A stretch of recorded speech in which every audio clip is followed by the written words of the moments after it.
Okay, we have a green box, we have a live counter ticking up, so we should now be live, which of course we're means live, I can confirm. Good. Always nice to get the confirmation, just in case technology decides to screw us over. As always. Welcome back, so everybody. Does. Yep.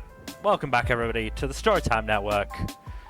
It is the Paradox Hour podcast, and we are here to talk about anime, specifically the fall 2023 anime.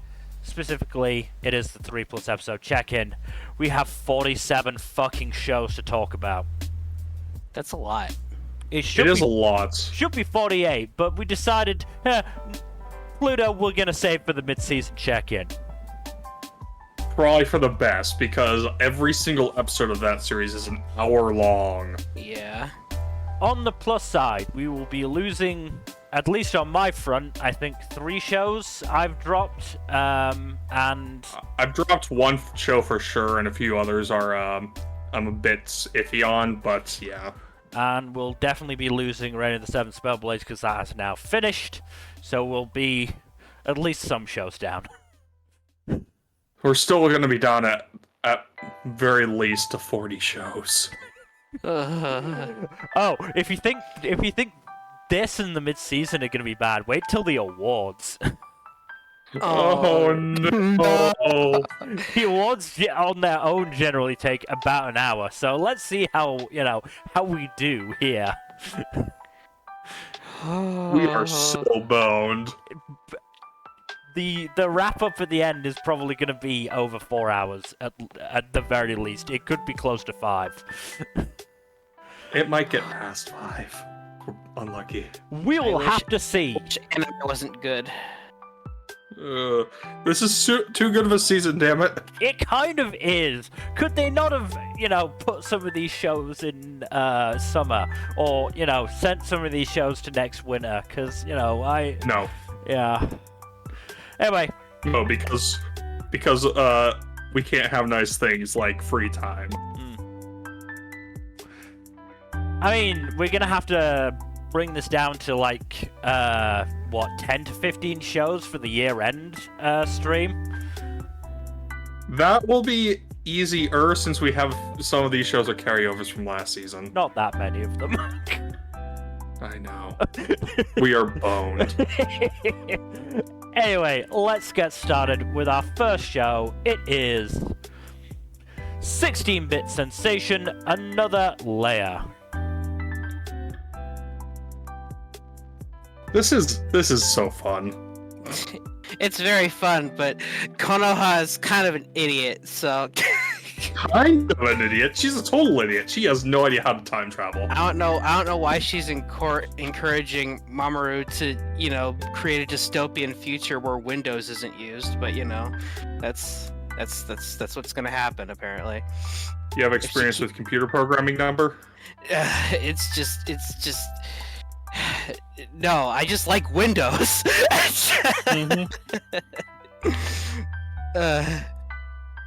But no, it's very fun. I'm wondering how her new friend's gonna tie into things, because so far she feels like she's kind of just there. Yeah, so I imagine it will come into play later. Yeah.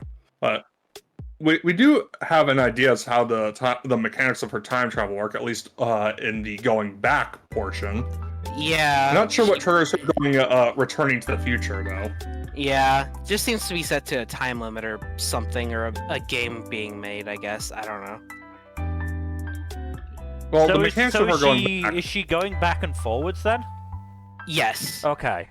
Yeah, so she travels specifically to the year of the game, of the release of the game she's holding at the time. Okay. Or not just the year of release, the window time period of release. Like, within the month or so. Of course, she doesn't realize this, so... Yeah, because she's an idiot. Yeah, she's not very smart. Yeah. Mamoru, though, he figures out that, she has, that she is from the future, and she's not bullshitting. It's almost like looking at an iPad that is impossible to exist in 1996 is future technology. Mm-hmm. Yep. Nmbr, you're coming through a bit robot-y. Oh, sorry. That's probably my mic. Give me a sec. Yeah, you sound fine to me. Might be your connection, Jack. Jesus Christ, why is Discord so awful to me? Discord makes enemies there of we us go. all. Did you throw a coin at a Buddha's face? That generally results in bad karma. Mm-hmm. No, I didn't throw coins at anybody. Anyways, yeah, no, Konoha does not know how to time travel at all. And, I mean, if she did, she would be screaming, "Invest in Apple." not wrong. Invest in Amazon. Hell, invest in Google. To be fair, I don't think Amazon was around in 1992. Then you find a game from just, to be fair, as you said, she hasn't figured this out, but then you find a game just before, and then before it comes online, and then you buy all the stock. To be fair, we also don't know how long the exact amount of time she is staying in the past in each of her trips. Mm-hmm. It's not very precise knowledge. Yeah, I'm just curious as to what year she's gonna end up in next. It is curious. I wonder if she'll go back to an earlier time or go to a later time again. Because her first time leap was 1992, and the second one was 1996. Man, they're like, where the fuck were you for 4 years? Yeah, exactly. She gonna go It's back like- and stop the ET game from being made? That'd be funny. That's too far back. I'm pretty sure that was in the 80s. She has a collection of visual novels, and those didn't really start until the 90s. She could. I don't know. So, I don't know. I mean, I'm guessing surviving copies of the game are probably pretty rare, actually. Oh yeah, no. I'm pretty sure they destroyed as many copies as they can get their hands on. That won't stop ET But yeah, from taking your soul, though. Yeah. Look, if you burn large quantities of things, I feel like the main character of that thing is going to come back and steal your soul. It's just kind of, the done thing. Mm-hmm. Yeah? Mm-hmm. But yeah, this show's Yeah, no. very, very fun. Curious to see where it's gonna go from here. I hope Same. Konoha actually figures out how to frickin' time travel, because it's just a little bit frustrating. Yeah. Wait, so you said she went to 92, then she went Yes. to 96, where did they actually say, hey, where have you been for 4 years? Yes! Okay. Yes. Yeah. What if she goes back to, like, say, 93 or 94, she sees them? How does that work? I don't know. that she changes 96. I don't know. That's Look, we're not going to try to question this too much. It's going to be weird. I just to keep things, moving along. I don't think she can go back to anywhere between 92 and 96. It depends if she has a game that came out in that time period, which she might. She had we don't know. I think she had 2 games that came out in 96. So she might go back to like a few months later in 96. Depending. I don't know. I wonder if she got paid this. She probably didn't get paid this time. Nope. And also, by the looks of things, when she returns to the present, it's more or less the same time she left. Yeah. She was just passed out in a McDonald's. Yep. RIP. So, has anything in the present, I guess, changed as a result of her excursions? Not as far Not as we know. as of yet.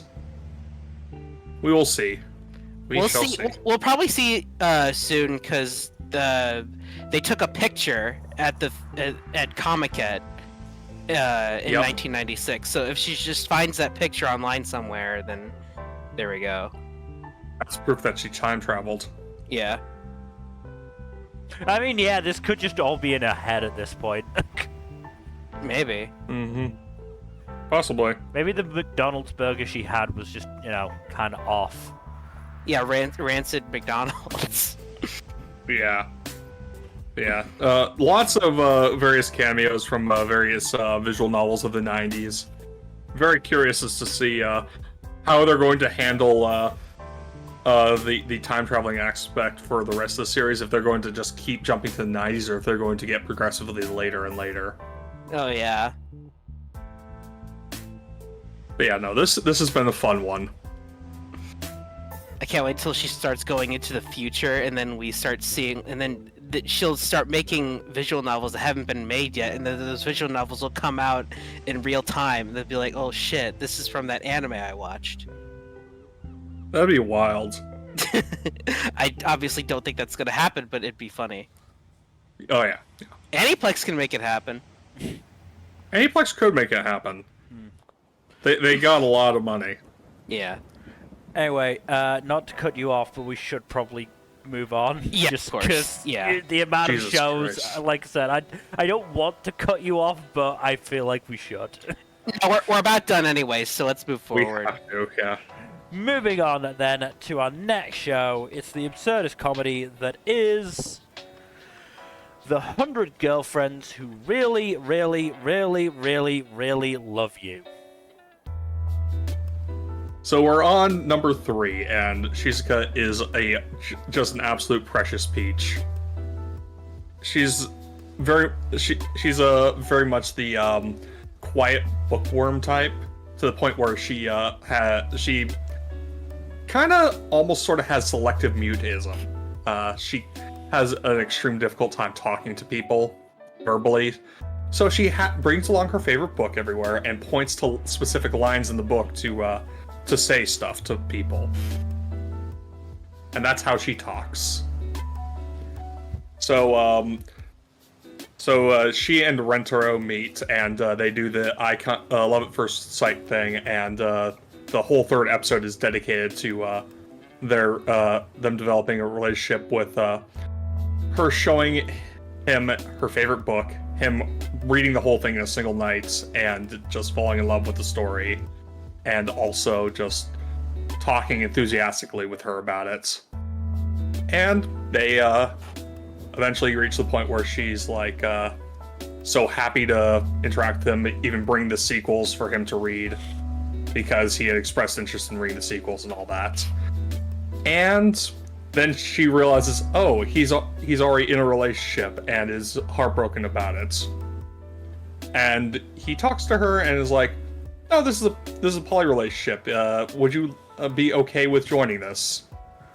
And he does this after spending several straight days creating a text-to-speech app so that she can communicate verbally without having to bring a book around everywhere and point to the pages so that people can read what she's saying. That is devotion right there. It's like the first time you see just how much of a devoted boyfriend Rentaro is. Like, he straight up spent several straight days developing an app and inputting the text of an entire novel into it. Which is just absolutely wild. But yeah, so Shizuka joins the relationship, and that's where the episode ends. Second episode was focused on the whole first kiss dilemma with having two girlfriends at the same time. Who gets the first kiss in that scenario? And a good chunk of the episode is spent on Rentaro coming up with this convoluted-ass solution to solving this dilemma, and everything goes wrong every single time they try it. Should have just fought to the death, honestly. No, that's not that kind of show. Maybe it should be. There are series like that, though, if that's what you want. They're just manga at this point, I'm pretty sure. But yeah, it goes wrong. Eventually they come up with the solution of all three kissing each other at the exact same time. It looks super goofy, and it is very funny. But yeah, no. This show is pretty friggin' insane, and I very much enjoy it. The voice actors are all giving it their A game as well. Like, consistently going 110% with every performance. Very fun. I'm glad you're enjoying it, and you know the adaptation is thus far living up to your expectations. It is. It is like seeing the difference between this the manga for this and the manga for Girlfriend were coming out at about the same time. So but Girlfriend got an anime adaptation a lot earlier. This is a good illustration of why getting an earlier adaptation is not always a good thing, because this has much better production values across the board. And neither of them is a bad series, I don't think, but I do feel like 100 Girlfriends is much better produced, and it shows. But yeah, no, this is a very fun series. Like I've said in the last one, if you enjoy absurdist comedies and/or harem rom-coms, you will probably have a good time with this one. But yeah, we should probably move on. Okay. Moving on then to our next show. It's one of, what is that, 3? No, God, 4. No, it's second. It's the second 5. of the. There's 5. Oh God. Ooh. For Tokyo Revengers, yes. Oh God, yeah, I forgot about that. The second of 5 Return to the Past anime. We move on to A Returner's Magic Should Be Special. To be fair, 16-bit Sensation isn't the same kind of time travel as the rest of them, because 16-bit Sensation, she doesn't have her body in the past. Every single other time, though, it is that. Which is insane to me. But yes, Wait, what do you mean she doesn't have her body in the past?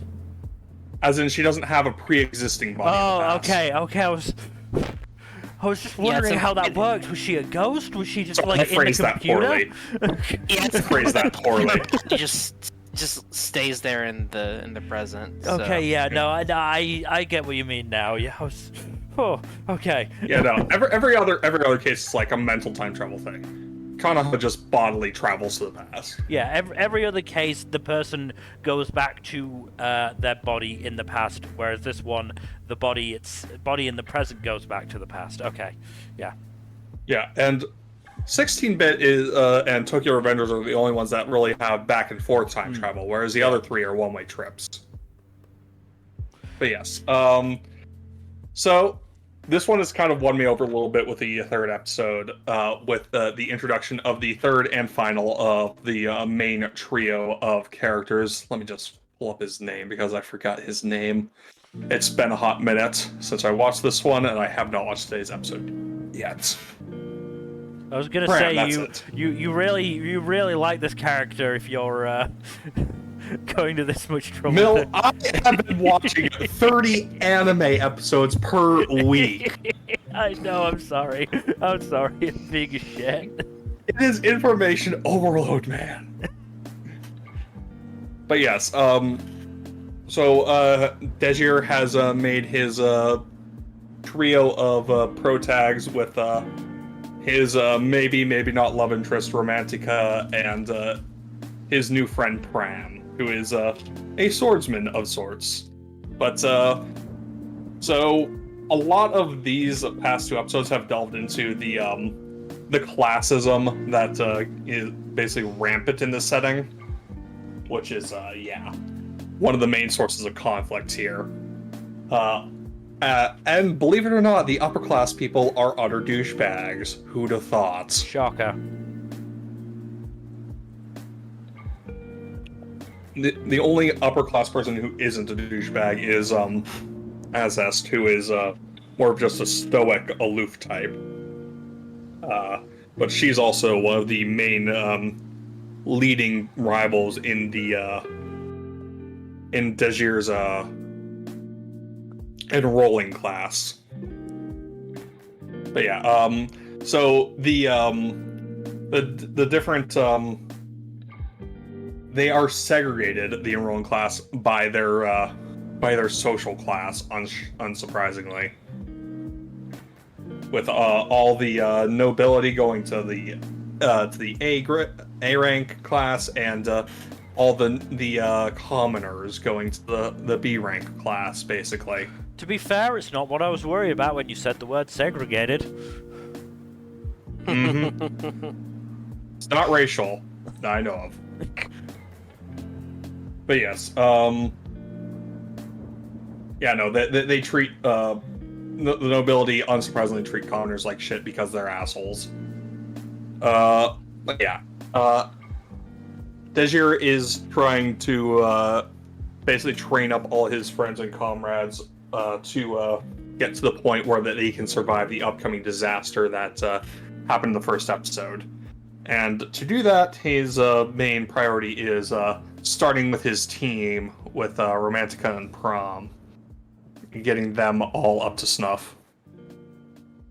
But yeah, oh, this is interesting. I do hope it keeps honing in on this angle and focusing on it. Also, Romantica has a very funny face game. There are a lot of characters this season that have really good face I was game, gonna but, say, there's a lot of shows with some really good, like, cartoony faces. Yeah, no, the face game this season is on point. Like, I tell you, like three or four different series that had really fucking hilarious faces. Well, I mean, you'll see as we go through the fucking shows and the screenshots just how many there fucking are. Yeah, I missed the ones from 100 Girlfriends because I was going for more some miracle ones, but there are a lot of ones in that one too. But yeah, no, this one's been fun. But we should probably move on to a series that you're more invested in. Well, it's my first one on the list. We move on to After School Hanako-kun. Oh, jeez. I haven't watched the third episode yet, but the first two episodes were very funny. I forgot to start it. So. The fucking Make is trying to overthrow Hanako. I love the Make. I love the Make so much. That's so funny. Oh, and then there's the whole bit with Akane Aoi and Aoi Akane. I am going to consistently get the orders confused on those two. Yeah, I mean those two are that's just a whole mess. Mm-hmm.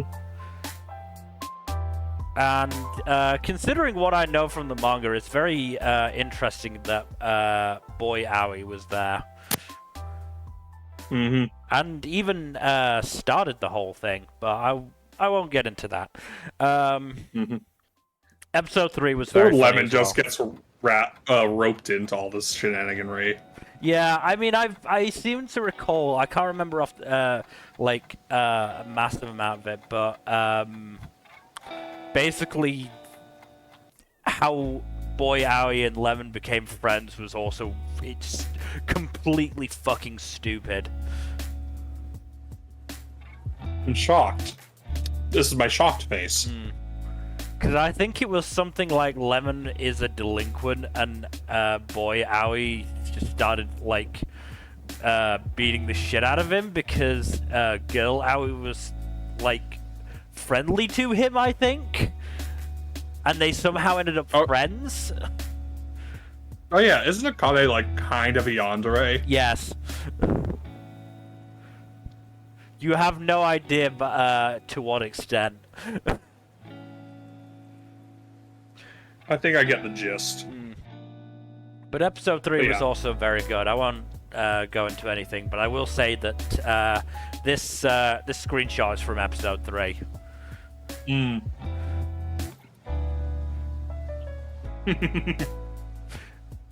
It's even funny out of context. Yeah, it's also funny in context.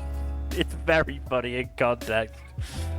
And that's good. The second segment in episode 3 is also Mokke heavy. So, look Oh forward to yes, the Makkes are delightful. that. I love the Makkes. They're so funny. I know I'm just repeating myself again, but they are just so fucking funny. They are. Anyway, we should move on to a show kind of forgot about until I remembered it yesterday. It's back with another 2 episodes. It is All Saints Street. Oh yeah, this one's back. Because yeah, Neat. they dropped 2 episodes at like I think the start of October. And I just thought, now is this all for it for now, or is there going to be more later? yes, because this covers the. Well, I don't know if they're probably gonna make another season. I'm not sure when. Considering the Wikipedia article is only even mentioning 3 seasons, and I'm fairly sure this is the 4th. But I'm fairly sure All Saints Street is like really popular in China, so I wouldn't be shocked if they made more of the original Donghua. That's how you pronounce it, right? Yeah. What is Donghua? Yes. And after that, it's just whether they dub it in the Japanese again. Mm-hmm. But yeah, so very funny. The first like couple of segments in episode 7, like Lily contracted some kind of angel disease that changed her personality to a complete 180, and she basically became a goth girl. Like, and Nice. a super assertive one. She fucking Kabedoned Neil. I do love a gender-inverted Kabedon. That's always fun. Yeah. And then Lily, Lynn, Neil, and Nick go on a holiday to Hell, which is basically Australia. I mean, accurate, but I'm not even joking. It's like very Australia scenery, and one of the main dangers of Australia of Hell is kangaroos.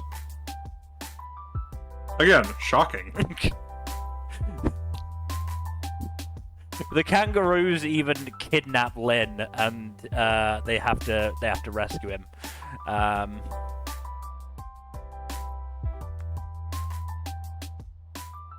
And then episode 8 introduces Crystal, who is Nick's unicorn friend, who is also an exorcist, who has to exorcise a spirit from Demao by giving him a peace punch, as the screenshot shows.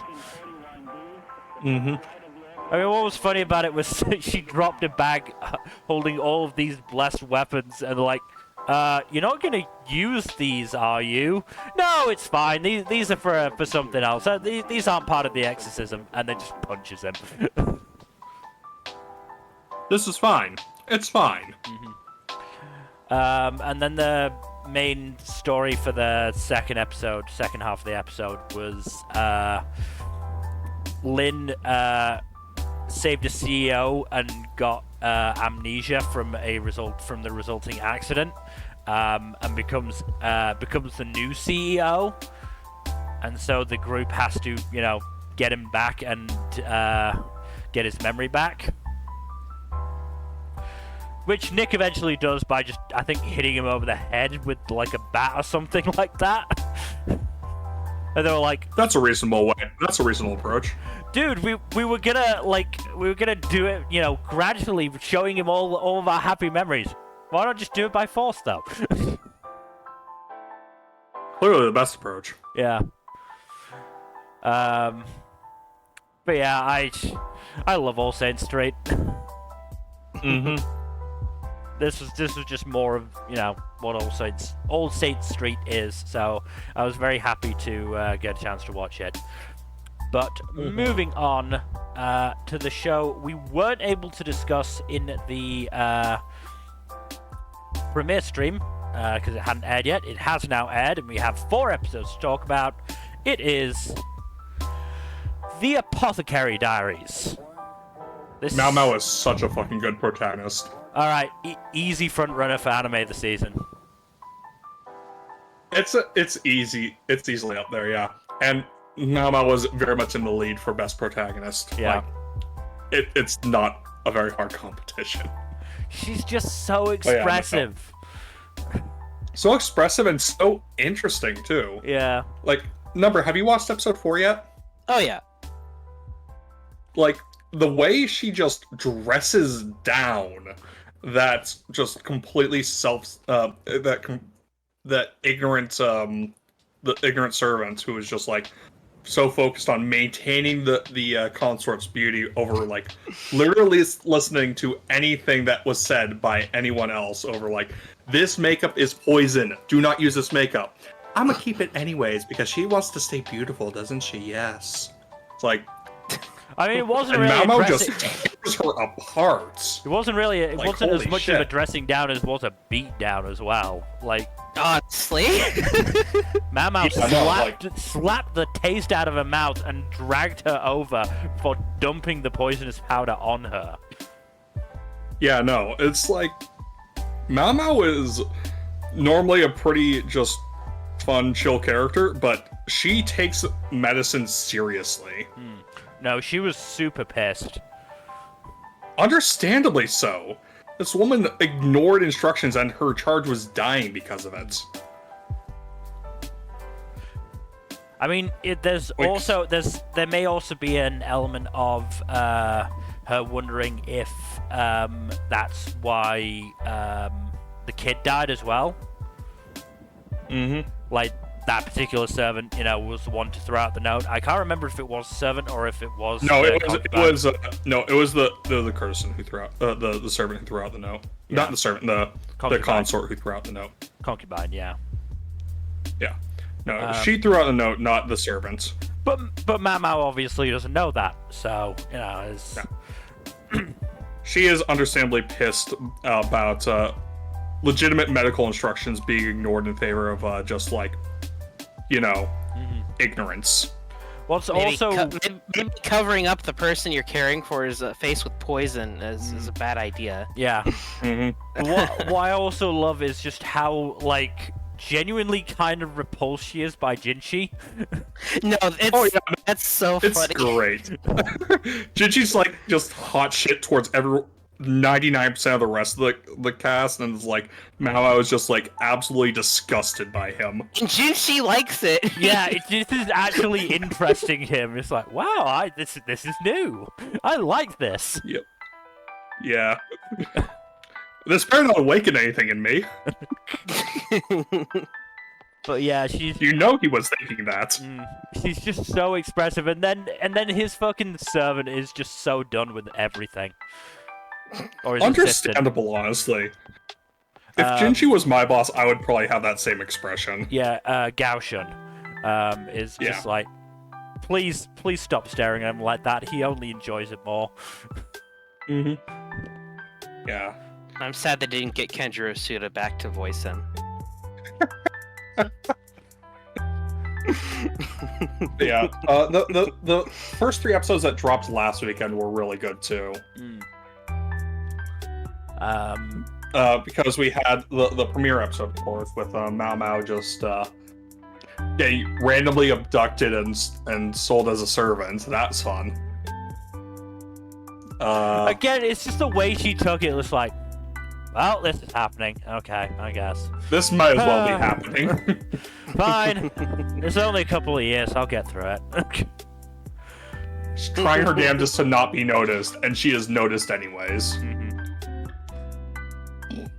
One of the few yeah, people who can actually read and has medical knowledge. Again, her reaction when she realized, oh shit, I'm the only one here. Fuck. I gave the game away. Yeah, no, like Jinchi was actually pretty clever with that. Yeah, that was with clever. move. Yeah. Yeah, Jinchi's actually really observant. No, Like, he's he a clever notices dude. shit. He's clearly a clever dude. There's clearly a reason. He's given charge in the rear palace. Yeah. and is clearly, you know, a tester for the concubines. I mean, in more ways than one, because it's very clear, like, he's there to also test their loyalty to the Emperor. Yeah, that's what I meant, actually. But yeah, I mean, there was that one that did. I think was it ever actually stated that she was the one to give him the aphrodisiacs?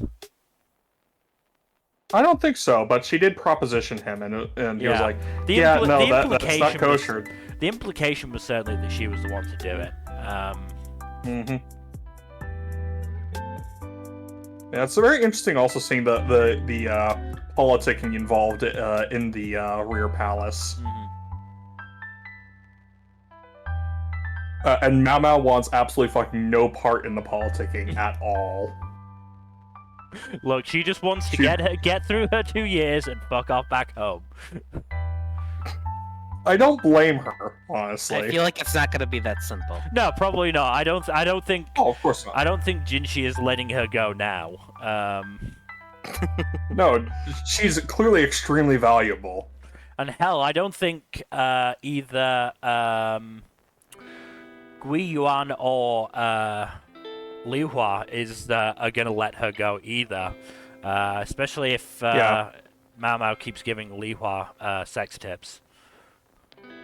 That was very funny. Clearly, she told her to do a tit job, right? Clearly. Yeah. No. Yeah. Look, the way she talked about it made it pretty clear what she was talking about. Yeah. Sorry, not Gui Yuan. Gyokyo. Gyokyo and Li Hua, yes. Both of them clearly see the value of Mao Mao. Hell, I don't think Gyokyo's ladies-in-waiting are gonna let Mao Mao go, considering how they've been treating her. Just completely like, oh my god, you poor thing, look at your arm, you must be covering such terrible scars you got at home, and Mao Mao's just like... She's self-experimenting. Mao Mao's just going, poke, poke, poke, poke. Like I said, I absolutely hit my arm love with Mao poison Mao. ivy just to see what happens. That's what she's doing, basically. Yeah, experimenting on your own arm because you're just that weird. Look, Mao Mao has a hyperfixation, and she's going to satisfy it however she likes. In this case, it's poisons. But yes, I also like the fact that clearly we know that she can tell if something is poisoned by smell alone, so she's just having fun eating some of the food. Yes. More or less, yeah. But yeah, there's also, And food is a big motivator for her as well. We should point that out. Yeah. I do like, Mao Mao's consistently funny faces and reactions. Like, in the most recent episode, there was the bit of the servants just tossing her out of Li Hua's quarters, and just like every single time, boing, boing. There was also the face she made when Jinshi got up close to her. Every single time he gets up close to her, she makes a different funny face. Every time he just appears, she makes a face. It's just the extent. Yeah. I mean, I don't know whether she does not vibes. Yeah, I don't know whether it's just a case of she really doesn't like Jinshi. She is supposed to be Sapphic coded or Ace coded. I don't know, but I enjoy it regardless. I think she just straight up does not like Jinshi. She hates his vibes. She thinks he's rancid. Understandable. But yeah. Yeah. But yeah, no, I freaking love Mao Mao, and the story is really good. No, Mao Mao's I like the different, cases we get in each episode. First episode was the case of the poison makeup killing babies. The second one was just basically just introducing Mao Mao to the rear palace. Well, you also had the soldiers in the camp as well. Right, that was that. And episode 3 was the dancing concubine, yeah. The dancing consort. I did like the way that played out, especially with Mau Mau refusing to say anything, because if she was right, that meant Fuyo was getting away with it, and implication being Mau Mau wanted her to get away with it. Yeah, exactly. And honestly, I'm glad that Mau Mau was savvy enough to stay tight-lipped while also easily figuring out what was going on. I mean, to be fair, it was a very nice ending to the episode. Yeah, even if she was opposed to it, I have a feeling she still probably wouldn't have told Jinshi. I get the feeling nothing else. I get the feeling she only tells him the bare minimum she has to keep her head. Oh, almost certainly. Yeah, that's really great stuff. But yeah, I still can't, get over just how stupid Li Hua's ladies-in-waiting were. Not just the one who was, using the poison powder, but just the ones that were keeping Mau Mau away. Like, come on. They kept kicking her out for, really dumb, arbitrary reason. I mean, it was an Imperial command! Yeah. Did they not realize that? Were they just ignoring that on purpose? I don't know. I mean, Mau Mau... We obviously didn't see Mau Mau say anything. It may be that they didn't believe her, or... they may have just straight up not heard her, or just, ignored her. Yeah, I don't know. Or thought she was lying. Yeah. Regardless, really fucking stupid thing to do. Yeah, I mean, they nearly got Li Hua killed. Yeah. It was very satisfying to see Mau Mau just absolutely go off on all of them and just take charge after that. Complete control there, yeah. And yeah, if Mau Mau wanted to, not stand out, she has done a real bad job of it thus far. Yeah. Oh yeah, no. She has made her value as a person abundantly clear. To be fair, I think we could have accurately said mission failed by the time the Emperor had heard of her. Mm-hmm. There isn't very many people higher than that for her to gain attention from. Mm-hmm. Yeah. Again, the moment Jinshi realized what her deal was, it was done. But I think we should probably move on. Been talking about this for over 10 minutes now. It's very good. It warrants it. Mm-hmm. Yeah. Let's move on then to Ayaka, A Story of Bonds and Wounds. You still haven't finished with this one? No, I could only watch 2 episodes today. I had a lot to catch up on. Yeah. So watched 9 and 10. So last time out, the volcano started erupting, which means Fire Dragon was getting, all uppity again. And basically, both Haru and Ayaka were like, no, I'm going to do the sacrificing my life things. You butt out. Which, feel like they kind of missed the whole point of, well, I'll get into it because I've got something in general to say. Jinshi said some weird things to Yukito and then disappeared. And Haru finally figured out and revealed to Yukito that Yukito is in fact the Water Dragon, as was suspected.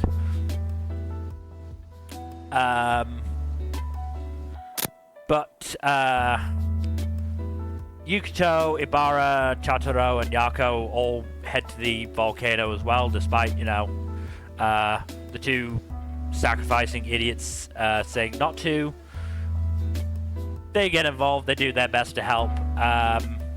However, episode 10 did something I didn't expect it would do. It actually managed to make me care about Jinji. Because this was a big, what's the term you get when, learning something about a character changes your perspective on everything before? Reality check? No. Like a revelation of sorts? Like, there's a term for it, like... A breakthrough? Like, something in the I'm character's blanking. backstory that informs the reason why they've been behaving the entire time. The entire rest of the show. There's a term, I can't remember it, but basically, we learn that Jinji was the only one of Yukito's dad's students to know about Yukito being the water dragon. And basically, as soon as Yukito's dad died, Jinji started planning to be the one to release Yukito's water dragon power, which was basically a sacrifice in of itself. So this, Sometimes. fairly young kid basically went through the rest of his life knowing that at some point he was gonna give his life for the kid he considered his little brother, and as a result, that's the reason why he acted so basically hedonistic, wanting to live life before he had to give it up. And yeah, that recontextualized. That's the word I was looking for. Recontextualized. I was literally about to say recontextualize. Yes, it was a recontextualization of Jinji's behavior. Context. Yeah.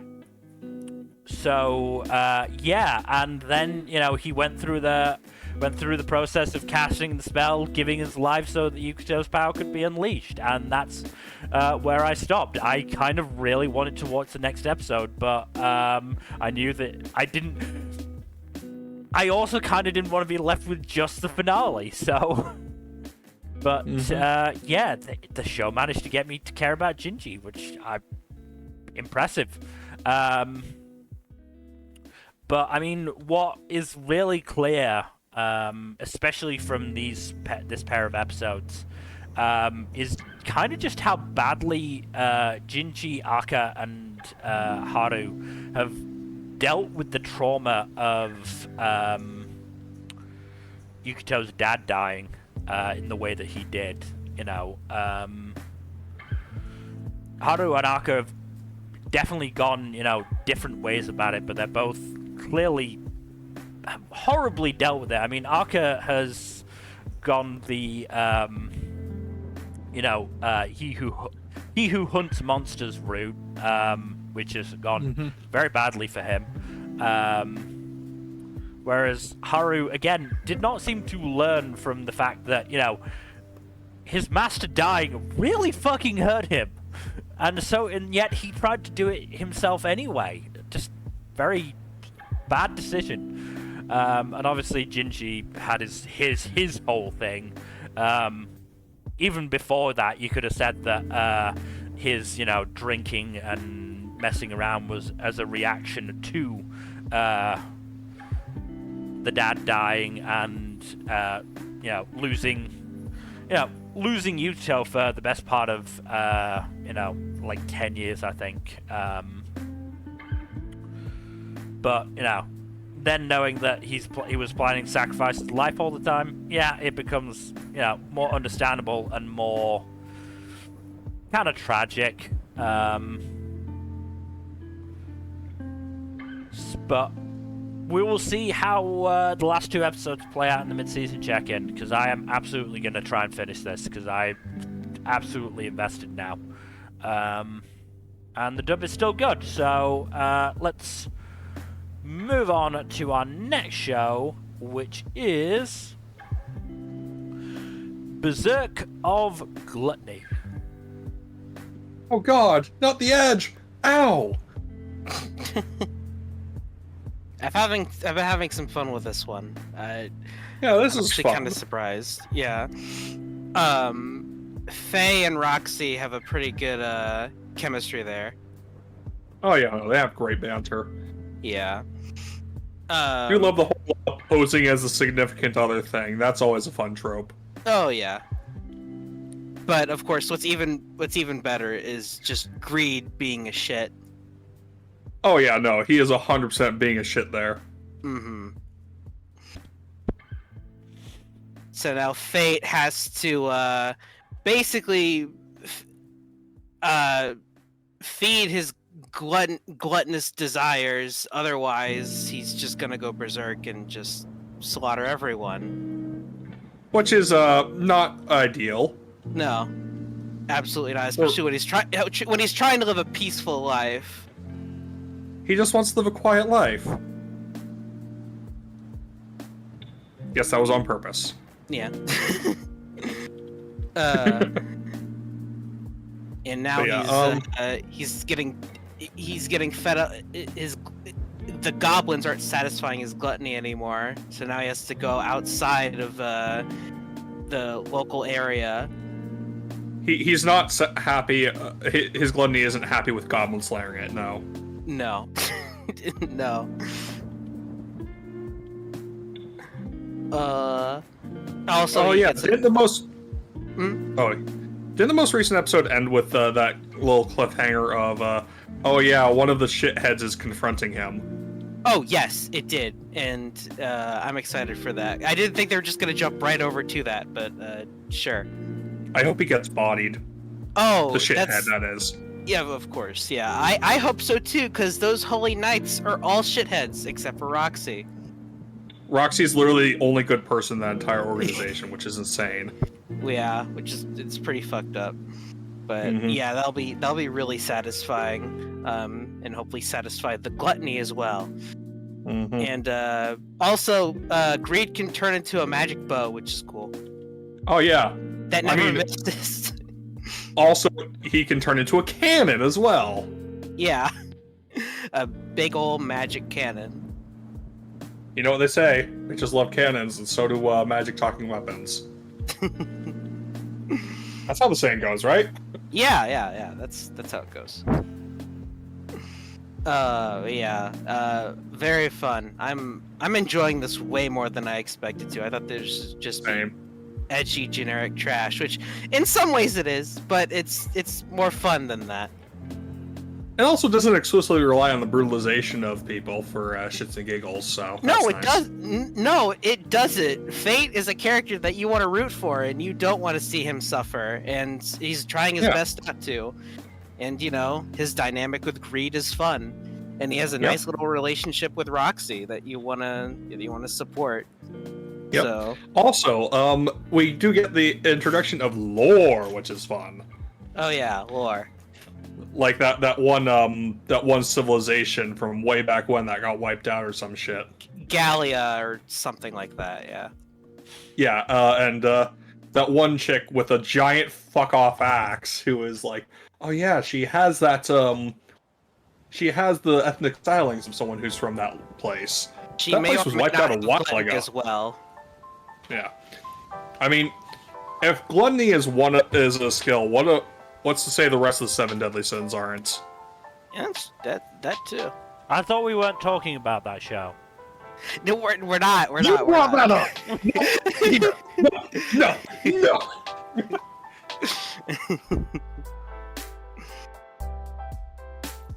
It'll be a cold day in hell before. Fuck that.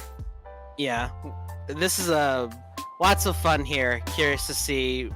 Well, I just want to see the guy get owned. He freaking destroy him. I hope he gets utterly clowned on.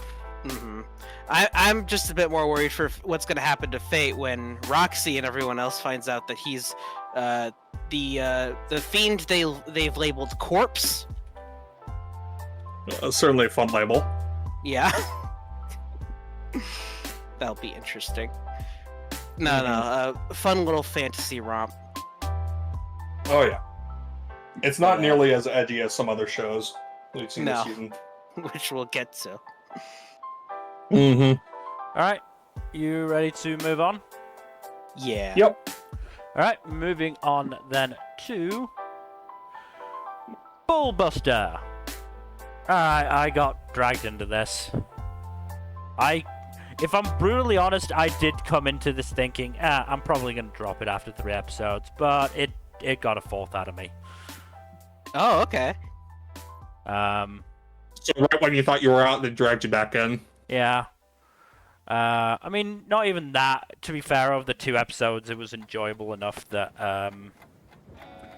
I wanted to keep watching. I mean, my big issues with it are the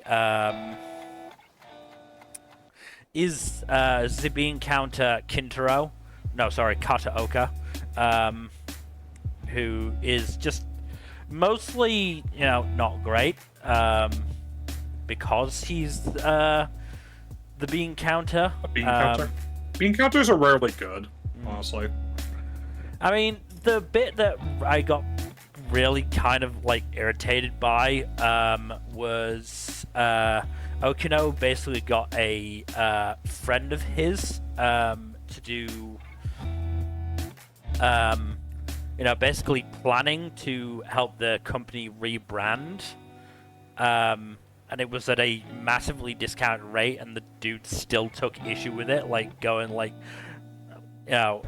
taking issue with how much it was compared to, how much work he thought they must have done. Sounds like a class act. Yeah, it wasn't great, especially considering just like a couple of minutes before he basically bowed out of it by saying, "Yeah, I don't know about this stuff." He doesn't know about this stuff, and yet he thinks he knows enough to say, how much they should be charging. Yeah, sure. Sounds like a class act. Yeah. The other thing that I don't think was done overly well is it's actually revealed that Okino is a shy introvert rather than the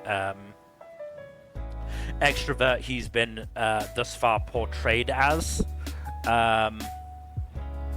which he basically said he wanted a new start, and so tried to portray himself as this outgoing friendly guy,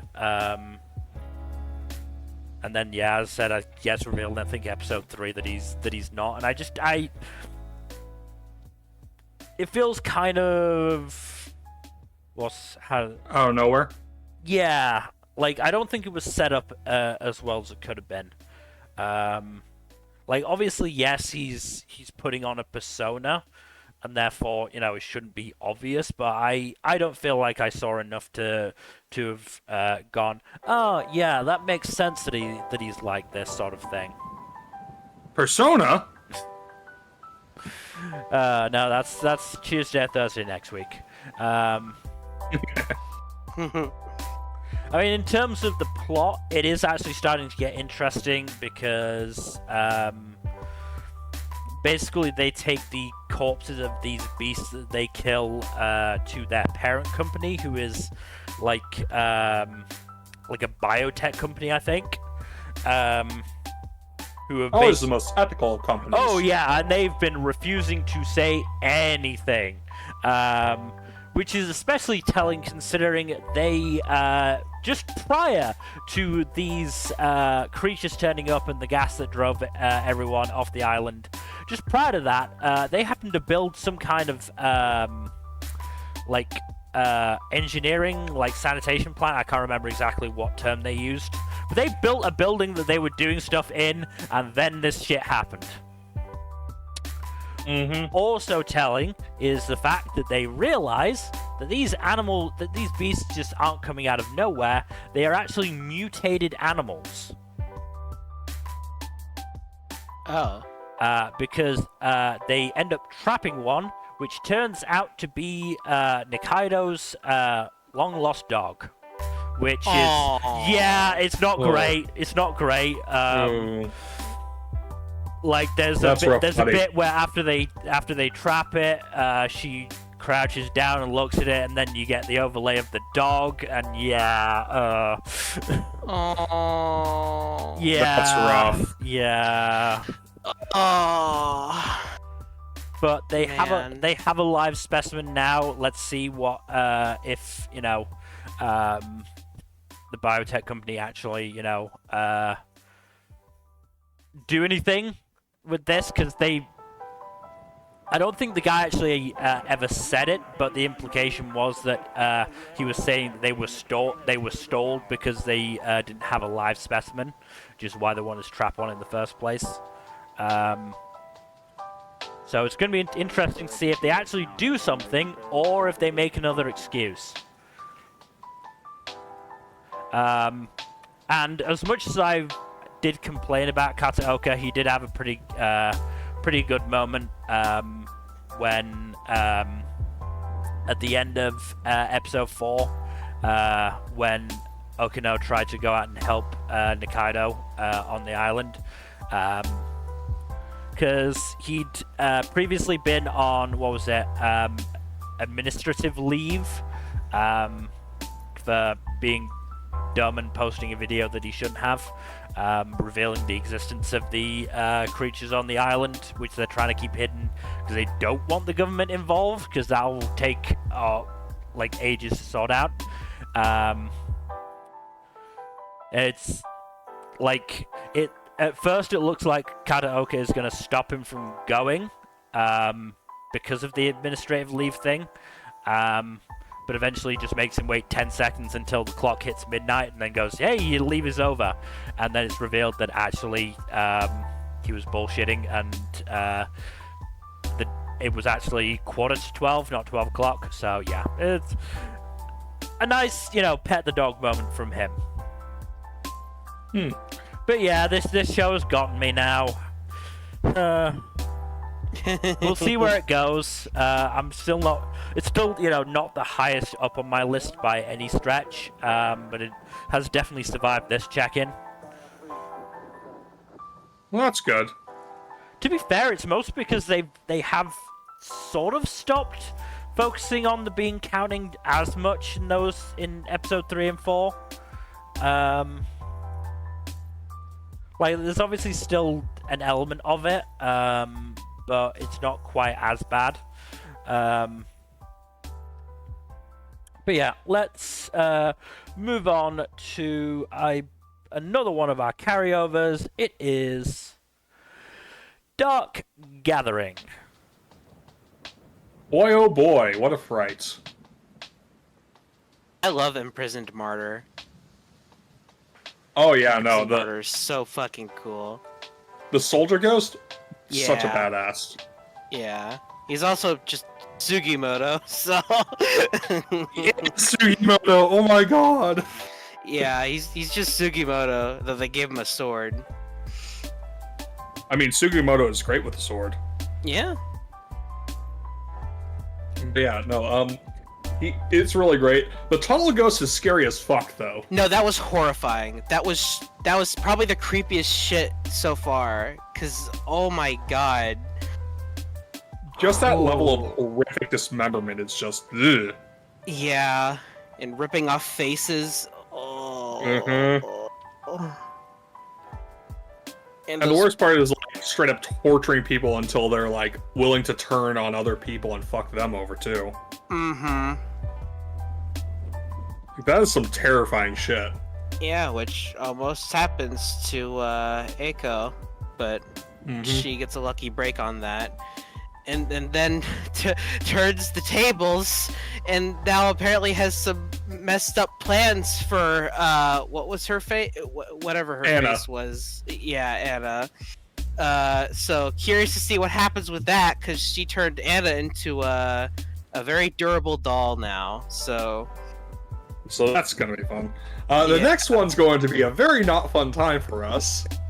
From the preview. I'm a little scared. Cause that's some night fuel shit. Holy shit.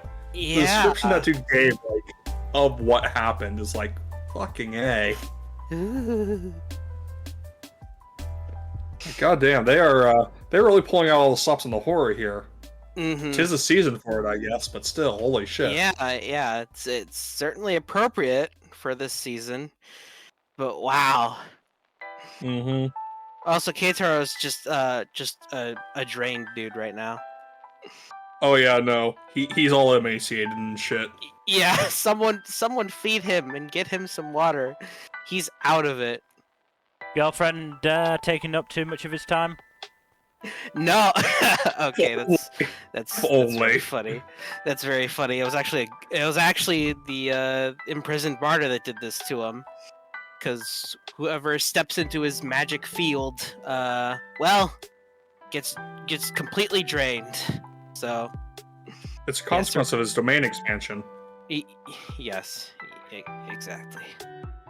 So he has to recuperate from that, and then meanwhile, our main girls are going house hunting into a very terrifying situation. What was it called? I don't remember what the house is called. I'm just scared. I am terrified. The Spirit of the Virgin Conception, something like that. Something like that. It's horrifying. Yeah, that was pretty horrifying. The story that dude told. So, I can only imagine the actual encounter with the spookies is going to be worse. Yeah, I'm a little worried, but we'll see what happens. To be fair, the girls aren't helpless, but it's not going to be a fun time. No. We'll see what happens. Either way, I am thoroughly enjoying this show. Good. Oh, it's a spooky fun time. Oh yeah. Even though it has kind of just become action horror, even more so than before, but I'm okay with that. I don't mind the action has kind of brought up a little bit of positivity for the show. Oh yeah.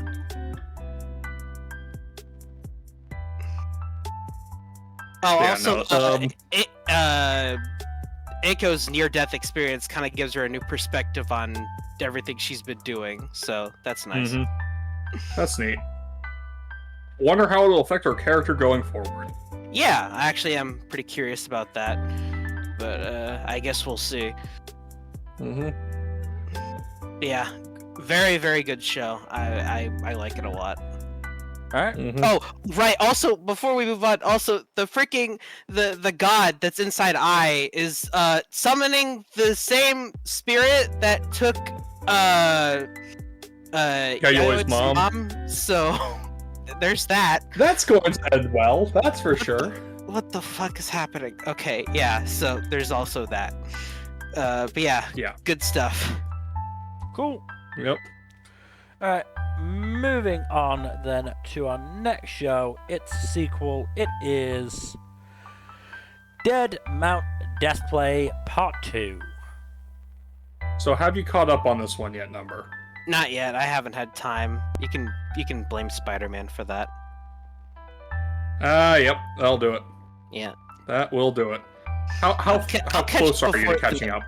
I'm on episode 9 of season 1, so I'll almost definitely catch up before mid-season. That's in 2 weeks. Okay, cool. Yeah. Misaki's been turned in, has completed her transformation to a vampire, so that's fun.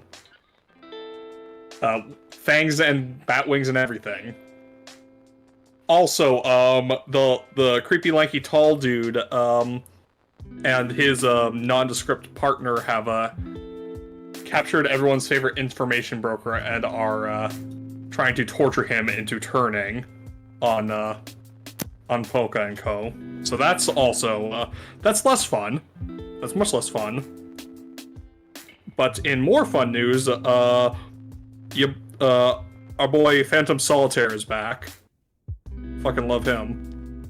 And I hope he gets more narrative screen time because he's just such a fun character. But yeah, now it does look like we're going to see a lot more action coming up in the next several episodes because we've got Misaki on the tail of the people who kidnapped Takumi. And we also have Xiaoyu about to engage them in a fight. So that's going to be very interesting. And I have no idea how the hell Solitaire is going to get involved here. So I am very curious as to how this is going to move forward. But yeah, no, this is we're getting into some fun shit right now, and I'm very excited for, from what for you what's said, to come in the next couple weeks. From what you've said, Phantom Solitaire has to get involved if he wants to buggy his way up the chain. Yes. Yes. Phantom Solitaire is one of my favorite characters in this show, honestly. But yeah, no, really good stuff. Also, I just love the reporter who's just fucking around trying to figure out an angle on what the hell Polka's doing, and having no idea what exactly she's getting herself into. It's very funny. Yeah, I'm very much having a good time with this one. Also, that fucking face Misaki's making in that screenshot is just so funny to me. Just absolutely, like, wait, I have bat wings now? Cool! No thoughts, head empty. Great stuff. Alright, Yeah, can we move on? Yep. Okay, moving on then to... Is it our first proper isekai? This isn't an isekai. It's not! It's a reincarnation thing. Oh. No, same world reincarnation. No, reincarnation is isekai. It's not. But it's the same world, though. Yeah, it's the same world. It's not an isekai. Either way, we move on to the Demon Sword Master of Excalibur Academy. To be fair, that I is thought I would have a dropped Kai-ass this. name. You can see I where thought I would went have dropped wrong. this by now.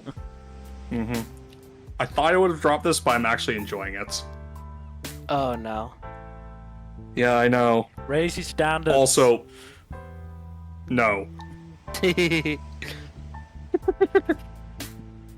Yeah. Also, just love this chick. Just deciding to name this random dog she found and going with the silliest name she could possibly think of. I don't think it was even intentional on her part to make the name silly. She just did it by her choice of name. But yeah, this show is so I must give the show credit at in several stages. It avoided the trap of having the male protagonist solve all the female characters' problems by having him aid in them solving their problems, but letting them actually, or at least one of them, solving their problems by giving them the tools with which to succeed, but letting their own effort show through. Which is, you know, a big distinction from most of the Magic School and or Isekai titles that are just like, haha, I am the male protagonist, I am the solver of all problems forever and always, type thing, you know? And that is a very annoying trope, in my opinion. Just putting that out there.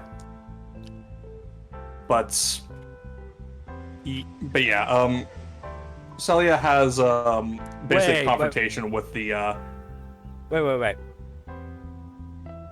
The dog in the screenshot. What? Is that the same dog as the one that's named Black as Shadow Prince in the Yes. character list? So it's not Yes. like he had much of a better name. I mean, she doesn't know the dog's name, to be fair. It is very funny, though. I'm But just yeah, saying, he can't be annoyed about it. He's not. He just was, like, completely non-committal about it. But yeah, Sakia is fun. I really like her. She has a bit of a gambling problem, but she's a fun character. I do like the clashing samurai aesthetic versus, like, everyone else wearing standard school uniforms. So that's a nice difference. But yeah, but Roselia does resolve her own issues by, you know, getting her power up and beating the shit out of the shithead who is bullying her, and also being just a general creep. So that's nice. And Leonis is being a very supportive individual towards her as well, trying to walk her through the whole thing of like, hey, yeah, so I didn't actually kill you. I basically just resurrected you as a kind of sort of zombie. You're basically a vampire now. Have fun with that. I just realized now that there's 2 shows in a row where someone was resurrected and turned into a vampire. Also, that's right. This is the one that's reincarnated as a Shoda. Yep. It is indeed. I like how you're not even trying to fight me on that. It's not inaccurate. His body is 10 years old. But plus side, none of the girls have actually shown, like, sexual or romantic attraction to him. I know the bar is in hell, but it clears that bar. That's always a plus when it clears that particular bar. Yep. No, they've shown, like, general, like, affection towards him, but nothing, like, romantic or sexual that I've seen. It's mostly just been like, oh, you're a cute thing, like, or you're a sweetheart, or that kind of thing, you know? You're cute. What do you want to do today? Start a rebellion. Oh. Okay. Aw, that's sweet. He's in his rebellious phase. But yeah, there's also one of Leonis's adversaries from his previous life appears to be popping back up as of attacking or at least infesting his new home, because said adversary is a plant dude of some sorts. I can't really describe him accurately, I don't think. But yeah, I am very curious to see where that development will go. The world building has also been kind of interesting in this one. Like, it's a lot different than your standard magical or isekai title. So it has been steadily drip feeding information, which I do appreciate. Yeah, overall, this one has been a lot better than I expected it to be, and I could not bring myself to drop it because I'm actually kind of invested now. You know how you said they cleared that very, very, very low bar? Mm-hmm. Yeah, harem is one of the tags. God damn it. Now, whether well, hopefully it takes... Yeah, maybe... Hopefully it doesn't get there in the course of the anime. Maybe there's a time skip where he gets a little bit older? Who knows?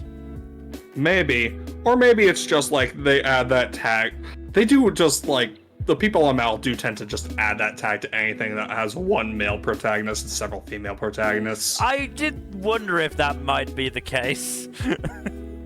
That is how Mal rolls, because Mal is kind of garbage. Yeah. Anyway, can we move on? Yes, we should probably move on. Let's move on then to Dr. Stone, New World, Part 2. Oh, we get into the good stuff now. We in it deep, boys. We in it deep, boys and girls. Let's get ready to rumble! So, as a reminder, I have been watching Dr. Stone with my mum. And... Oh, are you current now with her? Well, yeah, because they're doing... Well, not quite current, because she visited Wednesday last week, and the episode didn't come out till Thursday.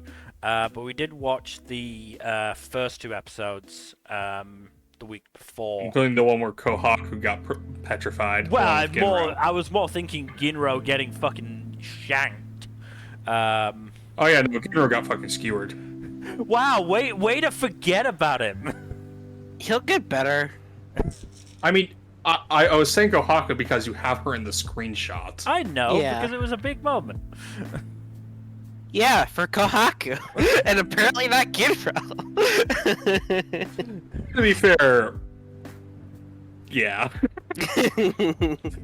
I'm just saying. Yeah, now, Ginro did get a big moment with the whole actually figuring out what the deal with the head is, and briefly incapacitating Ibarra, though not long enough to actually, you know, not get skewered. Yeah. Oh, yeah. But yeah, she was absolutely shocked by the end of that episode. Oh, I bet. Which I enjoyed, so it's a good episode.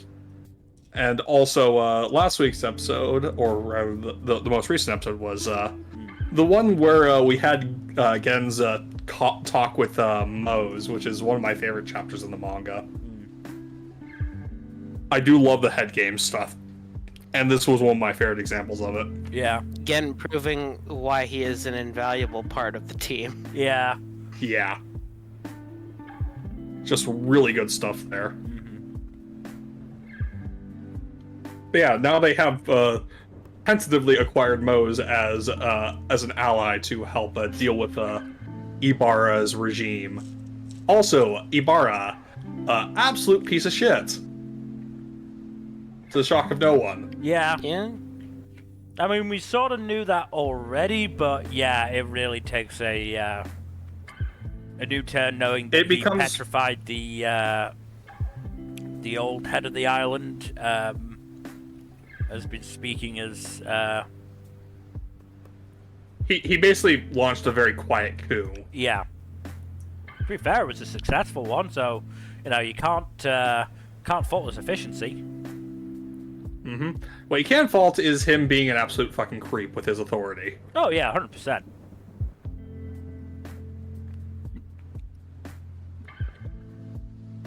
I mean, the implication to me was that he was having sex with the girls and then petrifying them so that the secret didn't get out. Yeah, that seems likely. Or either petrifying or outright killing. But yeah, might have just been killing to be fair, because petrifying would have needed to get Kirasame involved. Yep. So yeah, he's been doing this really gross, creepy stuff for a while now. Given Soyuz's resemblance to the head and to his apparent age. Probably a relative of some sort, yeah. I say knowing the answer as a manga reader, but I gotta. Yeah, no. Gotta obfuscate to some degree. How dare you read the manga? Nmbr, haven't you already read the manga as well? That's not the point here. But yeah, we've got most of the. We're getting there with the Kingdom of Science being revived as well, which is good. We had another. I absolutely love the bit with We had another meeting of the five getting revived. Yeah, but we had another meeting of the five top minds of the Kingdom of Science. Well, I should say 4 and Chrome. Yeah, I'll give him some credit. He's very good at what he does, but he's not great at making the leaps of logic the others are. Look, let him cook, okay? Or at least not in the same. Chrome cook. Not in the same way. He does make leaps of logic, but not in the same way that Senku, Gen, Ryusui, and Ukyo do.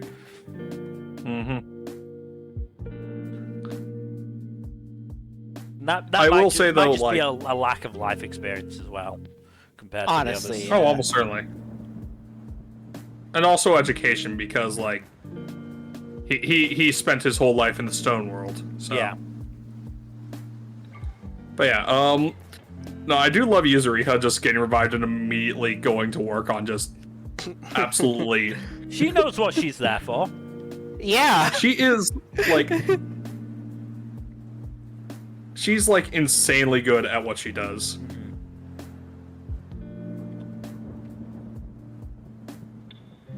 But yeah, this has been very fun material, and we're about to kick it into high gear. No, we're definitely entering the high parts of this arc, which I'm really looking forward to. So. I'm glad to get to that big moment of Ginro getting shanked, and then him and Kohaku getting petrified, because that's a real big shock. Oh yeah, no, it's a big moment. Even knowing that they can revive them, that is still that big moment of oh shit. Especially considering Kohaku is such a strong fighter as well. Yeah, they lost their current powerhouse, so yeah. Kohaku, I believe, is their strongest fighter at this stage. Yes. What are you talking about? They've got magma. I'm never gonna dignify that.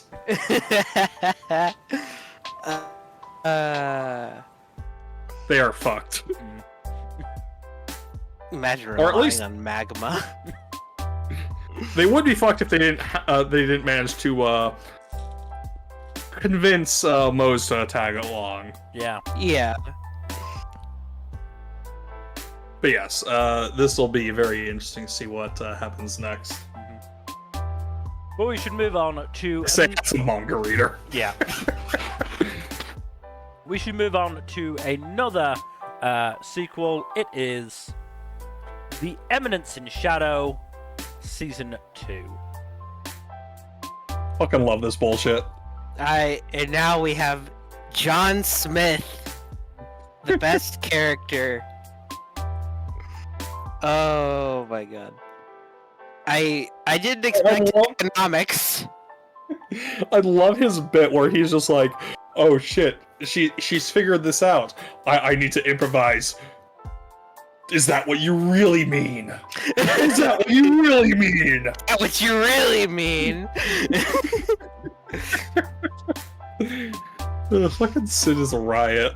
Uh, Also, Delta's back. yeah, Delta, who's just chilling, I guess.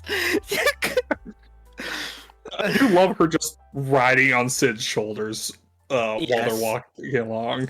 Yes, it's very funny. We also learned more about Delta's family, which is pretty interesting, because she kills her brother, one of her many brothers. She's offhanded about it, because, like, strong survive, the weak die, blah, blah, blah, fuck off, you little runt type thing. And then tells Sid, you should kill our chief so that you could be the new chief, and then we'll have lots of babies. And he's like, I'm good. You get the sense that Sid either is just, like, extremely oblivious or just straight up asexual at this stage. I think he just doesn't fucking care. he has to be the Eminence in Shadow. He doesn't have time for that shit. That is also a very strong possibility. Anything that doesn't further that goal, it just does not matter it's a to him. distraction. It's a distraction. Yeah, exactly. It's just a distraction. It's not worth his time, you know? Mm-hmm. Unlike being John Smith. Also, I just find it funny that Shadow Garden was so good at their jobs that their business that they made to fund them accidentally became Amazon. Yeah. In a nutshell, yeah. Pretty much, and everyone hates them for it. I mean, on one hand, I get it, but on the other hand, they're also trying to become monopolies as well, so... Fuck 'em. So, yeah, now there's a whole war of the businesses that Sid will ultimately try to profit on by just, taking what remains and rebuilding a new business, which, makes sense. Mm-hmm. We'll just see how that goes for him. I get the impression that's not going to go well, Oh, yeah. knowing Sid's luck. Also, Because Sid keep going. has very strange luck, let's say, that only occasionally benefits him. Yeah. It's interesting because Sid's a very smart individual, but sometimes it just doesn't really shine through very much. He's a selectively intelligent individual, let's say. Yeah. Also, we didn't talk about the end of the Lawless City arc, which was pretty insane for multiple reasons. Sid just uses an I Am Atomic that heals the Vampire Queen and everyone else who has been vampirized, which is absolutely insane. Yeah, because apparently he could just do that, because it's all based around magic, so I guess that makes sense. But, wow. I mean, Sid doesn't give a fuck about logic. Sid only gives a fuck about what's entertaining to him. Yeah. Also, Claire is Aurora, I guess. I think Claire is hosting Aurora would be a more accurate description of that. Pretty much, yeah. Claire is Aurora's host, which is wow. I didn't see that coming, but that's a pretty great twist. Mm-hmm. And I absolutely love how she tried to use I Am Atomic. Yeah, that was great. Everyone's just losing their shit about it, and it's like, ah, darn, I can't use it. No, Claire's body ain't built for that just yet. Sid is just built different, I swear. Yeah. So lots of good fun here. This show's so good. This continues to be great, both in the trashy sense and in the non-trashy sense. Yeah, this is legitimately just entertaining as hell. This is it loves walking that fine line between being actual genuinely good content and then just absolute garbage, but it somehow just manages to pull through. It manages to somehow be both at the same time at times. It's I don't know. It knows exactly what it is, and it's so good at it that it just it's just good. I don't know. Kind of wild, honestly. Yeah. Anyways, really looking forward to this arc because This looks like it's going to be a fun time. Oh yeah, this should be lots of fun. Seeing more of our favorite protagonist, John Smith. Yeah. Also, I do gotta mention, I do like the whole bit of the Shadow Garden girls just setting up a trap for a bunch of low-level thugs to try to, oh, we're gonna rough you up and make it and steal all your shit. It's like, haha, Uno reverse card. No, I was concerned for a sec there, and then I realized, oh wait, no, they planned this. They knew exactly what they were doing. Mm-hmm. Yeah. This is good. This is very good. Good stuff. We can. I am so now. hyped to see more of this. Yeah, same. All right, let's move on. Ready to move on then? Okay. Yeah. Yep. Moving on then to the family circumstances of the Irregular Witch. So I am unfortunately dropping this one because out of all the shows I was watching before this that I hadn't dropped already, this is one I was least invested in, and a lot of the jokes just did not land for me. I mean, yeah, this one did. That's why I took a screenshot of it. Don't apologize for making our list a bit shorter. And also, like, from what you said, is it really that much of a disappointment that you're dropping it? Like, no. I am not disappointed to drop it at all. Mm-hmm. I will slightly miss the ending theme because that is kind of fun, but other than that... You can listen to that on your own time. And without having to watch 20 minutes of a very mediocre comedy with unsettling the jokes are a very mixed bag. Some of the jokes are actually kind of funny, but a lot of the jokes just do not land at all and are just... Honestly, some of them are very uncomfortable. Mm-hmm. Like, one of the auntie witches, quote-unquote, is... her familiars are all BDSM guys who are in various sorts of gimp gear, and that's the joke, and it's like... Oh. Don't kink shame. Don't kink shame. I'm not kink shaming, I'm just saying... I'm not talking to you, I'm talking to the show. Don't kink shame. Yeah, no, like, the way it's played for comedy just does not gel with me. I'm not vibing with the comedy on that front.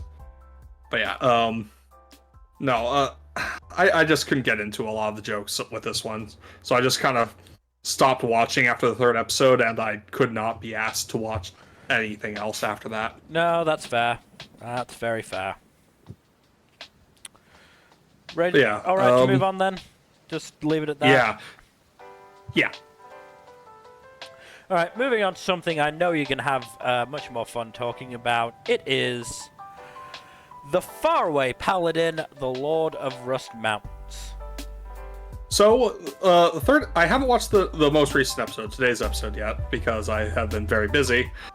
But, last week's episode was very good, and it focuses a lot on Will recruiting basically this dwarven prince to serve as his thane, which is basically like a comrade in arms of sorts. And it's very interesting seeing kind of like the reactions of the other dwarven citizens of the city Will has charge over, and also seeing the dwarven prince Rue committing because he's not a very courageous person. He doesn't think he has low self-esteem about himself and is a very nervous person overall. But seeing him just like basically commit to stepping up and working to serve as a thane to Will is very interesting. Is very good stuff. The previous episode had Meneldur becoming Lord of the Forest, which is interesting, and it talks a lot about because Meneldur is half elf, half human, and it had the episode had a lot of discussion on how half elves like Will have to choose a lot of time between their elven side and their human side, because choosing one determines their lifespan. So I don't remember off the top of my head what he chose to do. I don't know if he actually made that choice yet, but it is a very interesting thing to discuss, because like a lot of the times fantasy stories that have long-lived elves don't really delve into why that might be a difficult thing to have different lifespans from all your friends and loved ones.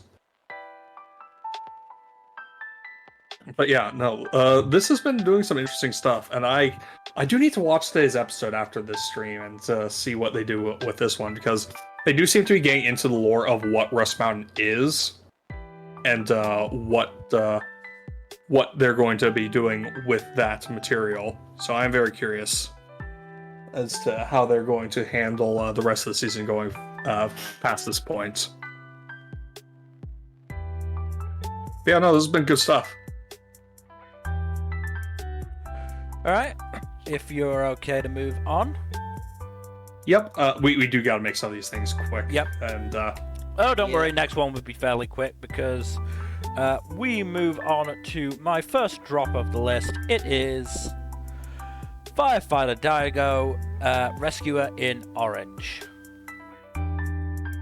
Yeah, I just don't really care about these people.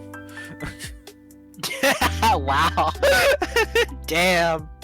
I mean, That's it brutal. didn't help that, like... What was it? Well, first they keep having, like, stupidly long fucking recaps at the start of the episodes. Oh. Like, if I just go episode 2 very quickly, like, adding on the fucking, OP, we didn't get to new stuff until, like, 6 minutes in.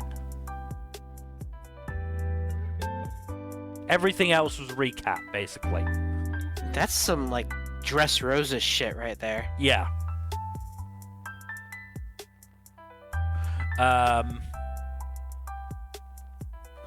So that didn't help, and then like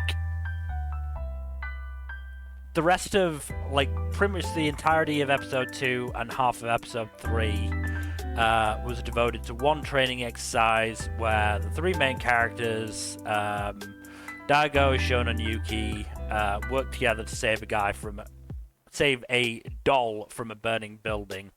And, like, the climax to it is Shun put his oxygen mask over the dummy because they were treating it like a real person, was about to run out of air, so Daigo gave him his and they shared it and got out. And then they had this, like, seemingly like quite friendly moment, despite the fact that, as the episode reiterated, as happened at the end of episode 1 and was reiterated at the start of episode 2, Daigo's like, we're not friends. Don't act like we're friends. We're not going to be friends. And so, like, yeah, just fucking stupid. And yeah, I forgot that it was 24 episodes, which might inform the pacing, given that it does feel slow so far, but I just don't care about these characters enough. to really justify continuing to watch it in such a stacked season. Fair enough. Mm-hmm.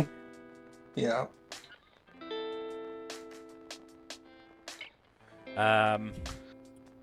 But yeah, we can move on then to one that's probably also going to take a little bit of time. It is Frieren Beyond Journey's End. Oh boy. So I assume you've seen Friday's episode number. Yeah, Frieren the Slayer. Yup. That is, I believe, one of the translations of the Japanese title of the series. Soso no Frieren. I like is Beyond very Journey's End better. It does feel more appropriate to describing the whole story, but it is still a badass moniker. Oh yeah. But yeah, so we get introduced to more in depth to demons here, and they are some nasty fuckers. They're absolutely terrible. Oh my god. They really lean into the always chaotic evil angle on demons in this series. Like, demons are explicitly monsters who have developed the ability to use human speech, but they do not have the requisite levels of, empathy to actually, use that to actually communicate and develop humanity, as it were. So they are effectively a species of sociopathic murderers. And they'll use terms like mother and father to just, fuck with you a little bit. Or to just make it easier to eat you. Yeah. But yeah, demons are very terrifying, but they're also not the smartest, because one of them tries to get the jump on Frieren and gets absolutely fucking owned. Yeah. It's great. Yeah, poor Stark, though, has a very not fun time in these couple episodes. Yeah, Stark's funny. He's also very, very strong, but has none of the courage to back it up, unfortunately. Yeah, I do like the bit of just like him actually spilling his drink on himself, cleaning up, and then Fern's just like, "Don't give me the handkerchief back." Poor Stark. But Stark does get his moments of just like going into the manor and deliberately stepping between the demons and the mayor of the town to just be like, "Yeah, you're not gonna hurt him until you go through me." And then that's when Fern shows up and blasts a hole in one of the demons, which was pretty fucking badass. Yeah. I find it kind of pretty interesting that the demons took the time to learn Frieren's name. Yeah. I mean, they probably did because she has killed a lot of demons. Yeah. Apparently. Which, yeah, it just that says a lot that they had to learn her name, just because that's how much of a menace she is to them. Mm-hmm. Precisely. So of next course, episode will be fun. Aura the Guillotine is also a very intimidating moniker, to be fair. Oh, yeah. I do love the monikers so far. They are very good. Yeah. But yeah, I wonder what the hell, because Aura has all these headless familiars or servitors of some sort. So I wonder what her exact gimmick is. I know it probably involves beheading, but like, how the hell does it work is the question. I would hope so, otherwise the whole guillotine thing doesn't really make any sense. I mean, again, a whole shit ton of headless servitors kind of points to it being like, yeah. But yeah, it will be interesting to see where it goes from here. Yeah. Also, the fight with Stark versus the dragon was insane. Oh, that was smooth as hell. That was Good gorgeous. God, that animation. Yeah, no, definitely excited for more of this. Yeah. Frieren, very, very good. Yep. Alright, if we are ready to move on, we can do to our next sequel. Do that. We move on Very to sequel heavy season. Girlfriend times Girlfriend Season 2. Everyone in the show is a fucking moron. It is very funny. She breaks her the strap on her sandal literally moments after she scolds Naoya for helping a different girl who is dealing with a broken strap sandal. Like literally seconds afterwards, this happens. That's karma. Yeah, that is karma. But yeah, Naoya just winds up carrying both the other girl and Shino and running around the festival, first trying to help the other girl find her friends, and then trying to get Shino to a place where she can sit down before going to find Saki and or Nagisa.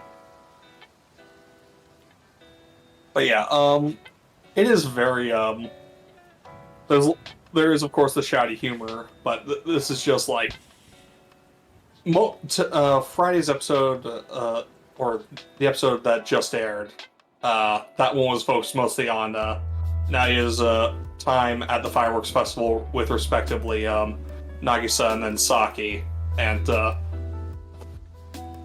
it was very very sweet, especially the Nagisa stuff, because she's just like very appreciative of the relationship and the bonds she's formed with both Naoya and Saki, and it's very very nice. Whereas the Saki stuff is more comedic. But there is still a little bit of sweetness there too. Yeah, poor Shino is just having a very not fun time of it.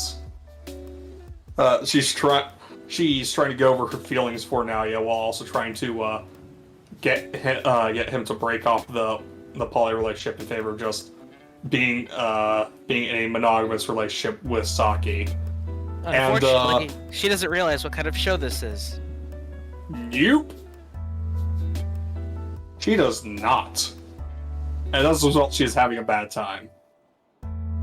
Though, Mirka is also not having the best time because, Naoya just is like, sorry, I don't want to deal with you right now, please leave me alone, and then just runs off. Hard to say Mirka doesn't deserve the cold shoulder at that stage either. Yeah.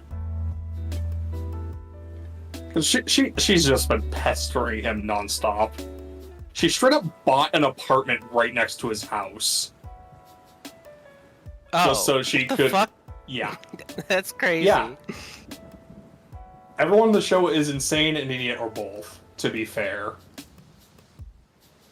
But yeah, no, it's still pretty fucked up stuff that she's doing.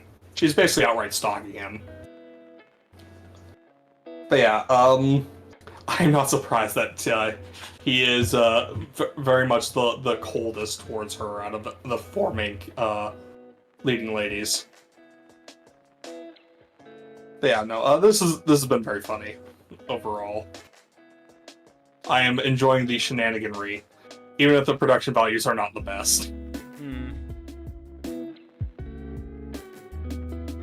Synergy, if I were to say, SP, yeah, they're not the best studio in the world, if I remember correctly. They're not ideal, no. A lot of still frames. Oh, right, they did Battle Game in 5 seconds.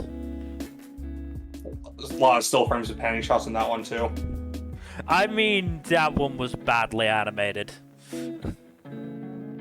Yeah, that tracks. Yeah, no, this one I am still enjoying, so. Good. Alright, moving on then to Goblin Slayer Season 2. So this one has... So there were 2 episodes that aired between this and the previous stream for anime. This one, the screenshot is from the not this the most recent episode, but the one before that, and that one's more contemplative, but also has some fun bits of just Goblin Slayer and the other higher level adventurers giving training to all the rookies, which is really fun. But it also had this really fun just boys' night out between Goblin Slayer, Not Lancer, and Not Guts. I'm sorry, Heavy Warrior and Spearman. I'm probably just going to call him Not Lancer and Not Guts, because it's funnier that way. Yeah, it seems fair.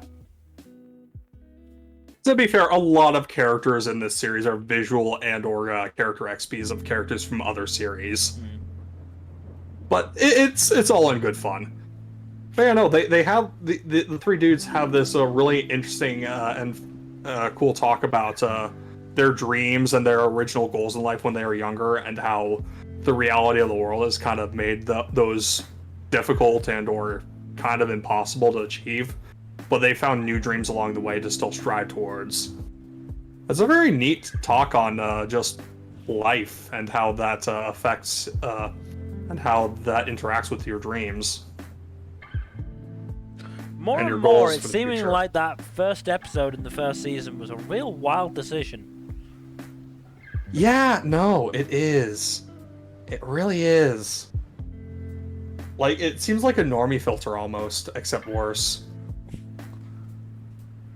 But yeah, most recent episode has goblins raid the rookie training camp, because of fucking course they do.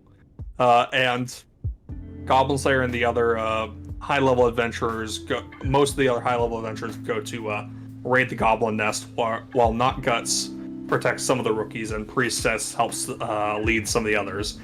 And one of the bits that really got me laughing was I don't know if it's intentional dark comedy or not, but like one of the rookies is running away from the goblins. He takes off his helmet for no good reason and almost immediately gets brained by a large rock. This is why you wear helmets. Just like, yeah, like there's a whole bit in the first season where Goblin Slayer's like, yeah, wearing helmets helps a lot. Armor is important. This is why people make and wear armor.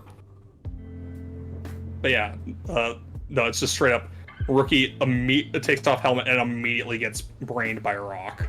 It's like, again, that you have that armor for a reason, dude. But yeah, they are mostly successful in protecting the villagers and the rookies, though there are a few casualties. But their efforts do prevent a much worse scenario, and as a result of her leadership skills and demonstration of her skills, Priestess gets her promotion. That's nice. And of course, Wizard Boy learns how to not be an annoying douche nozzle and actually use his skills effectively rather than just trying to spam Fireball and doing fuck all with it. But yeah, so he leaves with one of the other rookie adventurers to go off to a different place to learn how to adventure in other circumstances. So this may be the last we see of him for a while. But who knows? Maybe we'll see him again later. But yeah, no, I did like this arc. This was a very, first episode was a bit on the weaker side, but after that, it definitely picked up for me. Alright. Moving on then to another fantasy series. It is Helck. This flashback was a lot longer than I expected, but holy shit. It feels like it needs it, because goddamn a lot happens. Holy shit. Oh my god, but it's been so good.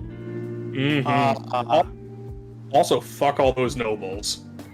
Oh yeah, it turns out the nobles are bad. I'm shocked. I am shocked. Shocked. Even the ones we thought were good were bad. Yep. I mean, that one is a tiny bit of a shock, but not that much one. Yeah.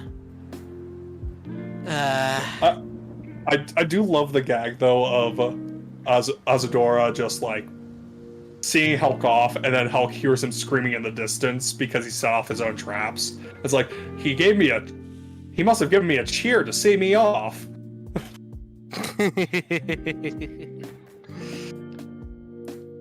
But yeah, and then I'm pretty sure that's the only bit we get with good old Anne from management having any commentary in these past couple episodes. Yeah, because after that, it's been pretty much. It gets serious. Yeah. Like, there is the funny joke of what's his face, the big burly dude, just like having no indoor voice and or ability to be stealthy. It's so funny. It's also so sad because we keep meeting characters that we know now as awakened heroes, but yeah, it's sad because very sad. I've gotten to care about these characters, and now I have to watch, and I have to watch them be bad. Yeah. This flashback has done a lot to get you invested in these characters. Also, what the hell happened to Alexia? I need to know. Yes, I need to know as well. I'm scared. I get the sense that she is probably whatchamacallit. Damn it, I'm blanking. I'll think of it in a second. Okay. But yeah, no, they're all just like having a not good time. Yeah. In this flashback. And now the whole thing with God, what's his name? Kless. Yeah, Kless. The whole thing with Kless. It's poor Helck. Mm-hmm.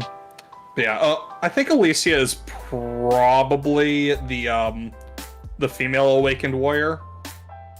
Oh, I have no. Maybe. I'm pretty sure she has the same voice actress. Oh, really? Oh, okay. Then there you go. Yeah. Also, like, the issue is also they have the similar swords. Oh, do they? I didn't notice. Yeah. That's what I'm thinking. I could be wrong. Okay, well, it's better than her being dead, because then maybe she can, go back to normal. Maybe. We have no idea what the hell that process is going to be like. No, and it sucks. It sucks. I like these characters. I like them too. Like, I love that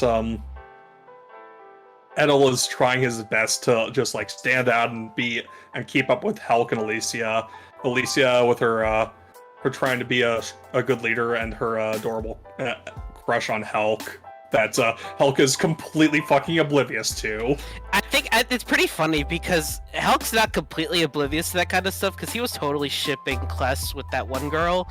Yeah. But he's only oblivious to it when it regards him, I guess. Yeah, that's the thing. Helck has very little awareness of himself. Yeah. But yeah,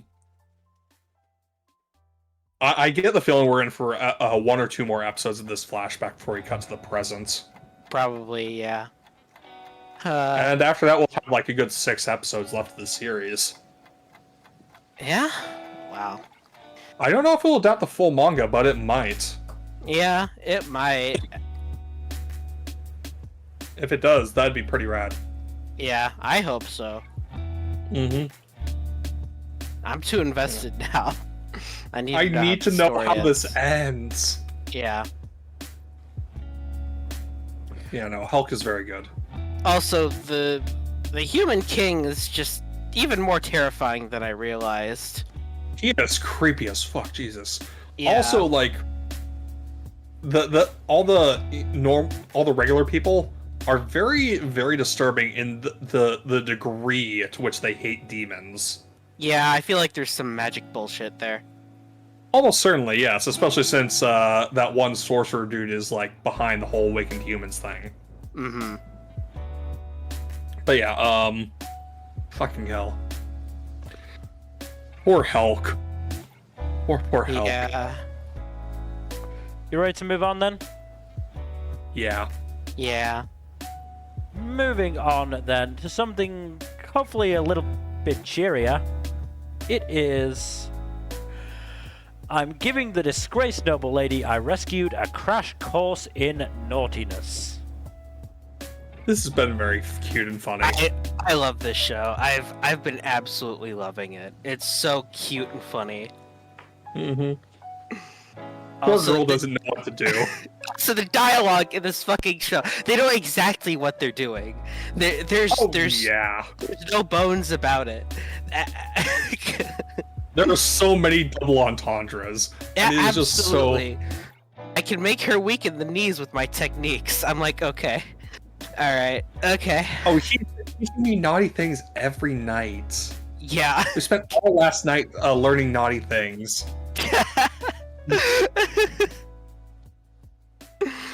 No, they were just playing board games and eating sweets. Yeah, exactly. Which, to be fair, that sounds pretty fun. That does sound like a fun time, honestly. I've done that with friends before. Oh yeah. I have too. Yeah. It's very fun. But Eruka is a fun character, and so is Miyaka. Mm-hmm. And of course, the dynamic... Oh, continue. Go ahead. Continue. You're good. I'm just loving the dynamic between Al and Charlotte. It's just very, very sweet. Oh no, it's precious, and I absolutely love it, cause Alan's just a sweet guy. He just wants her to live her best. He just wants Charlotte to live her best life, and Charlotte's just the most purest human being you'll ever see in an anime, who can do absolutely no wrong. Right. So it's just adorable. Mm-hmm. I do love Alan just going around beating up all the hoodlums in the town, just so that Charlotte doesn't encounter any danger whatsoever. And then everyone's like, at the end of the episode, everyone's like, "Thank you for cleaning up our town. We really appreciate that." Yeah, what's even funnier is that when Charlotte meets them, when they're all beaten already, they're like, "Oh no, a goddess has graced us with her presence." They're literally like, "You an angel? You're so kind." I'm never gonna do anything bad ever again. Oh, it's really funny. Mm-hmm. Yeah. Also, I love the bit where she gets gifts for Eruka and Miyaka. Is like, Alan's like, "But what about me? Where's my present?" He just sounds so sad about not getting a gift. She wanted to give you one, but she didn't know what she wanted. Mm-hmm. Just really, really freaking cute and sweet, and I love it. Yeah, no, the title is super misleading. Yeah, again, the only thing that's really indicates. I'm so glad that it has ended up being like this rather than what we so feared it would be after. The title really indicates it's how many double entendres are in the show, and that's about it. Yeah, because there are plenty of those, but it is cute and wholesome and funny, and it's just really, really nice. Good, I'm glad. It's a very nice feel-good show. Yeah. If we can move on then. Yep. Probably a good idea. To the next show, which is I'm in Love with the Villainess. Now, Jack, I believe it's the first. Oh, yeah. I was just gonna say, I know you've been saying you've had some issues with the adaptation thus far. So the issues primarily come with the pacing, because ideally this would be paced out over a full core rather than at least the first novel's content. Right. Whereas they've covered half the content in 4 episodes as opposed to 6. And they've also, as a result, a lot of the world building and character stuff has been a bit flattened. It's not as bad as I've seen it in some adaptations, but it's still noticeable. And given the pacing they've had, if they want to cover the first 2 volumes in this season, they're going to need more episodes than they have. Because they at the pace they're going to cover the first volume in 8 episodes, and 4 episodes is not enough for the contents of volume 2. Right. Interesting. So sort of what I worried about with 7 Spellblades that ended up not being the case because they did add an extra 2 episodes. I do wonder if they're going to add more episodes for this, because I don't believe we have an episode count listed for this one. Mal is saying it's 12. 12 episodes. Yeah, Mal is saying 12. That's Mal. Mal is not the most reliable thing. I know. Episode counts, it's usually pretty good about that. I mean, it said 13 episodes for Spellblades for a while. True. What they might just do the thing where it's like, at the end of the season, we're gonna have a season 2, and it turns out it's actually just core 2 that they're just putting off. Whatever. We'll see. If they do that, I won't mind too much, because that does mean they will get into the contents of. They will finish out volume 2 at the very least. More episodes is more episodes. It's just I just don't like when they do that. Oh yeah, no, it's annoying. But yeah, I don't trust Mal unless they have a specific citation on the number of episodes. Yeah. I also prefer them to not list an episode count unless they there is an actual news article citing the number of episodes. But let's not talk about the meta stuff. Let's talk about the series itself, because Episode 3 has quite probably the most frank discussion of homosexuality I have seen in any anime, I think. Yeah, I think there's been maybe... I don't know. The only one that really comes close is Bloom or Given. I was gonna say Bloom or Given, and I think to a certain extent Sasuke Miyano as well. Yes, but none of them. I don't think any of them had series. this discussion. Yeah, I don't think any of them had this discussion this early on. Is the thing. No, probably not. But it does reiterate a lot. The closest was probably Bloom, but that was Maki talking about his ace arrowness rather than use homosexuality. I mean, yeah, again, it's that conversation is good again because it recontextualizes Ray's behavior throughout the show, or throughout the previous It also episodes. does give it also basically outright states Ray is doing her shenaniganry mostly because she wants to be close to Claire and is putting up a front to basically just to have an excuse for why she will be hurt by the inevitable rejection. I will say it's a little weird to have that kind of conversation right in front of her. I mean, I get it though, because it is important that Claire understands this. Yeah, but it's still weird. And that also doesn't, change the fact that Ray has been a bit too creepy at times. Yes, that's the thing with Claire's comment there, that they call her out on. While they're not wrong necessarily for doing it, it's Claire's a little bit justified in that regard because Ray's been a bit much. Yeah, to put it Ray lightly. has toned down her behavior after this point, though, which is a good thing. Which is good, but again, it's apparently that's just from the manga, not the light novel.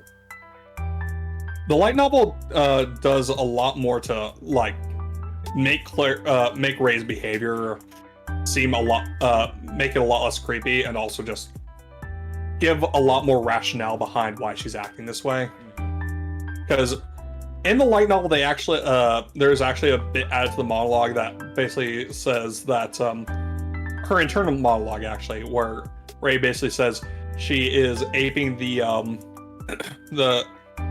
quote-unquote comedic behavior a lot of queer Japanese performers engage in, as a kind of exaggeration and leaning into the stereotypes to as a kind of refuge from their own suffering dealing with a rather homophobic society. Right. Yeah, that's not included. If it's included in the manga, I don't believe it's really expounded upon to the degree it is in the light novel. Right. But yeah. Also, could have done without the explanation about elements, but it's whatever. It kind of has to be set up. It's obligatory. Obligatory isekai world magic system explanation bullshit. I probably would have. It's only a few minutes. I would have had more of an issue with it if I was watching the sub. So, but the fact that I wasn't meant it was just background shit. I am very impressed that they managed to get it simuldubbed. It's been really good as well. I cannot overstate how good Hannah Alye is as Rei. Like, she's been just so good and so entertaining. As has the rest of the cast as well. They've been really good as well, but her in particular has been a definite highlight of the show thus far. I also do think like the voice acting in general has been very good. Also, I do like the bit of when they're all being attacked by the slime monster, and Ray's like, "Save me, Miss Claire," and then we get the bit where it's like Claire's literally also right been next taken, to her. yeah. And looking at Ray just like, "Fuck you."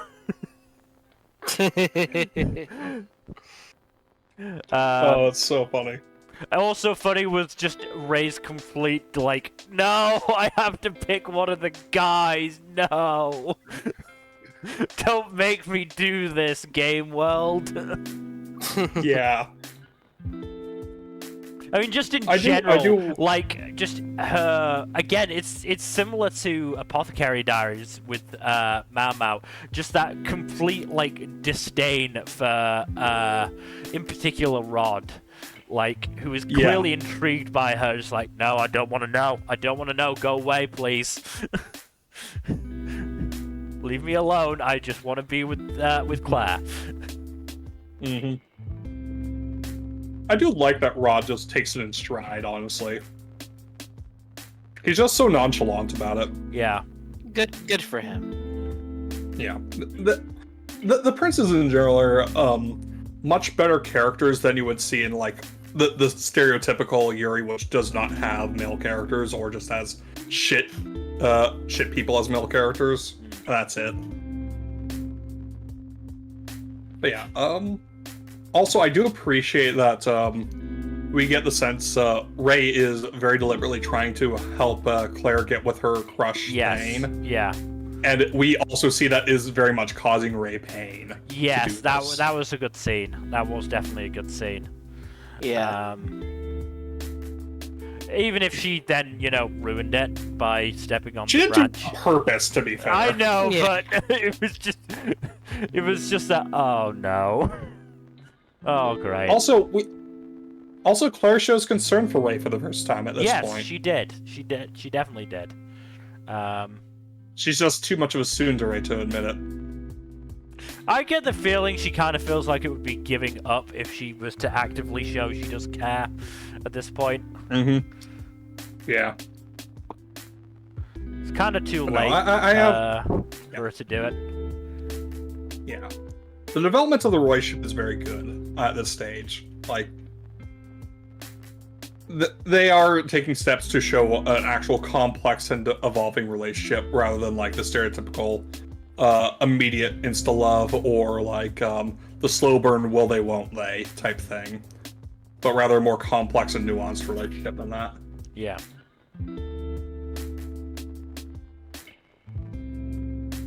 Yeah, no, this is good. I will say, I am always going to recommend the light novels over the anime adaptation, because light novels are, in my opinion, the best way to enjoy the story. Just be aware that if you are going to search out the light novels, there's another one, another series that's set from Claire's point of view that you don't want to buy. At least not first. You don't want to buy it until or unless you've read the original first. Yeah, wish I'd known about that. Sorry. To be fair, that's Amazon's fault for fucking you over, not. It not was ours. Amazon's fault, to be fair, because I opened the page up for the actual first light novel, and it sent me to the paperback. So then I clicked on the Kindle, which sent me to the page for the Claire light novel one. Like, Yeah, no, how it's does really that fucking work? stupid. How the fuck does that work? I wish I could tell you, but I cannot. But yeah, no, Fucking stupid. the light novels are excellent. I will definitely recommend. The anime is pretty fun so far, but it is, as many light novel adaptations are, inferior to the source material. And it's very apparent in a lot of the changes made to the especially the cuts made as well. Well, now that I'm caught up, I'll actually have time to read it. I look forward to hearing your reactions to it. I might start doing that tomorrow. Yes. Anyway, we should move on to Yet another sequel. Jujutsu Kaisen Season 2. Oh boy. So the insane thing is, that fight between Yuji and Choso, in a lot of other shows, would have been a fucking, like arc or season ender. That's just, that's like, we're like a third of the way in. Oh, so that insert song that they used there, goddamn. Yeah, Fucking it was, incredible. I'm fairly sure it was an instrumental version of Remember from last season. So, I'm trying to remember the exact order we got for the episodes, because I know we got the Nanami showcase, which had yet another example of the thirsty animators. So We also had So I think we had Seance, Dull Knife, Red Scale, and Fluctuations. So Seance was the one that ends with Toji coming back. Yeah. So that had the fun little Megami puzzles out shit, and deals with the sorcerer. And getting fucking getting stomped was start of Dull Knife, wasn't it? Yeah. I think so. Yeah. Did you know he And, apparently lost an eye? Jesus. I don't know, because I don't think we ever actually get a good shot, and I can't remember if he's come back yet or not. He's popped up. I don't remember either. But yeah, no, Toji beats the shit out of him. Yeah, but like it said on again, this is why I'm saying apparently on the wiki. I was checking his wiki, and it said that he lost an eye to that Toji beatdown. I was like, he did?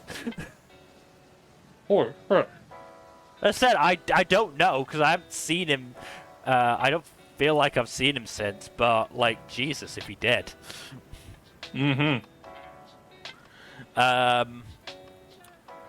But yeah, Then we get Nanami. Yeah. Well, no, we get the annoying little shithead. Shigemo. Attacking Nobara. Yeah. Yeah, attacking Nobara and all the agents who are helping out with the sorcerers. And I then am we get impressed. the most satisfying beatdown ever. Oh yeah, no, Nanami beats the shit out of him, and it is good. No, there's a more satisfying beatdown at the end of this season. Well, yeah, Oh, but yes. it's still We'll get to that. fucking great. It's still a good. very satisfying beatdown. And yeah, Yeah. fucking Nanami just absolutely destroys Shigemo. And it sort of this episode and episode 38 kind of brings up something that I hadn't thought of before. So obviously we know that Gojo got Todo and Mei to recommend the 3 first years, Maki and Panda, to be grade 1s. Which seems kind of weird when you do actually see, the clear gap between those guys and, Nanami, and as much as he's kind of a dick, Naobito. But Naobito, I believe, is actually like a special grade 1 or something like that. no, he's grade 1. He's grade 1. There are only 4 special grades. I know he's not a special grade, but I think like he's like a peak grade 1. He's a special grade 1 is what he's titled.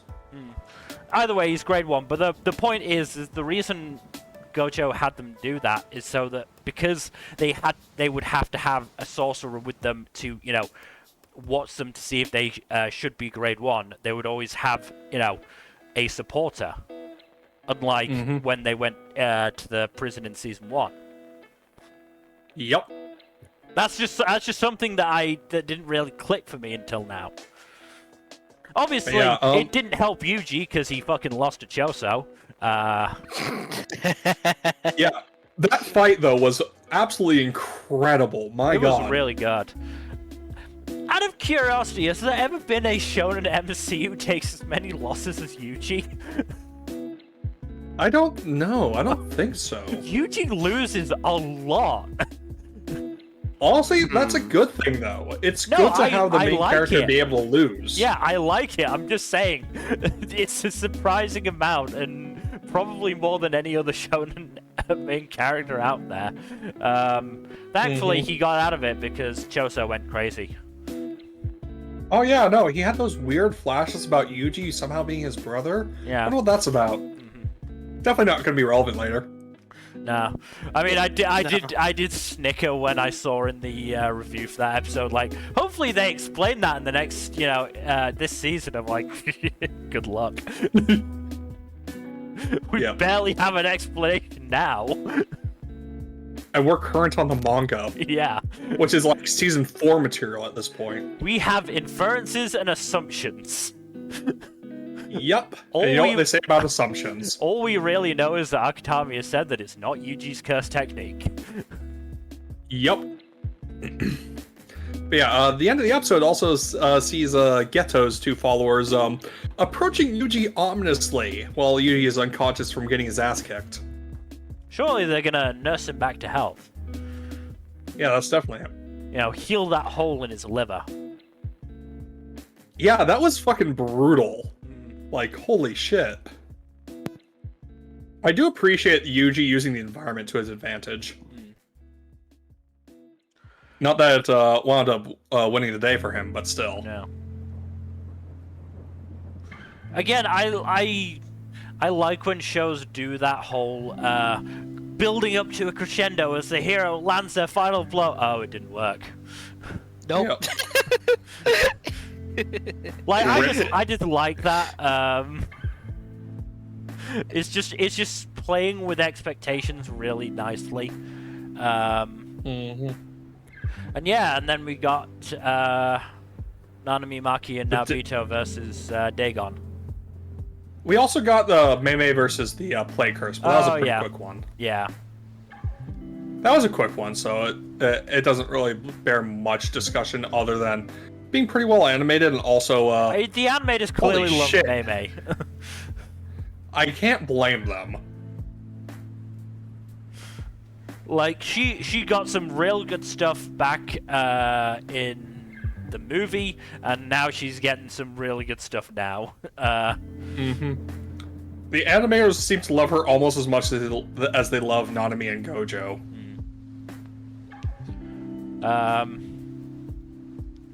I wonder if there was some catharsis in them, animating Naobito with his whole, fuck these idiots ruining animation with your 4K and 60 frames a second and your interpolation.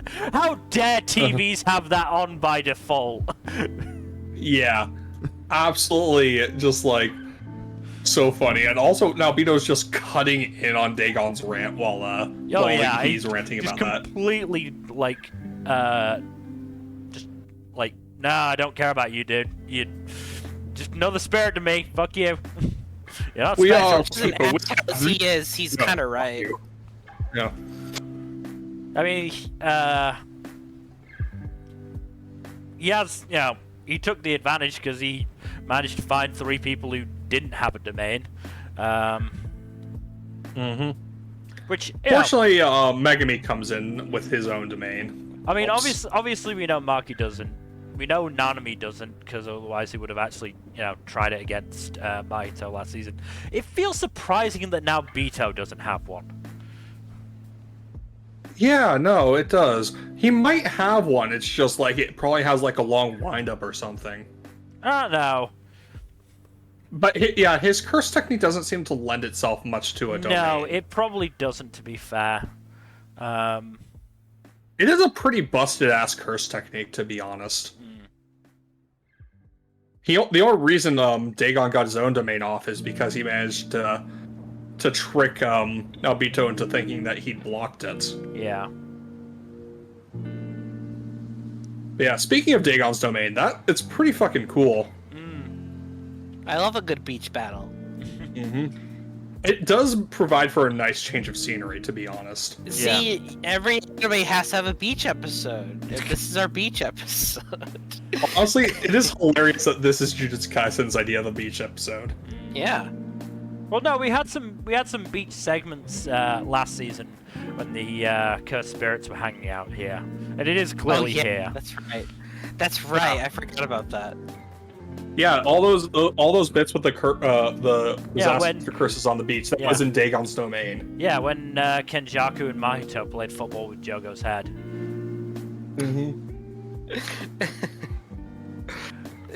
They're such a funny crew. Yeah. Yeah. But they're such a funny crew once you get back all the horrific mass murder. Yeah. Like with Dagon coughing up all those corpses. Yeah. We don't have to talk about that. Look. But everyone has something they're proud of. But yeah, Toji is now involved, so that's gonna be fun. Yeah. Oh boy, Toji. Oh boy. I fucking love Toji just spannering everyone's works here. Like, no one expected him to be a factor in this. Yeah, I'm very much looking forward to next week's episode. That's going to be real fun. Yeah. It's going to be real fun knowing what happens in the manga, and thinking about what stuff is going to get covered. Because, you manga readers. I'm surprised you haven't read the manga number. I have. Don't worry about it.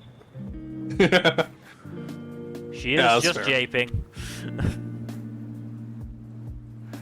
But yeah, let's keep on moving forward with Kawagoe Boys Sing. Damn it, this show got me as well. Really? There's another one that I went into thinking, yeah, I'm probably gonna drop it, and damn it, it got me. This has happened a lot with me this season too. I can't really blame you. So we get introduced to two new characters, Kobashi and Baruto. Kobashi is in a completely one-sided rivalry with Yazawa, and Baruto is a big, muscly cinnamon roll of a boy. Who was forced by his father to weight train, but what he likes is baking and singing. Which you'd think, would make joining a boys' choir a good idea, and it eventually is.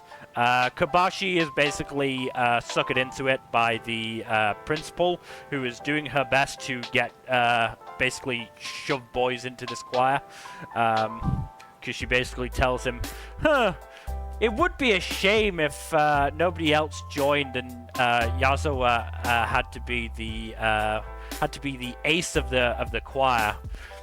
If only somebody else just as talented joined, they could take that spot. I mean, we can't have two ace singers, can we? And yeah, Kobashi ate that up like the idiot he is.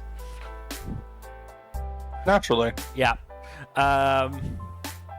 And then episode 3 was introduced Kiss Makeup Guy, who again is kind of a sort of cinnamon roll. Like he wears the face paint to make himself feel more confident. And once again, the principal goes to extreme lengths to get him involved, because throughout the episode, every time he's come into the school wearing the face paint, he's been told, you can't be wearing this, you gotta take it off. And he does, and then the principal is like, hey, you join the choir, you can wear the face paint all you want. Bribery. Bribery is fun, yes. So yeah, we are slowly gaining in members of the cast, and Hibiki is, dying less inside at the idea of these boys butchering songs together. And yeah, it's been amusing. I've laughed. I'm starting to enjoy the characters, so yeah, it got me. God damn it, it got me. Another show to keep on my list. But let's get on to a show that isn't going to be staying on my list, because we have Motherfucking Ghost.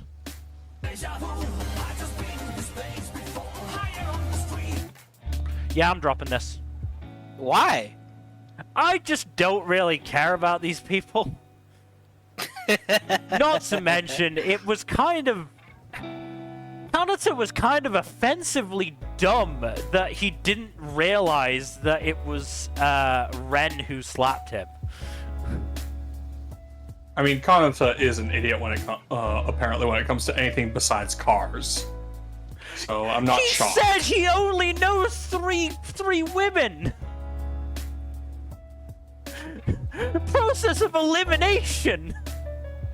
I know she's I think she's wearing a wig, because she is wearing a wig. Her hair is not her lighter. natural hair color. Yeah, her hair is lighter while she's dressed up as the angel than normally, but still, come on. How can you be that dumb? And yeah, I don't know. Maybe you need to have watched Initial D to actually. None of the main cast, I think, are relevant to the Initial D.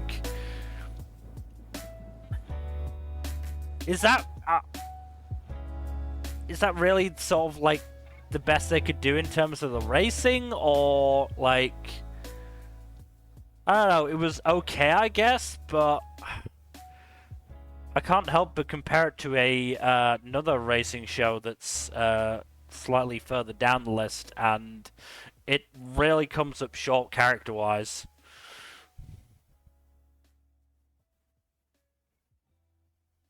No, I get that. I did enjoy the racing stuff at the very least, because that's been fun. I do think the love triangle bullshit is, dumb bullshit. Especially since one of the people is patently uninterested in one suitor, and the third member of the triangle is just, an oblivious dumbass. I mean, that's the other thing. Basically, an episode and a half of just that one race. And this isn't like Firefighter Daigo, which is 2 core. This is 1 core. Jesus. Yeah. At least the most recent episode did have an actual race starting off. But I imagine you dropped it before then. Yep, I dropped it at 3. No, I get that. I'm probably going to watch a little bit more of this, but I don't know. This one, it has been losing my interest here and there. I do feel like the love triangle bullshit is annoying. Just because, again, the participants are, not making it a very strong relationship drama type thing. I mean, it's not really a triangle, it's more of a line. Yeah, that is the other thing. Shun likes Ren, Ren likes Kanata. That's it. Yeah, there's no mutuality there.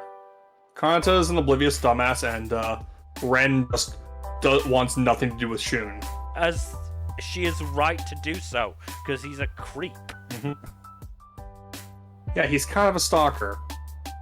Doesn't matter how much of a bro he is to Kanata, he's Yeah, repeatedly tries to get that's- Ren's information. That is also not helping. Yeah. But again, when I say you maybe need to watch Initial D, like there was that bit during the qualifier where Kanata did that drift. They were all like, "Oh my god, that's the famous Fujiwara drift," and it's like, okay, I know he's from the original series, but is that important? Should I care?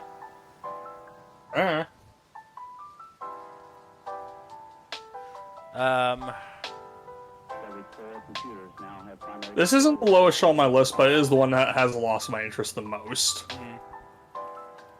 No, as I will say that the racers introduced in the most recent episode, some of them have been pretty interesting, but like I've only got like little bits of impressions from them for the most part. I would say my issue is this just feels like too old school for my tastes. I think no, that's fair. There's believe it or not, this is a pretty recent manga though. I know, but obviously it is, based on Initial D or is a semi-sequel series to Initial D, and so it has the same kind of narrative flow and character work that I imagine Initial D has. So the manga started in fucking 2017. Yeah, I know it is new, but it feels old school. Yeah, no. To be expected given, what it's a sequel to. Yeah, no, I get it, and honestly, I'm not quite in that boat yet, but I might well be soon. Moving on, though, because we do need to pick up the pace more. Moving on to My Daughter Left the Nest and Returned an S-Rank Adventurer. I'm still enjoying this. It's very fun, yeah. I love the joke in Thursday's episode of her just clinging onto his back like a koala. That was good. Also, the confirmation that yes, Ange just came up with the name the Red Ogre for Belgrieve. And has just been telling people that. She's been hyping him up and she's been hyping him up all around. So now every time they say like, "Oh my god, that's Belgrieve the Red Ogre." Oh, why did you have to travel so far, and why could you not stop talking about me? Belgrieve is very quickly turning into the world's most tired dad. I thought the kids were supposed to get easier after they grew up. And he has now adopted 2 other daughters as well, yeah. Unfortunately for his stress levels. To be fair, those 2 are way more normal than Ange. Oh yeah. I do love Belgrieve's reaction to Miri's furriness. Yeah, and it's like, "Oh, that's why you wore the hat. Your ears were cold. Oh god, I'll get you something. I have a knit cap somewhere. Let me go get it." But it's just so cute and wholesome and just so sweet. It's like on the opposite end of that spectrum, really Miri's relationship with her mentor Maria. Oh yeah, that's funny. I mean, I liked all of the old adventurers, to be fair. The old adventurers are really fun.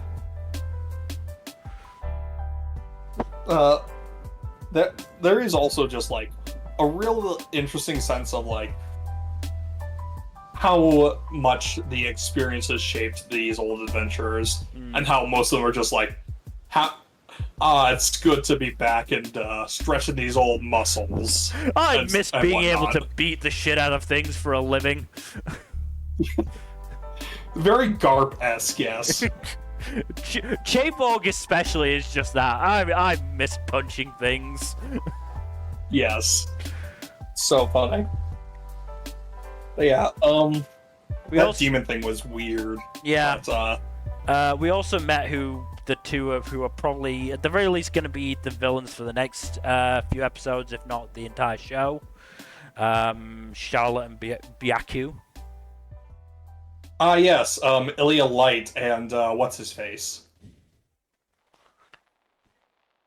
I'm calling her Ilya Light because she looks like Ilya from Fate. But yeah, I'm curious as to what their deal is, because there's clearly some magic bullshit going on with them, but at the same time, it's not clear what that magic bullshit is. I mean, it looks like they're peddling some kind of cult. Oh, yeah, no, that much is clear.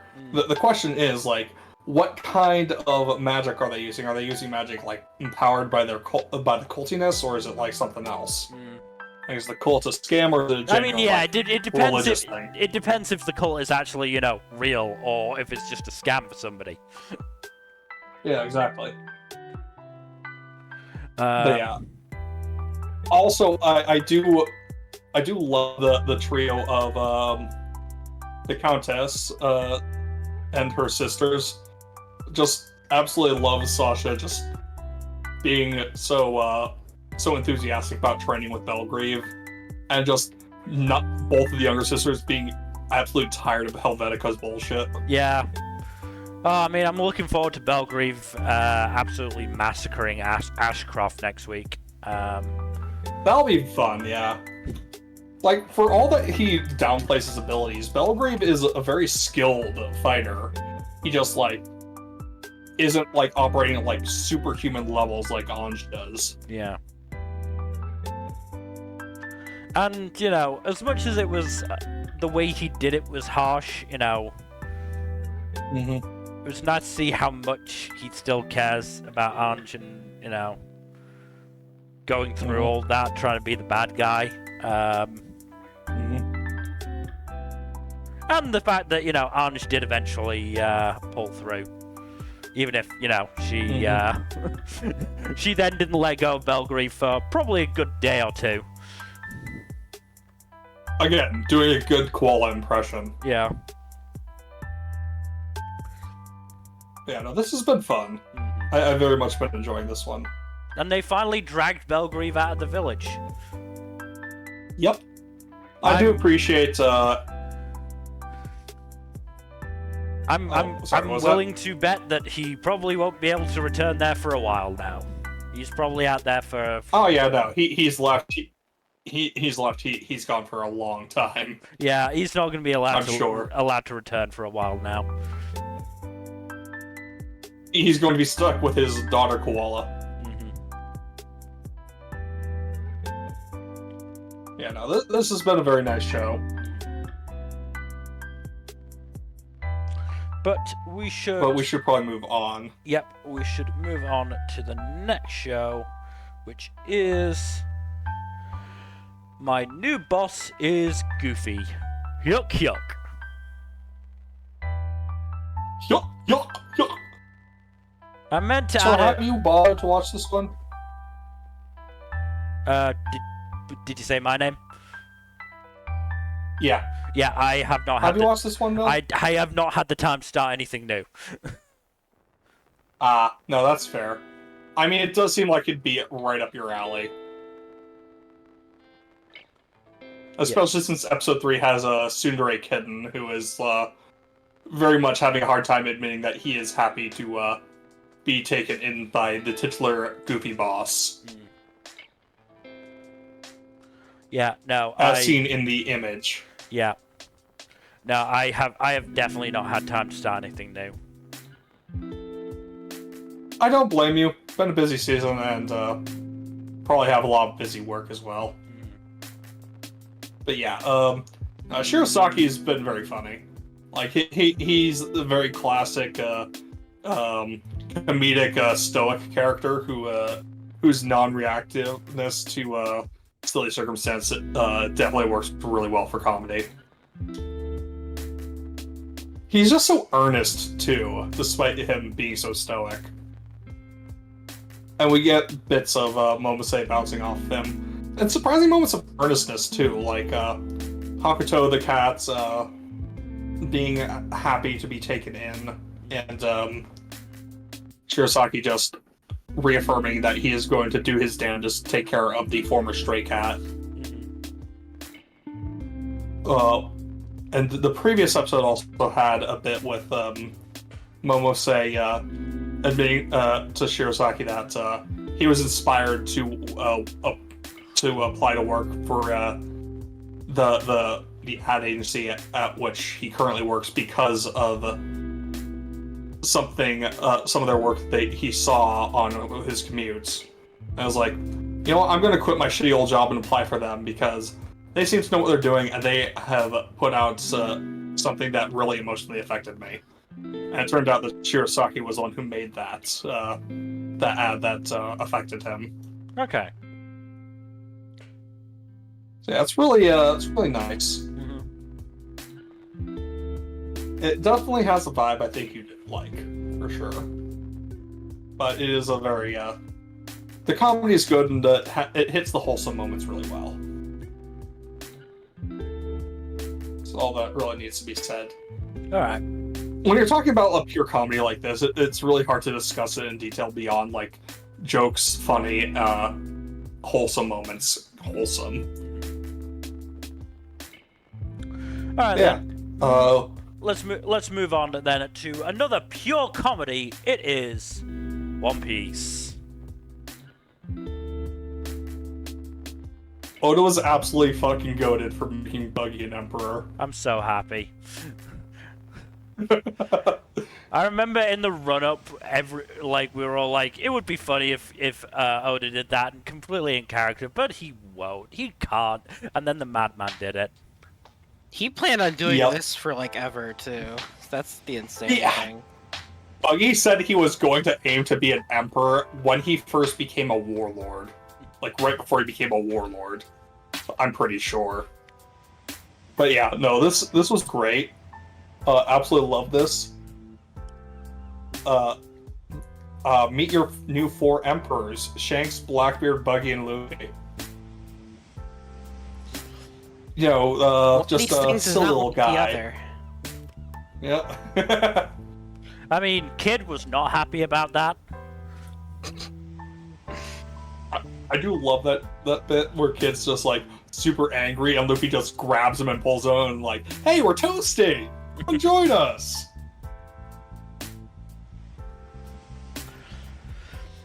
Oh, yeah, Luffy. No, this is great stuff. We also got the formal introduction of Green Bull in the anime, so that's fun. He is a piece of work. Yeah, he is. Real piece of work. Verified Sakazuki fanboy. Hardcore. But at least Shanks got off his ass finally. Mm-hmm. Oh yeah, that's only been in the preview for today's episode, but yeah. Oh, sorry.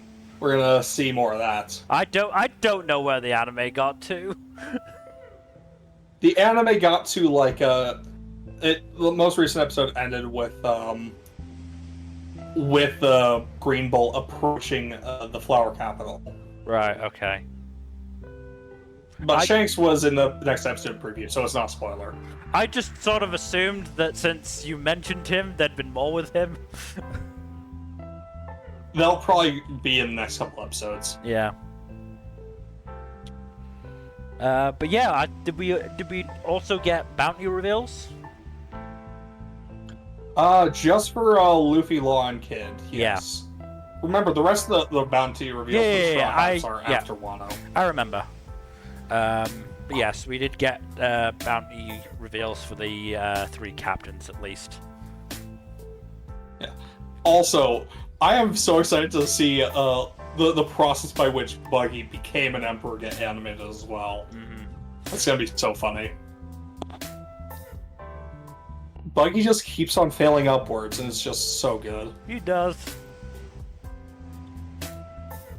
But yeah, no, One Piece is, and it continues to be, the GOAT. I do love the splash design for this this image of the new emperors. Mm-hmm. Yeah, it looks crazy. Mm-hmm. But yeah. I know you two are both trying to not say too much because you don't want to accidentally spoil. Mm-hmm. But yeah, no. Good stuff, good stuff. I mean, the issue is, because I'm not watching it, I don't know what was covered in the episodes we're talking about. So... Exactly. Exactly. I've already nearly given something away, so I'm just gonna shut my mouth now. One Piece is good, but you should probably read it. Yeah. Honestly, reading is the best way to consume it. The animation for Wano has been popping off all over the place, but like, that's like over 900 episodes in, and I don't know if you want to. The anime is supplementary material, not a replacement. Yeah. Exactly. I mean, watch it for big fights. You know, especially Luffy versus Kaido, but otherwise, yeah. Yeah. Mm-hmm. Do not watch Luffy versus Doflamingo. Good God. Well, you can watch the end of it. The end of it's good. Do watch Luffy versus Katakuri. I'm fairly sure that was good. Oh yeah, no. They started picking up the quality of the animation around Whole Cake. Yeah. Or even so. Anyway, let's move on to our dating story, the experienced you and the inexperienced me. I was not expecting to still be enjoying this one. Oh my god, Jack. I know! I know! Raise the standard! You have the same problem! You have the same problem! Don't point fingers at me. My stuff could at least be considered good. This is not bad. Honestly, I do like the earnestness of the relationship on display here. Like, they are actually trying and making efforts for one another. There's a give and take to the relationship, which a lot of the time you don't see an actual dating relationship portrayed in anime. Like, they kiss and or confess, and then the anime fucking ends, and that's it. Like, there should be more shows that actually portray a relationship like this, where there is like, hey, it's not a traditional gift. I didn't get a traditional gift for you, but this is something I put a lot of effort into, and she appreciates it because it's something that she cares about, and he made a lot of effort to make something for her. And it's like, again, a lot more shows would do well to actually, focus on an ongoing relationship rather than just the build up to one. Some shows can do both, but most of them don't because they're cowards. But yeah, there is also the introduction of the girl that he had previously confessed to, who starts spreading rumors about her, about his girlfriend, because as it turns out, so the previous girl, of fucking course, they have black and white themed names. So, Kurose was the girl that Ryuto previously confessed to, and Runa Shirakawa. Shiro is literally just one symbol away from Shiro. God damn it. How did I not notice that before? How did I fucking not notice that? I don't know. Have you been turning your brain off for this show? Not entirely. But yeah, Shirakawa, Kurose and Shirakawa are actually fraternal twin sisters. And Kurose has been, and Kurose has been both literally, not literally, but has been figuratively living in Runa's shadow for basically her entire life. Because Runa's like this bubbly, outgoing, friendly, personable person. And Kurose is not that. And things were made worse when their parents divorced, and Kurose was forced to move away with her mother, who remarried and has since divorced again and moved back to town. So, yeah, she's just not having a good time and is very, very angry at having to once again be in the shadow of her brightly shining sister. Mm-hmm. So, yeah, she spread a bunch of rumors to kind of defame Runa that kind of basically got declawed when Ryuto was like publicly admitted that he's dating Runa, and a lot of the rumors had basically been about like calling her shallow and or a money grubber. And Ryuto's just a plain dude who's not particularly, wealthy in any way. So it's like, why would she be dating him if she was those things, type of thing. If only So it that does was how effectively rumors deframe actually worked. Yeah. If only. But yeah, there are, of course, fun little things like, a lot of episode 4 is, Ryuto just trying his damnedest on a date to, hold Runa's hand. That's his goal, just to get to hand holding. And they managed to get there. Those filthy degenerates managed to get to hand holding. Wow, I can't believe public, this. No I less. can't believe this aired on TV.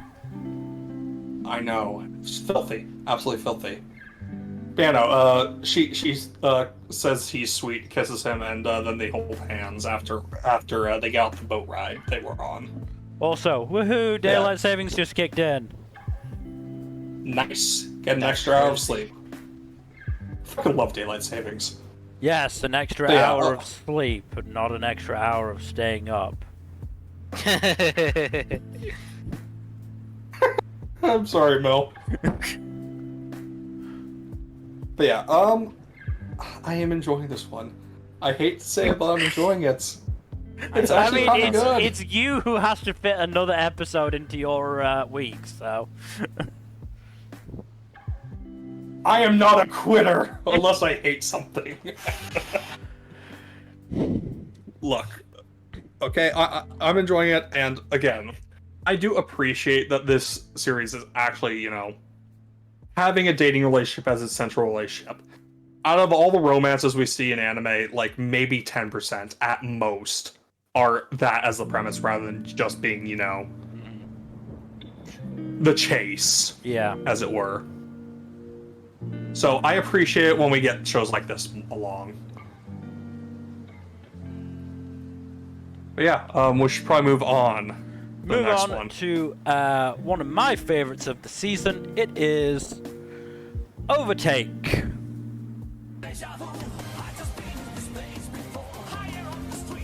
Okay, whoever did that, had to do it. yeah, you scared the shit out of me because I clicked something and I thought I'd set something to play by accident until I realized, oh right, it's that. Oh Jesus. I'm sorry, but I'm not. No, I've been really enjoying the show. If it wasn't for Apothecary Diaries, this would be an easy first. Quite frankly. It's very good. The animation is so expressive. Mm-hmm. Like it's almost sort of cartoony in how expressive it is. Especially with that one girl, I forget her name. Arisu. Yeah, it's especially expressive with her. Yeah. It was quite neat to learn that she's actually, childhood friends with Kotaro. Despite the fact that she is working for, She's a filthy traitor. yeah, Belsino or whatever the fuck it's called. I can't remember the exact name of it. Yeah, the other... Belnicio, Belsino, something like that. Yeah, she's a freaking traitor. How dare she? But it was just so funny how in episode 4 that lose button just kept being hammered for Haruka. Just when he was ready to forgive Koya, it got slammed again. It was like, fuck you. Block. Koya had to be to his ex-wife, be like, how can you tell if you got blocked by somebody? I think it's happened, but I don't know for sure. You shouldn't have taken that picture, man. It's kind of unfortunate, to be fair, but he is. genuinely do think he regrets it. No, I'm sure he does, but it's like, you shouldn't have taken the picture, man. Yeah, and he is also clearly doing what he can to, you know, make sure Haruka feels comfortable with all this now. Of course, yeah. He's not, you know, he's not that kind of guy. Yeah. And we finally got the lowdown on Koya's tragic backstory. That was pretty fucked. Yeah.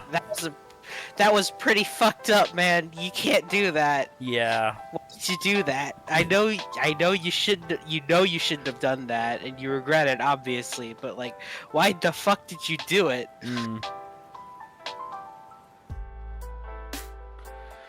Like, goddamn. But it got Haruka to share his tragic backstory with Koya, and Yeah. hopefully now they can start getting along a bit better. At least, you know, on Haruka's end. Koya has been doing his best. He's been trying. There's been a lot of effort, even if there hasn't been a huge amount of success. Yeah. I mean, what was also really interesting is how they got into the basically the gamesmanship in Formula Racing. Because yeah, the whole, if there's two drivers, one will probably, you know, be ordered to stay behind another. That actually happens. Yeah. Yeah. It's interesting. They actually did the research for this. What the hell? I mean, like, I think probably the most famous example of that, certainly in recent memory, is in F1, Lewis Hamilton and Nico Rosberg, both of whom could have been, you know, world champion class drivers, but Rosberg had to stay behind Hamilton because Hamilton was seen as the better chance of winning.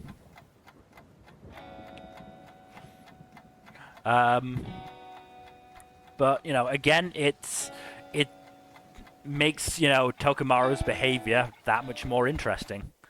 Yeah, he's also just kind of an asshole. He is, but, you know, you can kind of see why. You know, he's in the wrong for taking out his frustrations on Haruka. But you can see why he's frustrated. Yeah, it's understandable, but it's also like, come on, dude. Like he did not intentionally wrong you in any way. Yeah. Like, oh yeah, absolutely. Come on. Absolutely. That was a thing that couldn't be helped, you know? That just happened. No, as I said, he's absolutely in the wrong.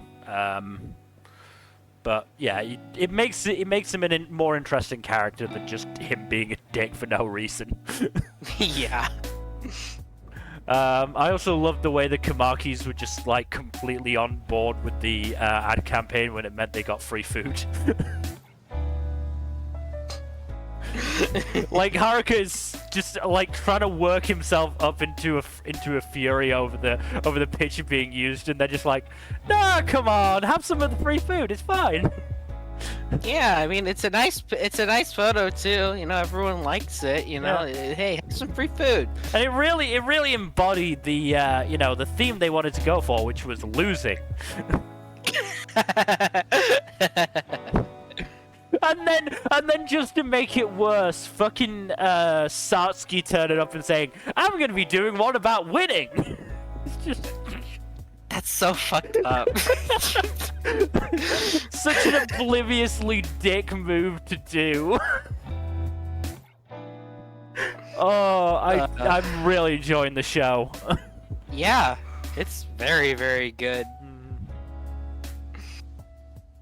All the characters are great. Oh, and the voice actor for Komaki Senior has a glorious mustache.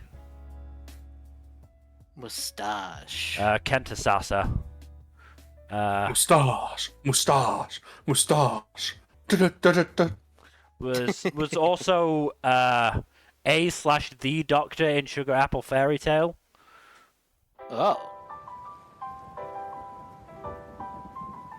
But yeah, no, Overtake, been fucking fantastic show. As I said, if it wasn't for fucking Apothecary Diaries just coming out of nowhere late in the season, late in the start of the season. Apothecary Diaries was very hyped up. Yeah, I know, but it's just like, for 2 weeks I was like, yeah, Overtake's been really good. It's probably my favorite show this season, and then in comes Apothecary Diaries with the steel chair. Yep. With a steel chair. That's good.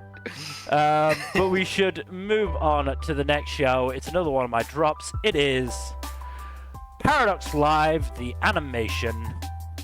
You stuck around with it longer than I did. Yeah, I stuck around to 3 episodes, and it just, again, the music just really isn't that good for me. It's not your vibe? Yeah, I don't think the music is very good in general, let alone not really being my vibe. Like, a lot of what I've been seeing in the Crunchyroll comments has been, yeah, this music kind of sucks. See, that's so the music really overall is mid. I'm pretty sure Mother's Basement Jeff said the music was good, so I mean he's welcome to his opinion. Question his taste. He is welcome to his opinion. I'm just saying that, it just seems to me that the majority of people seem to think it's bad. Yeah, but like, I mean that's yeah. So basically it introduced the fact that this phantom metal that lets them create these illusions has a pretty major side effect where it makes you relive the worst day of your life. Well, that's what the fuck? Yeah, that's super duper fucked up. That's extremely fucked up. What the fuck? Yeah. So episode 2 focused on the brothers. They're kind of shit. I didn't particularly care about them. Like, one of them took fault with Bay, thinking that they, hadn't experienced any hardship in their life, and then stole Alan's phantom metal. At which point, Bay used their extremely large amount of resources to find out who did it and track them down. So, not really helping their case, but episode 3 was better in that it actually, introduced some plot. Because clearly there's like, the older members of 2 of the groups basically met up and started talking about how this competition is probably it's probably held by some like again biotech company that I think made phantom metal and had to sort of withdraw it when it started driving people insane. And it's, they think they're doing something shady, which, considering I'm fairly sure the scene after that was some really shady scientists talking in a really shady way, yeah, they're probably right about that. But there's also one member of the group, of one of the groups, Natsume, remember Cat's Whiskers, that's the group, who doesn't actually experience these reactions that make you relive your worst day ever. So he's kind of, he's just a general weirdo, but yeah. Maybe if this had aired last season, I could have kept up with it, but not this season. It's not worth it. The season is too stacked to keep up with anything you're not enjoying. Trying to remember what day it was again that this airs. I think it airs Thursdays. Was it Thursdays? Could be wrong. Let me just check. No, it was Saturdays, which is, to be fair... no! No, not Saturday, sorry. Not Saturday. Looking at the wrong thing. It was Tuesday. which, to be fair, Oh, okay. I only have Hanako-kun that day anyway, so I can't use the excuse of, oh, I'm busy that day. Yeah, I've got a lot of stuff on that day. No, my busy days are Thursdays and Mondays now. I basically have busy. I'm basically busy Friday through Monday. I don't have any shows Friday, surprisingly enough. But, Really? yeah. Huh. But we should move on to the next show, which is also a me show, because it is Protocol Rain. So the whole mystery or, like, hidden thing about, whatchamacallit, the group's old friend Explosion-kun being hidden, being the hidden actress. Well, so here's the thing. They still don't know that this actress is their friend Explosion-kun, but she has joined their pro gaming team. Neat. It was, however, very funny in the... So let's see. So the first guy they recruited had the username Fallen Angel Winged Cat Princess. And they were basically like, holy shit, this person is a walking red flag, and then turns out he's actually really good at the game. And he's a pretty chill dude, all told. Like, a lot of the applicants they got were kind of like complete assholes about it, and like complaining about the computer that they had to use. But this guy just completely got on with it. And then they get their final applicant, Big Bang Infinity, who is what is it? A ninja master from the esports dojos of the Fifth Dimension. It's pretty sure Big Bang Infinity is like my favorite Yu-Gi-Oh card. It's as they find out when they follow this person home, because they want to know who it actually is, because they're really good, but they refuse to join when they find out they have to give their real name. So yeah, they just follow her home. It turns out it is Yu, the actress. Which is, you know, kind of awkward, because Shun goes into her apartment thinking she's in trouble and just ends up walking in on her as she comes out of the shower. So yeah, that happened. Oh yes, the classic trope. Yeah. Also turns out she's like a major slob, which, yeah, she's not happy at people when they point that out. But hey, they have a full team now, and they're getting ready to go to the tournament, and this is still generally pretty fun. Tournament arc? Tournament arc? I love a good tournament arc. Oh yeah. Tournament arcs are great. One of the best teams that they're about to face, their like star member got kicked off the team for breaking contract rules. I was like, oh god, did he say the gamer word? No, he just was. I think he's like swore, just regularly swore a bunch on a video, and just his contract got cancelled. But there was just that moment of, oh no, did he say the gamer word? Please no. But yeah, this is still pretty fun. I'm looking forward to keeping up with this, to be fair. But let's move on to our next show, which is Ragna Crimson.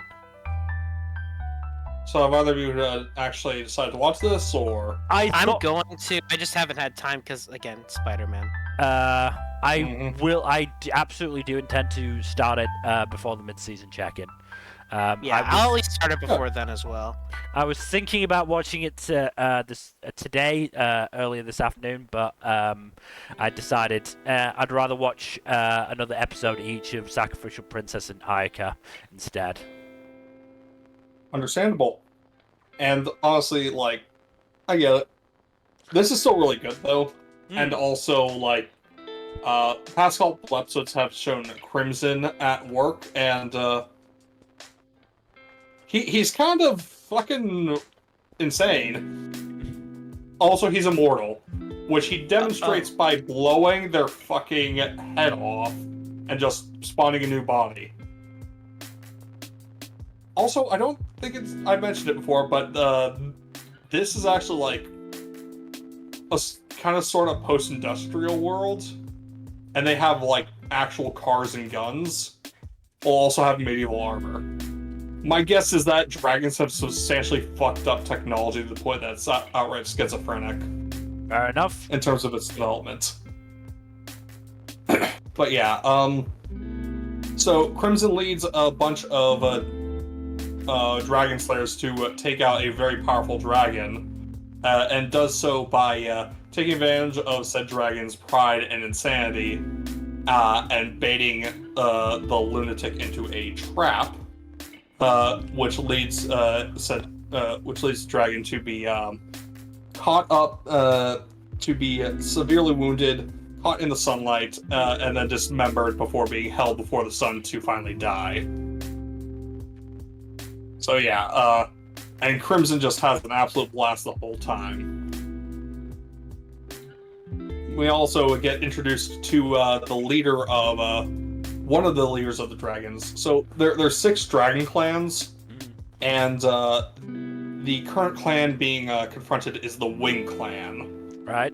And the leader of the Wing Clan is Ultimatia.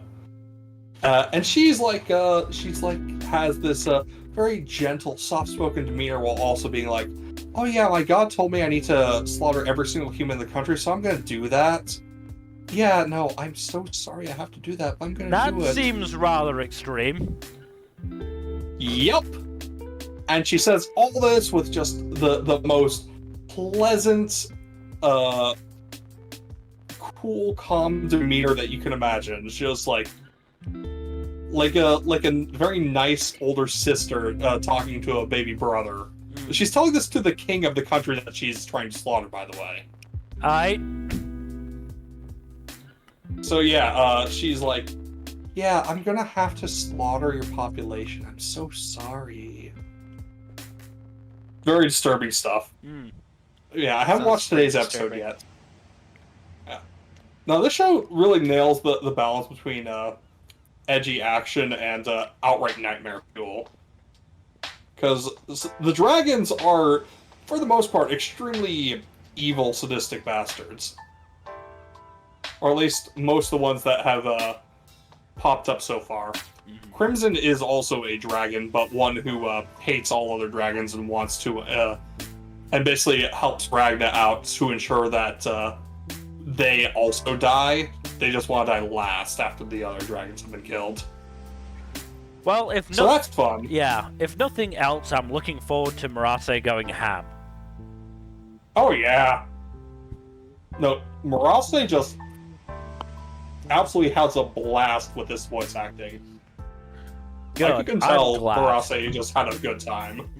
I'm glad. That is one of the big things that will get me to watch this show. Yeah, Murase as, like, a psychotic backstabber just works perfectly somehow.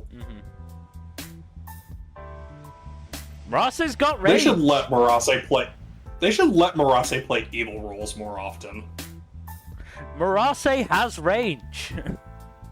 Exactly my point. But yeah, no, this has been good. This is, I like both. This and Berserk of Gluttony have been filling my edgy trash quota for the season, and both have been very entertaining. But I very much look forward to hearing both of your opinions on it. All right. I'm gonna say it's garbage. We already had the garbage trash. That True. was you dumped that like a hot rock, and I don't blame you. But yeah, we can move on now though to the next show on the list. Move on to, it's the final time we'll be talking about it in the seasonal talks. We'll probably talk about it once more in the year end, but it is Reign of the Seven Spellblades. I'm so glad they got into why I consider Godfrey to be an ultimate himbo. Yeah, That he's great. Dumb bastard basically kicking himself in the crotch. Probably every day for 2 months. That's so raw, but so fucking stupid. Oh yeah, no, absolutely hilarious. That man is just so dumb, but so nice. He's a good lad, and he's trying so hard for his friends. Yeah. That said, I do still have some issues with the adaptation. Yeah. I mean, big one that just seems kind of stupid and weird is Tim,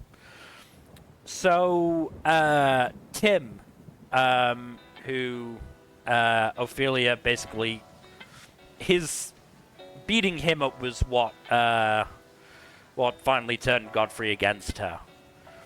Like, his whole shtick is that he's, like, this extremely dangerous poisoner who everyone is like, dude, just stop fucking using poisons. You'll... Like, he has poisoned the neighborhood watch, I'm fairly sure multiple times by accident. And yet that's never mentioned once. And, like, his interactions with Lassetti are constantly like her calling him an insane poison gasser. And again, she just never does it in the anime, which is weird. Huh.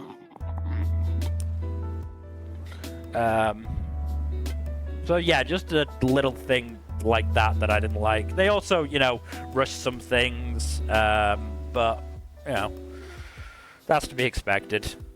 Yeah, it's unfortunate, but you always have to make compromises with adaptations like these. Be happy that we got the number of episomes that we did, honestly. I mean, to be fair, if it had been crammed into 13 episodes, it would have been bad. Yeah. Oh, absolutely. I'm also, still incredibly annoyed at the ANN reviewer for this show. Oh, I am aware. Fucking lazy We bastard. don't need to keep going back to that. I want to go back to it for the one case of, they said that Milligan had died and that the, narrative as a result then didn't put any, didn't go into that. And she was very clearly alive at the end. You saw her.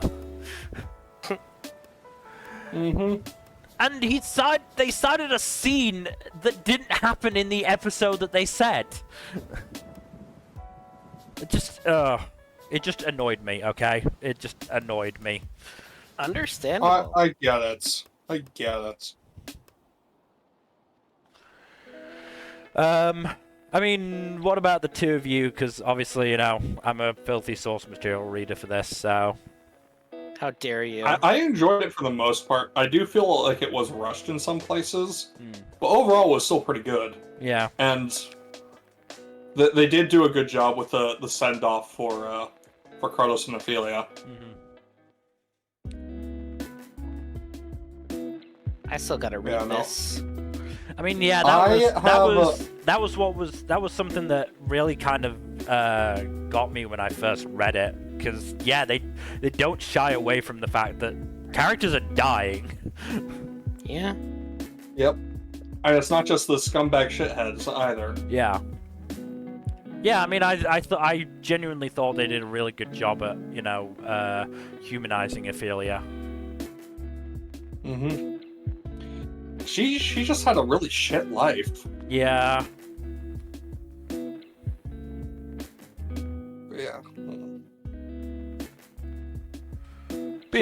overall, I do appreciate. No, go ahead.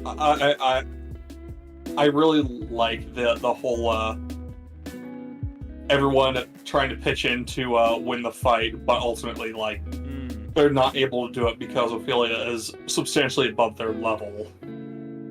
And I do think it's good that the show actually, impressed on us, as talented as Oliver and the other members of the group are, they still have a ways to go before they're up to par with a lot of the senior students. To be fair, I'm fairly sure this is emphasized more in the light novels. The reason why Milligan said all that stuff was to basically make Ophelia angry, make her lose control more, and therefore make her easier to fight. And that's why they were Nana was able to get a chance at that last strike, even if she did eventually choose not to take it. Mm-hmm. Thankfully, Godfrey and Carlos were there with the big damn heroes moment. Mm-hmm.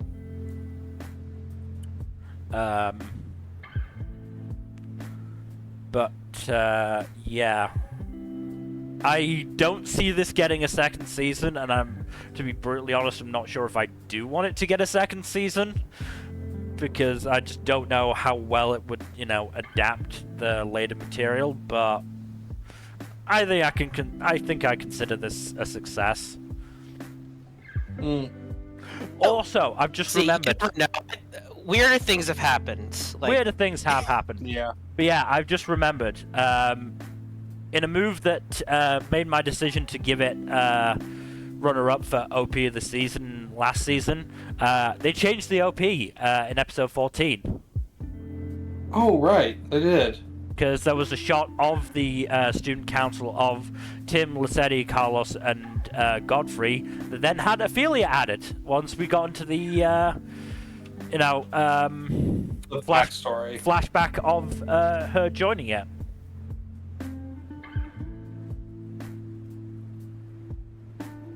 So nice they did that.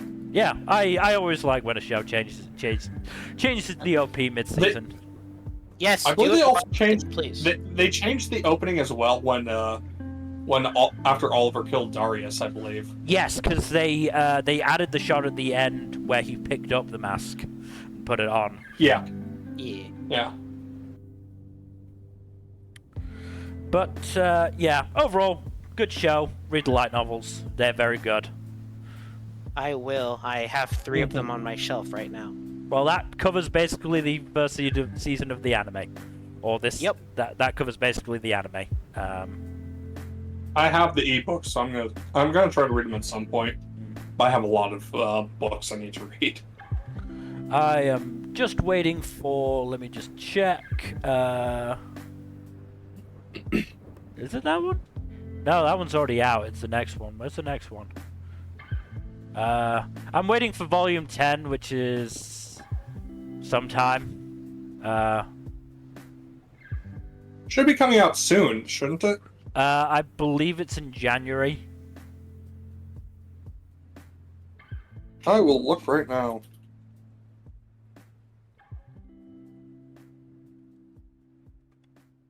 Yeah, January 23rd. Yep, so I'm awaiting that. Noise.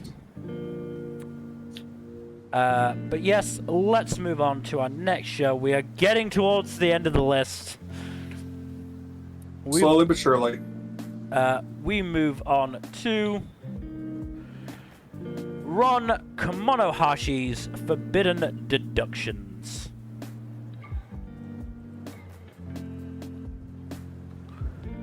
Beaver. That's a beaver. It is beaver. Murder at Hot Springs. Oh no. What a travesty. I've been enjoying the show. Yeah, I have. It's pretty good fun. And I like a lot of the humor in it as well. I mean, I do just love the whole gag of Ron just going, Come on, Detective Toto, you figured this out, haven't you? I have? Oh, that's Yeah, right. it's You wanna let the suspense rise a bit more, and then you'll give your deductions. It's so good. The thing is, I genuinely couldn't tell if he figured out that the blue instructor was there or not. But I mean, of course he did, because it's Ron. But still, like his behavior, I could have seen happening even if he didn't know. Yeah. I mean, the thing that I kind of like that I think thus far keeping hidden is the fact that they aren't really confirming whether Ron is basically just giving, you know, the full explanation to Toto to repeat, or if he's just, you know, basically saying, all right, here are the hints, and you can figure it out from here. I believe in you. I'd like to think, to do that. I like to think that he is actually figuring it out, and that Toto is actually a good detective when given the chance. Yeah, obviously not on Ron's level, because he's like fucking like once in a lifetime level genius, but he's literally the Gojo of detectives. Yeah. Quite literally. But yeah, it's also kind of funny just how like besotted Amamiya is. Oh yeah. Just because Toto obviously knows what Ron is like, just seeing this happen, just like his cool, collected boss just completely losing her mind over this complete dumbass of human being. Genius detective, complete dumbass human being. Oh yeah, absolutely.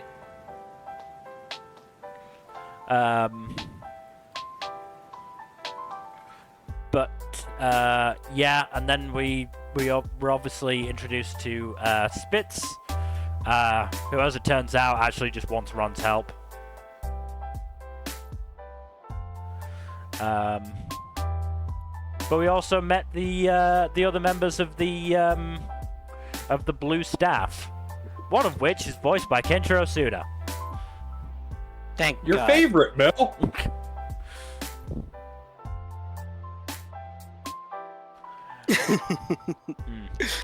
No, Matt, nothing to say there. Nope. Oh God, you're no fun. Yeah, I enjoying this thus far.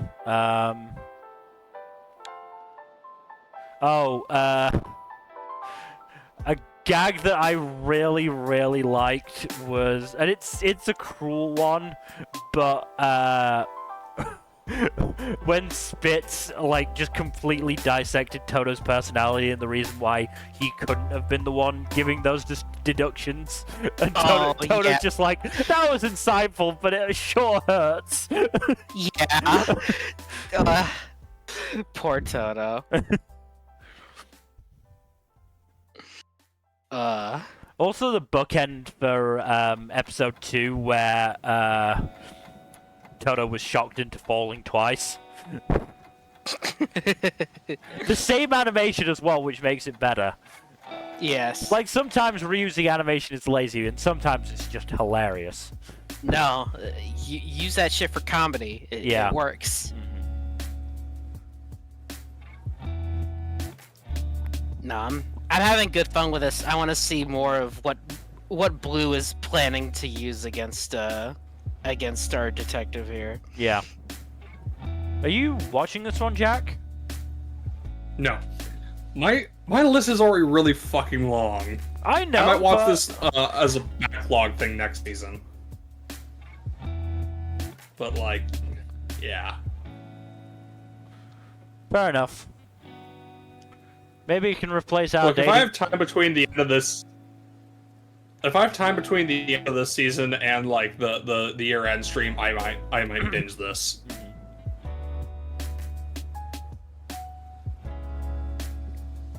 Alright, let's move on then to Sacrificial Princess and the King of Beasts. Again, only watched 2 episodes, but they were a good 2 episodes. Seraphie is now the Queen Consort, and she gets given her first job, which is to provide a divine blessing for another... So there are various smaller kingdoms within the wider Beast Kingdom that Leonhardt rules. So she had to give basically a divine blessing to the son, to the prince of one of these smaller kingdoms. Except the mum is overprotective and... I mean, a lot of these beasts are racist, but I don't think she's particularly towards the, like, heavy racist end, but she's still a little bit racist in that she doesn't want Seraphie touching her child. But that just means Seraphie gets to meet the youngest daughter of this king and queen, who is Tetra, who is kind of feeling ignored by her mum, and as a result wants to... tries to cause as many problems as possible for her to, I guess, make her pay attention, and takes it to the illogical conclusion of the best way I can make trouble for my mum is by killing myself. Alright. Thankfully, Seraphie is there and saves her. And Leonhardt saves both of them after they, when they're falling off the tower. And Seraphie and Tetra eventually bond, and things all work out well. So, the first duty is a success. There is a sort of interesting discussion of, first Seraphie, in talking to Tetra, realizes, oh fuck, I'm gonna actually have to, bear an heir for the king. That was a fun realization for her. And then there was a eventually quite touching scene where Leonhardt explained, gave some more of his backstory, in that his father, it was a complete racist jackass.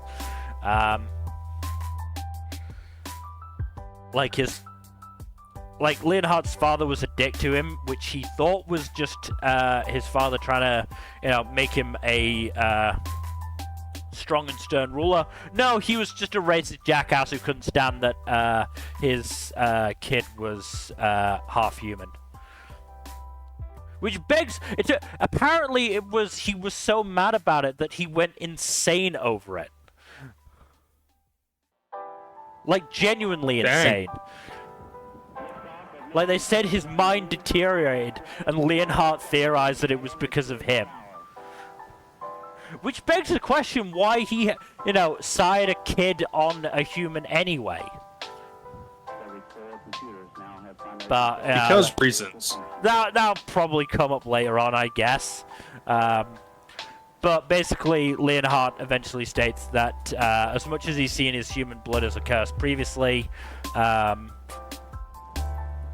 has not wanted to pass it on, now that he's with Seraphie, he does want to, do the nasty and, have a kid. Not right now, obviously, but, at some point.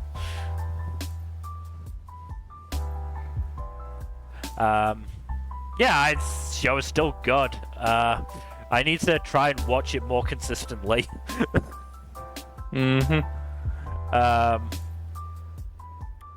So let's move on to the next show. It's another sequel. It is The Saint's Magic Power is Omnipotent, Season 2.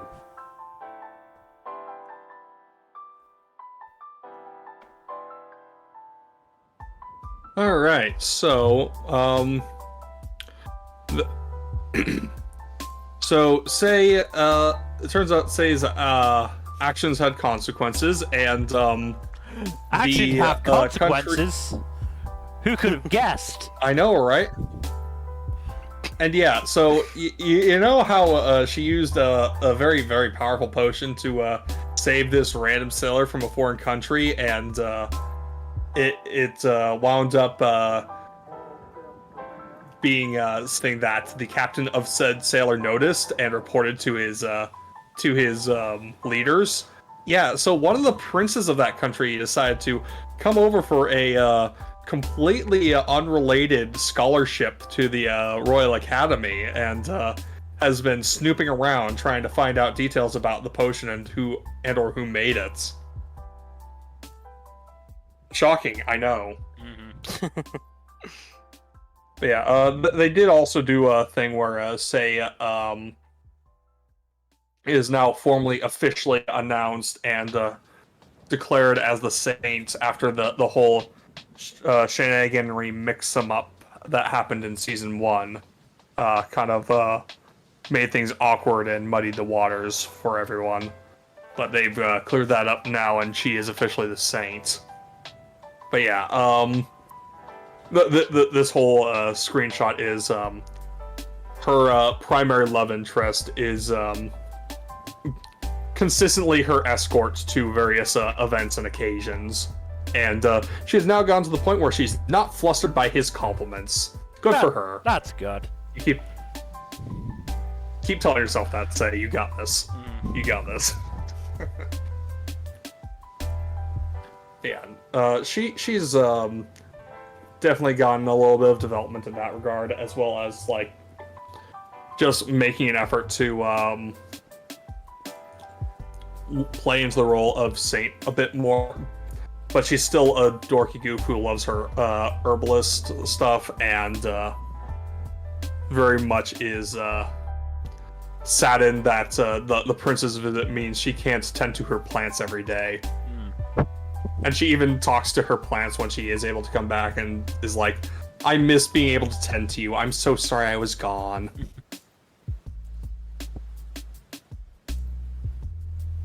But yeah, no, this has been very nice. Very lighthearted isekai fare. Doesn't even really lean into the isekai stuff too much, outside of the whole, hey, this foreign country has Japanese products and dishes. I want that. But yeah, this is fun stuff. Good. Nothing too overexciting or anything, but this is low-key fun that I'm enjoying. Nice little chill fantasy. Chill fantasy vibes, yeah. Glad you're still. So I do enjoying it. believe, based off of the first scene of the season, that we will get some more exciting stuff later on. Probably. All right, Yeah, we should probably move on. moving on then to Shangri-La Frontier. Speaking of exciting, Yeah, some exciting shit happening. Oh boy. damn, he got fucking bodied by that thing. To be fair, he put up a fight. You know, he did not back He put down. up a fight. He put up a fight, but the moment he took a hit, he was done. Oh yeah. He was way out of his league there. He did a good job though fighting that thing. He didn't do any damage, but he lasted a lot longer than he by all right should have. How many of these secret bosses are there? Like 13? 7.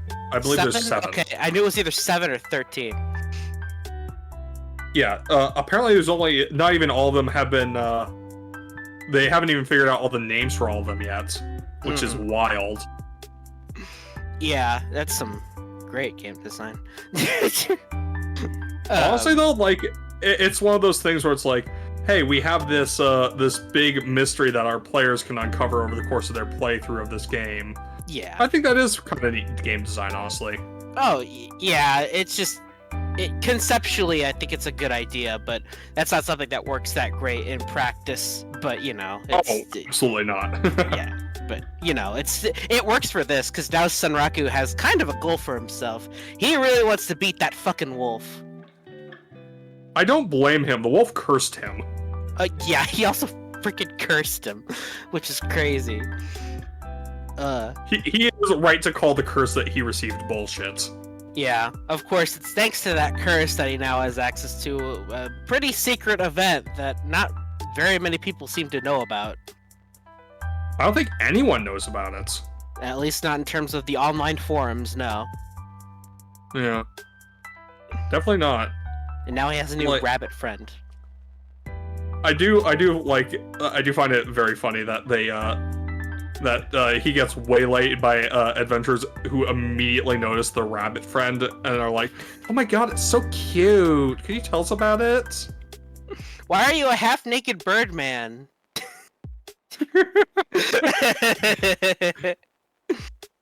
The funny thing is, he doesn't have a choice at this point. No, he literally doesn't. I mean, it works out, but... Yeah, the curse literally prevents him from wearing any armor or other gear on the wounded parts, which includes his arms, his torso, and his legs. So literally, all he can wear is basically like gym shorts, and that's it. But yeah, if he was a more armor-focused build, he would be utterly screwed. Oh no, it's a good thing that he plays the way that he does. Otherwise, he'd be royally fucked. Yep. I also fucking love the Yakuza rabbit. Oh, he's wonderful, and he's voiced by Akio Otsuka, so he's absolutely amazing. Oh yes, Akio Otsuka, yes. Yakuza Rabbit Akio Otsuka, what now? Yeah, Sanraku meets a giant Yakuza rabbit man, voiced by Akio Otsuka, who's going to basically train him. Yep. Alright. Yeah. Really much else to it besides that. Yeah. But he's delightful, and I hope to see more of him soon. Agreed. But first, Sanraku has to deal with the Mud Digger. And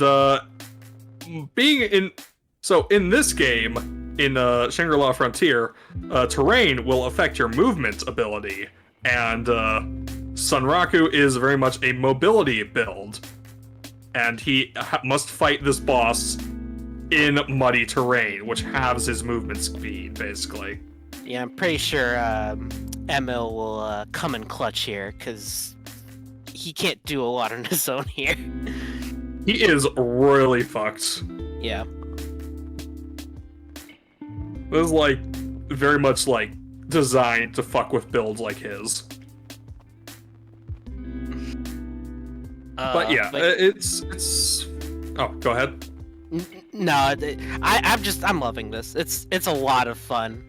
It is so fun. There isn't much depth to the story, but it is a fun time. No, I did like. It's just a satisfying, fun fantasy time watching a guy play a good game for once in his life. Yep.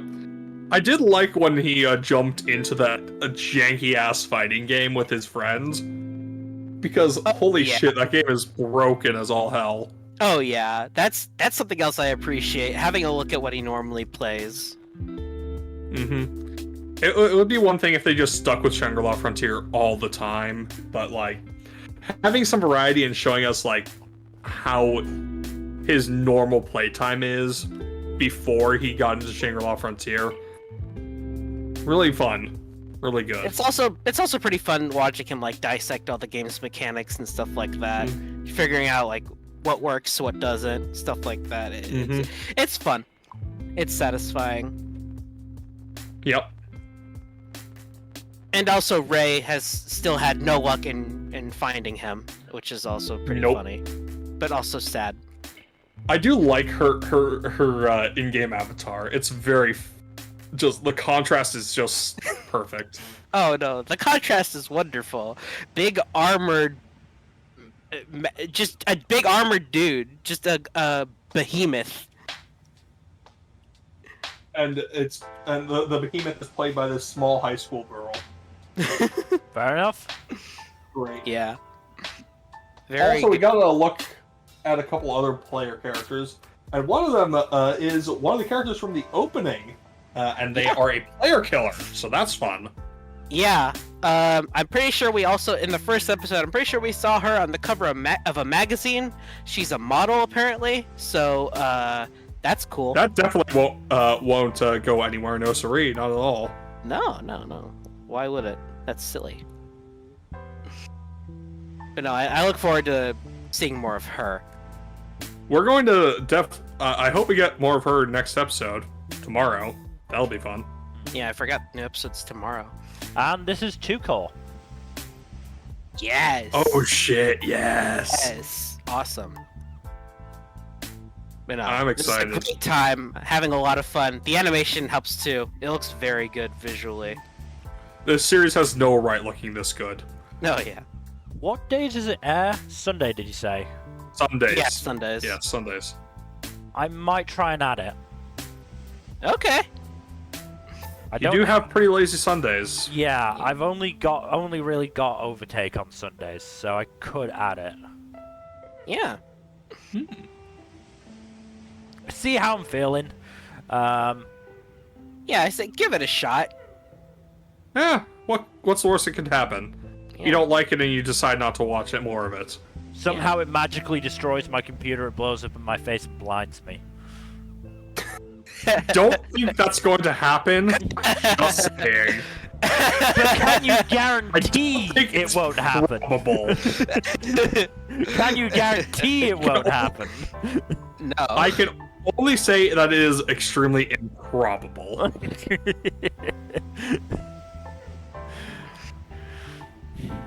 Right. Anyway, we could probably move we should Yeah, we need to move on. move on to our next show, which is Shy. I'm really enjoying this. Yeah, it's really good. Although the whole beatdown was pretty hard to watch. It was. Oh, that was it was brutal. pretty gnarly watching anime David Bowie beat up a high school girl.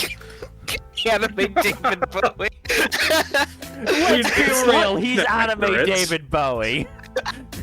It's not inaccurate to say that, yeah. To be fair, they did the whole reveal with Iko and Teru a lot quicker than I thought, and I think in universe, I think it works. in universe quicker than I sort of felt comfortable with, because certainly I don't know if it was the same for the two of you, but like it felt like it all happened in the same day as Iko transferred. I don't. So, if I recall, think so, but maybe.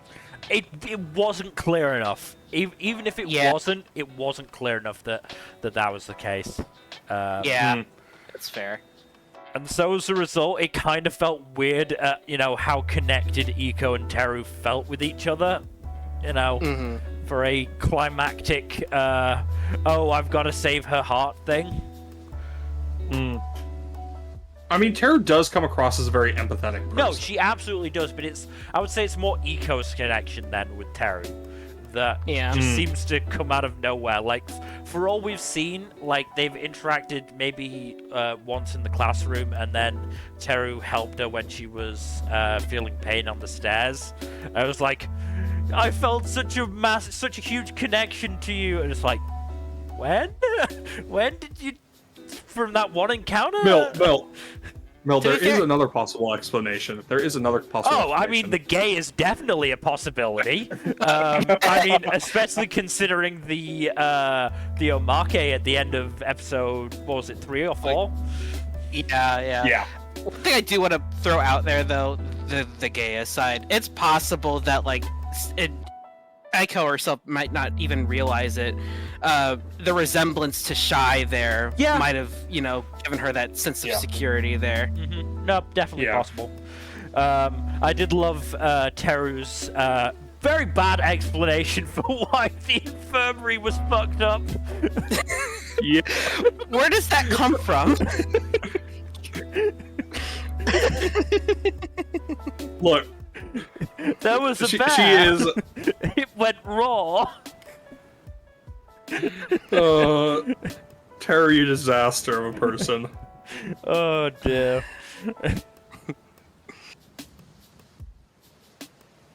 But no, yeah, this is- I mean, you're definitely right that Teru's empathy seems to be as much her, superpower as the fire. I do love that Eco's the one who triggered her to unlock it. It's a very sweet thing. Yeah. Also kind of gay. It's pretty gay. I mean, A lot like the flaming homosexual in her. You're not wrong. I'm just saying. I also, You're not wrong. yeah, I also kind of like how they, instead of the, it's unlocking the hatred in Eco's heart, and like, oh god, who is the hatred for? Is it for Shy? No, it's for herself. Good old self-loathing. Yeah, I mean, obviously it's not good for Eco, but like, I No. feel like that's a route that sort of thing doesn't often take. Yeah, people tend to underestimate how powerful self-loathing is as a motivator for drastic actions. Also, Stigma is a creepy fuck. Oh yeah. Oh yeah, no, he is just disturbing as all hell. Just like his vibes are just rancid as well. And looks like we're gonna get introduced to Murase's character next episode. Oh, that's gonna be fun. Oh boy. I don't know if the character's a boy or not, actually. Maybe boy. Hooray! I More couldn't anime, resist. more anime boy or girl. Oh I they. couldn't resist the opportunity you presented with me, Nmbr. Oh they. Yeah. But yeah, Also, this I'm bringing this up because this was the show that reminded me of, or informed me of this. Tomokazu Sugida is in so fucking much this season. oh yeah, dude's busy. Yeah. Because in terms of TV shows, he's in Helck, he's in Kengan Ashura, which dropped this season. He's in Shy. He's in Tokyo Revengers. He's the main character in Disgraced Noble Lady. He's in Eminence and Shadow. He's in Goblin Slayer. He's in S Rank. He's in My New Boss is Goofy. He's in Undead Unluck, and he's in Protocol Rain. He is also in Sandland, which actually that was August, but there was 2 movies that. Now, in fairness, and only a couple of these is he playing like major recurring characters. I know, but that's He's still a lot. What? Like that's what the hell? Also, his character in Eminence and Shadow is already dead. Fair enough.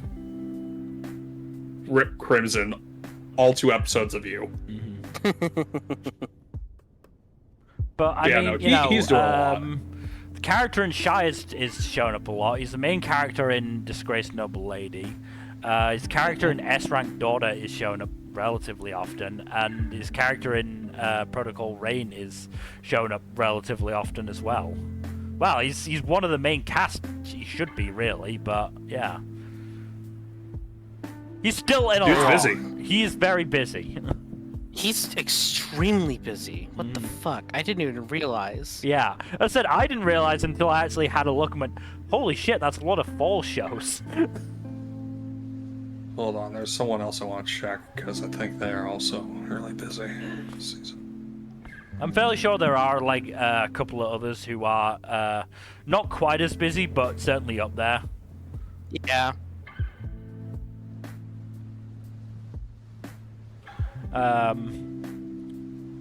Yeah. This is still very good. Also, shoot, what was I gonna say? Damn it. Oh yeah, the German and the Swiss hero are pretty fun characters. Yeah. Yeah. I do like them a lot. Mm-hmm. They're really neat.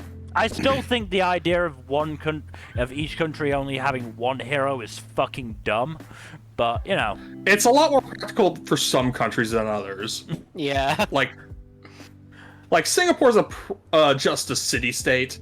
One hero can probably cover that area pretty reasonably. how the fuck But does Russia, how the fuck China, yeah. the US, How the fuck does Perpetua cover the entirety of Russia? and still have time to fuck around Yeah. with Shy. Though it is clear that Right. there is a very close bond there as well. Just Yeah. chill. Clearly. Yeah. Also, I do love Unilore just like making soup. Yeah. That was very fun. Yeah. A little bit. She's still sus. Oh, incredibly She's sus. sus, but not as sus as Stigma. Stigma is infinitely more sus. Yeah, sus. yeah, but 'cause Stigma we know 'cause is he's an outright antagonist. he's an outright villain, but you know, Unilord, there's still some wiggle room there. Also, Yeah. I'm looking at the key visual, which has a full-length image of Murase's character, and I still can't tell. Wait. Oh, wait. Yeah, you're right. What the hell? I genuinely don't know.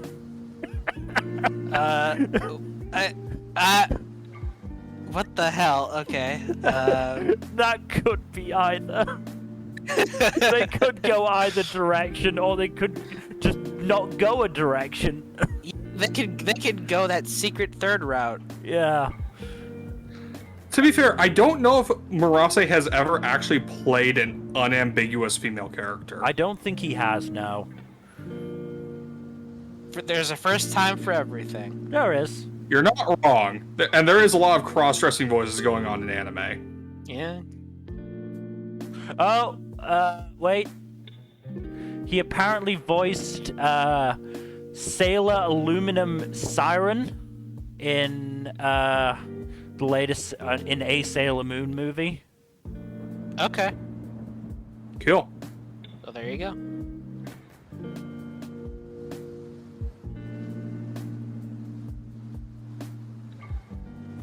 Alright. Yeah, that's off the top of my... Well, that's the only one that's immediately obvious. Murase voices a lot of effeminate boy characters or otherwise gender ambiguous characters. Yeah. I mean, does voicing Aruma when he's portraying a girl count? No, that's cross-dressing. That's a different thing. Yeah. He did a very convincing girl voice. He does. But that's Murase for you. A bridge series would have, in the mid-2000s, would have loved to have him. Mm-hmm. But yeah, let's move on then to... Chat is good. Watch it. It is Spy Family Season It is 2. quite good.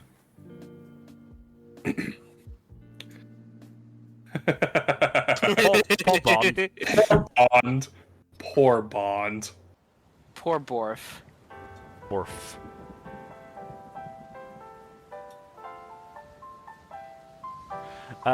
Yeah, so we're still sort of on the, you know, episodic part of the season.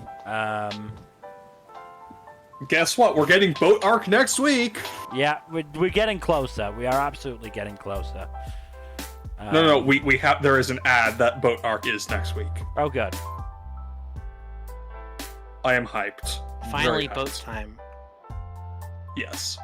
But yeah, these past couple episodes have been more vignette focused, but they've been very funny. Poor Bond just having to deal with everything. Yeah. I do think Bond is a good boy, and he deserved his survival. He's the best boy. The goodest of boys. Yeah. I mean, he helped Lloyd out so much on his job. Even if, you know, Lloyd completely took his reasoning the wrong way. Yeah. Yeah. I mean, it's funnier that way, though. It is. Yeah. That episode also had a really wholesome thing with Damien and his toadies. I mean, friends. Yeah. To be fair, I think it's pretty clear that they are, friends. Yeah, they are genuinely his friends. They just suck up to him a bit too often. They do, but they're kids. Yeah, Mhm. that was a great bit though. I like that segment. It was a great bit. I also just loved Damien's idea of a field report just being like, we saw the stars. They were neat. Again, he's like 5. He's 6 years old, yes. I just think it's funny. Yeah. It's cute and funny. Yeah. Episode 28, or rather the third episode of the season, had a Yuri-focused episode that wasn't about his infatuation with Yor, which was nice. No, it was about him being a fascist secret police guy. Look. Are we taking the win where we can with Yuri? Yes, we are. And honestly, though, it does do a good job of showing, hey, he might have some doubts about some parts of his job.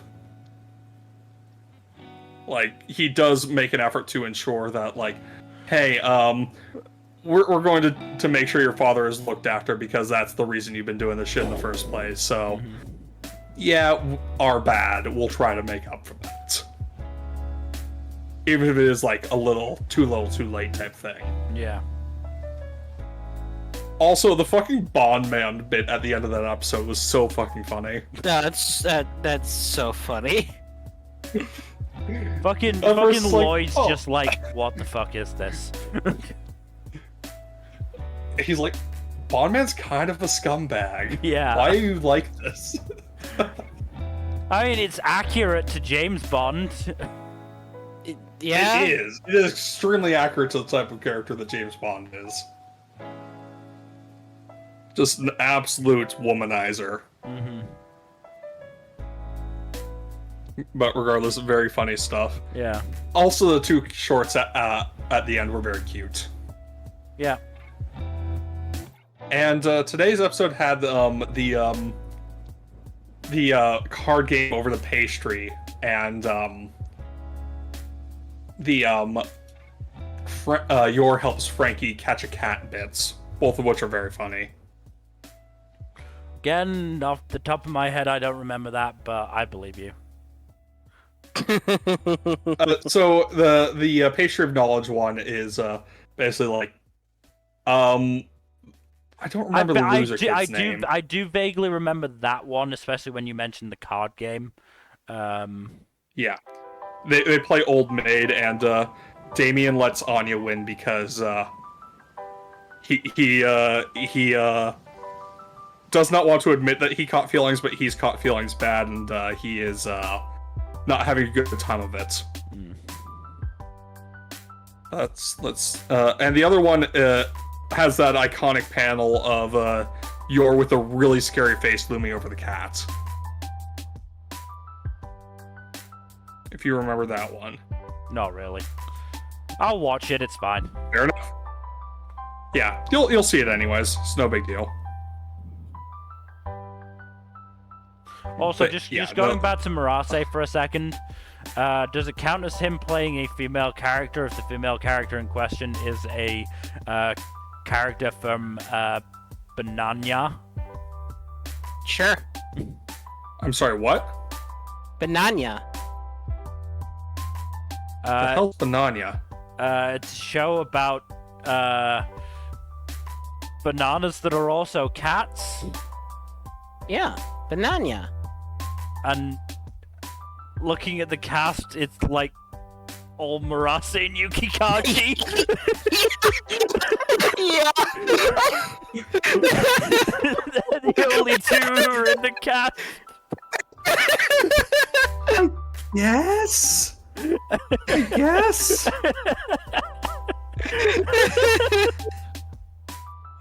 It is literally Yes, just it them. counts. It's so funny. Oh god. It's like Kaji Yuki, Murase Ayumu, Kaji Yuki, Murase Ayumu. What the fuck? The only one who's not them is the narrator. See, like, I've known of Banania for a while, but I didn't realize that the cast was literally There's just two people. these two people and Yoshikazu Ibisu. Oh dear. Fucking hell. But yeah, I mean, Who's- Spy Family is still good. To the shark, nobody. Yeah, as I said, it's still in the episodic bit, which isn't always its best Which, work, to be- but you know, looking forward to. It is consistently pretty damn funny. Yeah, it's not bad by any stretch, you know. No. Not by any measure, but you know, looking forward to the boat arc is all I will say. Yeah, finally, boat. Oh, same. But let's move on. It's gonna be a nice boat. Yep. Let's move on to Stardust Telepath. This has been good. Yeah. It's been good. Very cute. Whatchamacallit? Haruno has been a welcome addition to the cast, Yes. in that she is kind of just as insane as the other two. Yeah. She just Just hides in it her beneath own way. just hides it beneath a veneer of respectability. She's just more casually insane. Yeah. And yes, now Umika has been officially adopted by two extroverts. Oh, that was something that Look, she's trying, okay? that was something that I forgot about Shy. Is Teru has such a good depiction of, or was such a good depiction of an actual introvert who got tired doing social things. Yeah? What was that about that? Teru, when she was doing the shopping with Eco and got really exhausted, it was a really good depiction of an actual depiction of an introvert rather than the, you know,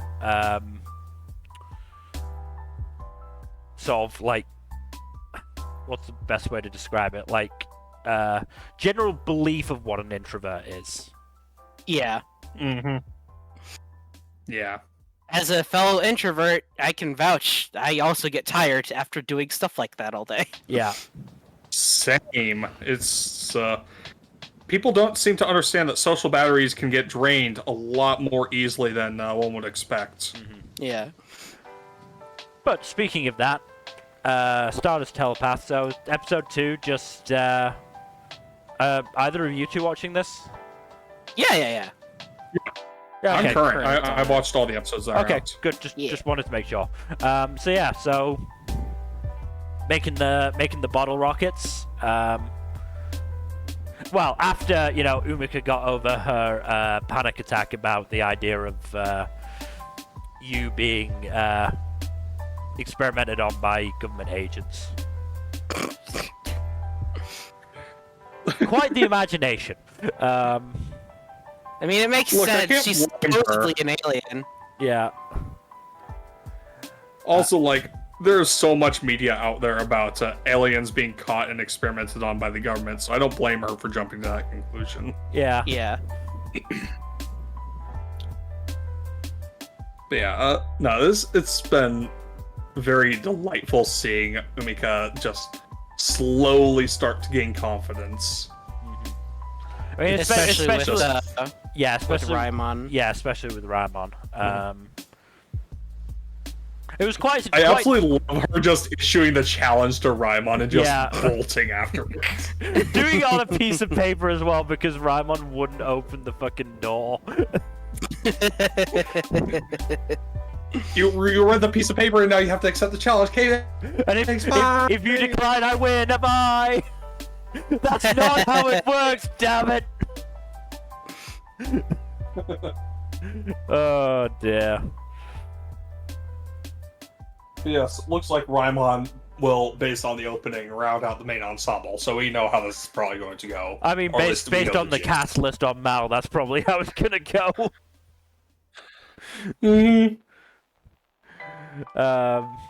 I mean, just based on general knowledge of narratives, you'd or certainly anime narratives, I would have expected it. But Yeah. But yeah, it's been really good these 2 episodes. Loved, Mm-hmm. as you can probably tell by the screenshot, loved the gag of you thinking that they could make it to space on bottle rockets eventually, and Haruno having to stop herself from laughing, and Umika having to stop herself from panicking. Yeah. Raja kicks do not work that way. Yeah. You know that it just hasn't been done yet. I think there might be a good reason for why that hasn't been done yet, but that might just be They'll be the first to do it. You watch. Uh-huh.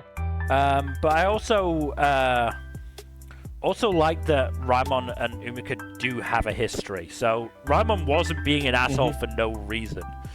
She was still being an asshole, but you know, it wasn't coming out of nowhere. You get the sense that her abrasiveness comes from somewhere. I mean, yeah, probably It's something. not somewhere reasonable, but it comes from somewhere. Yeah, I mean, probably something to do with the fact that she is into, you know, robotics and mechanical stuff, and you know, people have stupid gender expectations. Yeah. I mean, it might just, yeah, it's probably that or something like that in conjunction with just like them thinking robotics are weird in general. Because a lot of people stigmatize STEM stuff in certain age groups. Yeah. Oh, and fucking Umika's pun, saying the lighthouse is the right house. Yep.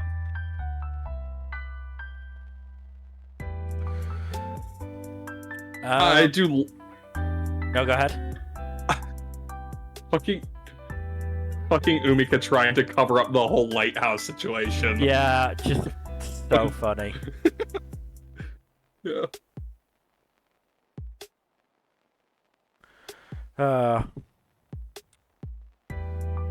Yeah, this has been good so far.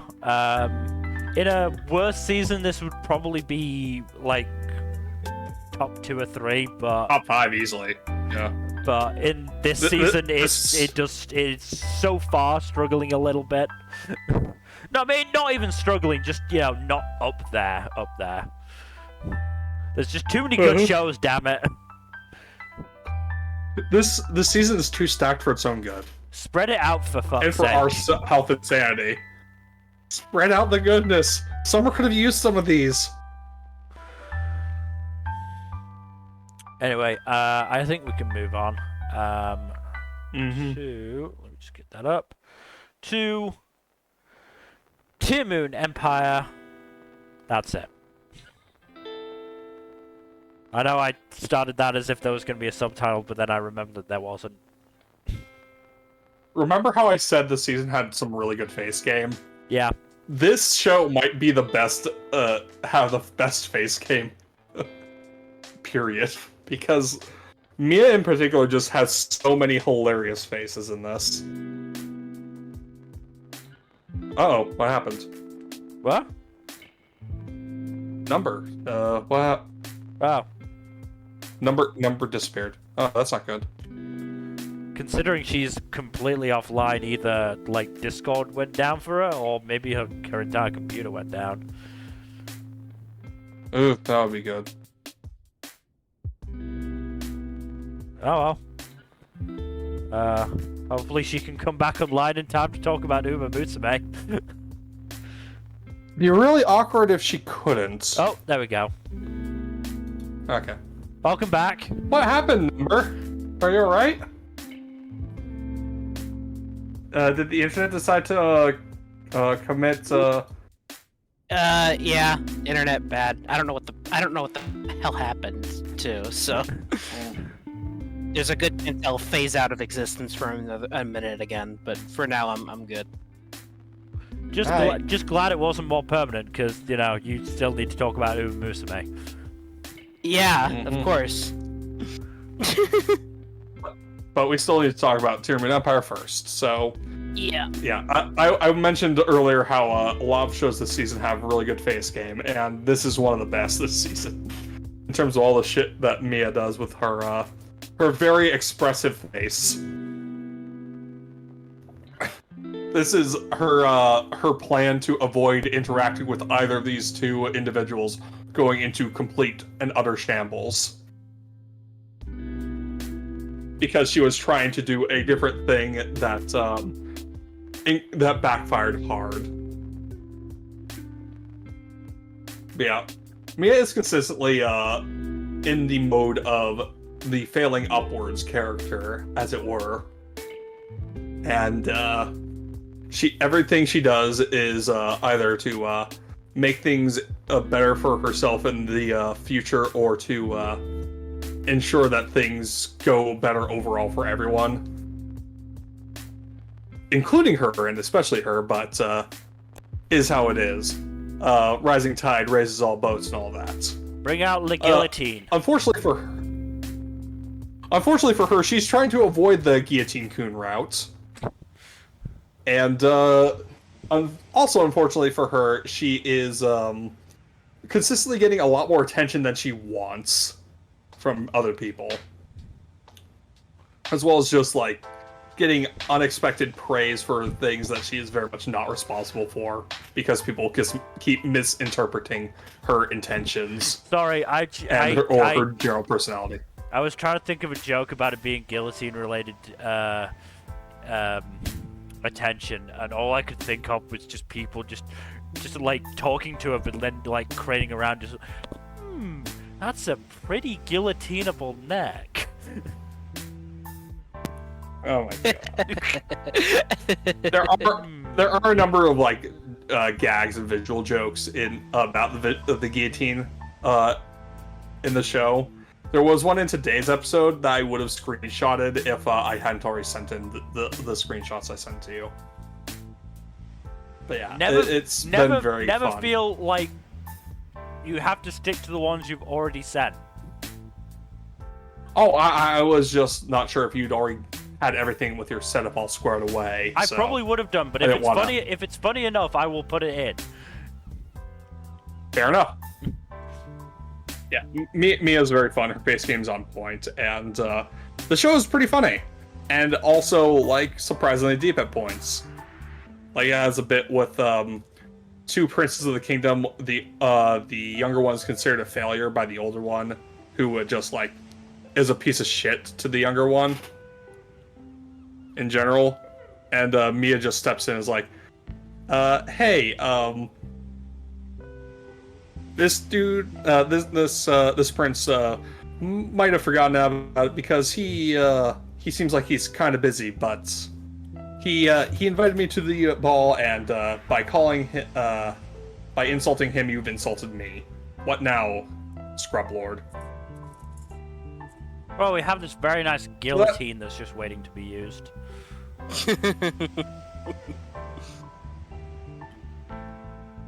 Honestly, the Marie Antoinette jokes write themselves with this one. But yeah, no, this is a very fun one. The comedy is pretty on point, and like I said, the face game is very strong with this. But yeah, we should probably move on to the next one.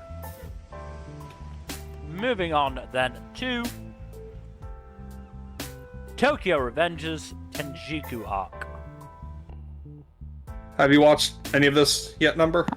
Yep, I am current. At least I think I'm current. I have not watched the 4th episode, but I watched everything else. Okay. I don't mind the spoilers, though. Okay. So... Things have been going to pretty fucking shit for Takemichi. Yeah. When so don't it makes they?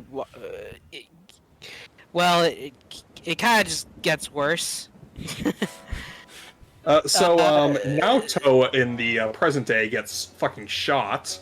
Yeah. So Takemichi's stuck in the past unless he can resolve this current crisis.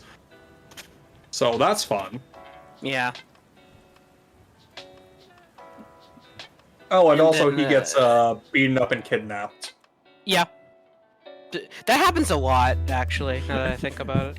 I was about to say maybe that should be referred to with a bit more importance, but if it happens so often that it's basically a footnote now, then I guess.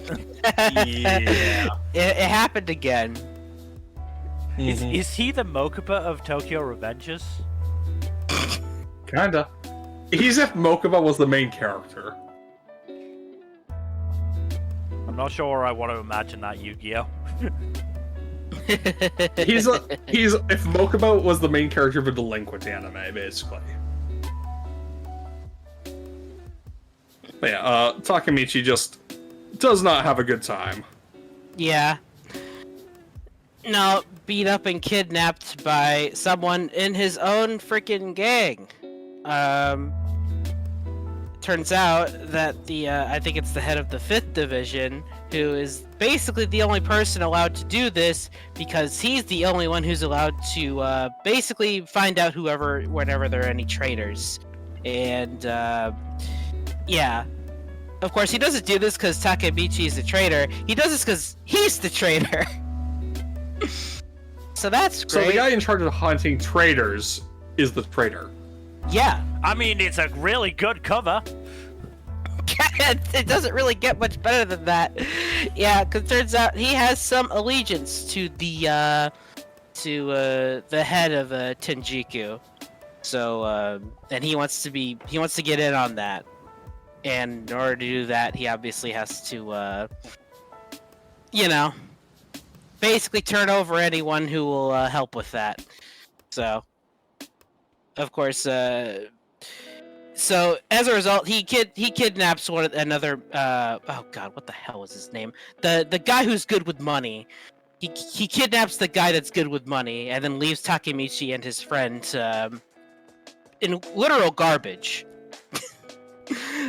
Literally in a pile of garbage. And they basically vow to work together to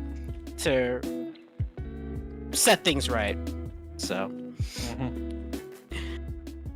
So yeah, pretty good stuff, but yeah, obviously everything's going to shit. I do like the bit where Takemichi learns that a member of Tenjiku was actually a very old friend of his. I like that a lot. Oh yeah, that was neat. Yeah, that's a nice little payoff for Takemichi's boundless kindness. Very nice.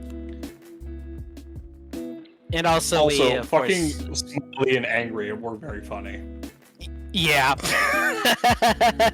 Smiley and angry. Very, very funny. Also, we learn about Mikey's history with the head of Tenjiku, which is turns out he's just a jealous bitch because he's Mikey's half brother, and he really wanted Mikey's older brother, and things didn't turn out that way. So now he wants Mikey dead. Seems a bit disproportionate. Yeah. If you ask me, to be that envious over something neither of them had any control over. Oh yeah. Also, Mikey's brother was the head of Black Dragon, like the actual founder of Black Dragon. That's pretty crazy. But yeah. It is pretty wild. Yeah, and Mikey was supposed to take over Black Dragon, but it got fucked, so that didn't happen. And it got fucked by none other than Izana, who is a dick awful. So yeah. Yeah. So yeah, I'm enjoying this so far. Nice twists and turns everywhere, and Takemichi forming getting new allies and forming new allegiances. Oh yeah, going back to the present, and talking to oh God, what was his name again? Naoto? No, not Naoto. Yeah. Talking to him, that was pretty cool. I like that twist there.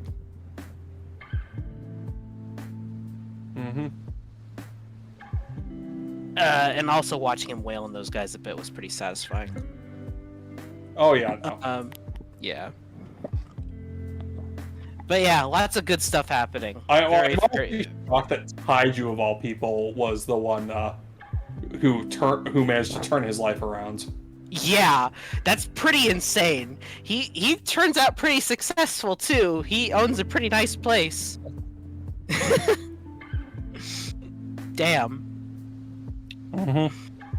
But yeah, good stuff. Really hey, liking that's this arc so Tomokazu far. Sugide again. He Yep. figures.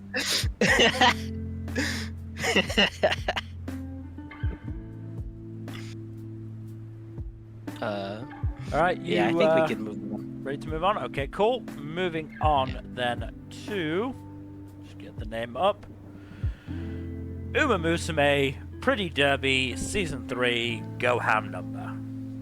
Yeah. All right. Okay. So Kita-san. Well, first off, Kita-san's best friend, Satono Diamond, Fucking finally has her screenshot. debut. Yeah, I'll get to the screenshot because that's a little funny thing. But yeah, she has her debut, so she will eventually take part in a race with Kita-san. Waiting for that to happen. But meanwhile, Kita-san starts going to joins a training camp, which is, I don't know why she's packing bananas. It's kind of been established that she really likes bananas, but not to this extreme. So that's just a thing that happens. I mean, don't the think shit she is ended up- bananas. Yeah, she doesn't end up taking all of those bananas though. Oh, But yeah, it's pretty much a training camp to take advantage of her pretty insane durability. She's apparently very, very durable, and they're gonna try using that to help with her training. Which her trainer is none other than Mihono Bourbon, who was a somewhat major character in season 2, along with Rice Shower, who was also in season 2, which are two of my favorites. So I'm really happy to see them here. And basically, that's the entire most recent episode. That training camp, for an entire month, doing pretty extreme exercises in preparation for I think the Tenno show, and it's one thing I'm not huge on, but I don't hate it, is that we don't actually see the race itself. We just see like parts of it in the ED, but it does turn out that she wins, so that's pretty nice. One thing in particular that I do want to point out is so there's this one gag that happens. It's a little thing. So Kita-san there's this one new character named Sounds of Earth, and you see her pretty much styling on a violin. She's playing the violin. Kita-san starts a conversation with her, and they're talking, and the music's still playing even though she stops playing the violin. I don't really notice this, and then as soon as the conversation ends, she turns the switch on her violin off, and then the music stops. So that's just a little... It's a pretty hilarious gag when you actually see it, because you don't notice that the music kept going when she stopped playing. So just a clever Very little funny. gag there that I really like. This shows a great sense of humor. I promise I will get around to watching Uma Musume eventually. I'll be very happy when you do. But yeah, pretty fun stuff so far. Duramente, the one horse girl who broke her legs a couple episodes ago, is apparently going to be back into the fray next week, based on the preview. So that'll be pretty interesting. So we'll see where things go from there. But it seems like the main plot is starting to kick in a bit. So exciting. Nice. Cool. Good stuff. Well, I'm glad you've got your horse girls this season, Number. Yes. And speaking of main plot kicking in, Moving on to our penultimate show, it is The Vexations of a Shut-In Vampire Princess. most recent episodes were kind of crazy. Yeah, they are. Yeah. The actual main plot has kicked in, and lots of stuff has gone down. Yeah. Also, yes. Millicent is a total piece of shit. Oh yeah, no. she's a piece of shit, and I love her. I love her expressions, dog. They're fantastic. Oh, she's very villain. expressive. Oh yeah. Very engaging villain, yeah. Absolute vile person. Oh yeah. Absolutely terrible. Like, so. And nothing about her backstory in episode 4 makes any of her shit any less awful. No, but it does make it understandable, at least a bit more. You understand why she is the way she is. Yeah, you understand, but you do not condone it because, fucking hell, like, shit. A lot of her shit is just like her being just a bully. Yeah. Who is just so caught up in her own shit that she does not care how much she hurts other people and takes glee and pleasure in how much she hurts other people just because it makes her feel better about herself. She almost killed Vil for no reason. Exactly. Like, she was ready to kill she her. felt like it. Yeah. Yeah. Oh yeah, absolute yeah. The whole thing with Vil, though, does a lot to humanize and make her a much more interesting character. Yeah, thank God. Much better than just, sex pest. Perverted maid, yeah. Yeah. Yeah, it's much better. Yeah, very happy we got that. And added context as to why she likes is the way she is. Komori so much. Mm-hmm. And also, I believe that makes her the same age as Komori. Yeah. She just doesn't look the same age because Komari is a bit small for her age. She's very tiny, and which is chalked up to her not drinking blood, which we also learned why she doesn't do that. Because if she does, she activates She her... goes sicko mode.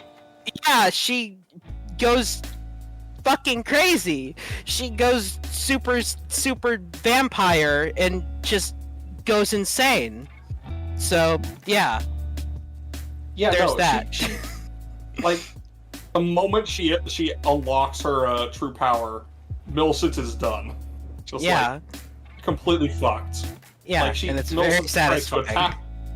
I mean, it's extremely satisfying. I mean, yeah, but from what I remember of the first episode, she doesn't want to do that. She, kind of hates the way the world is at the moment of, fighting wars, especially for no reason.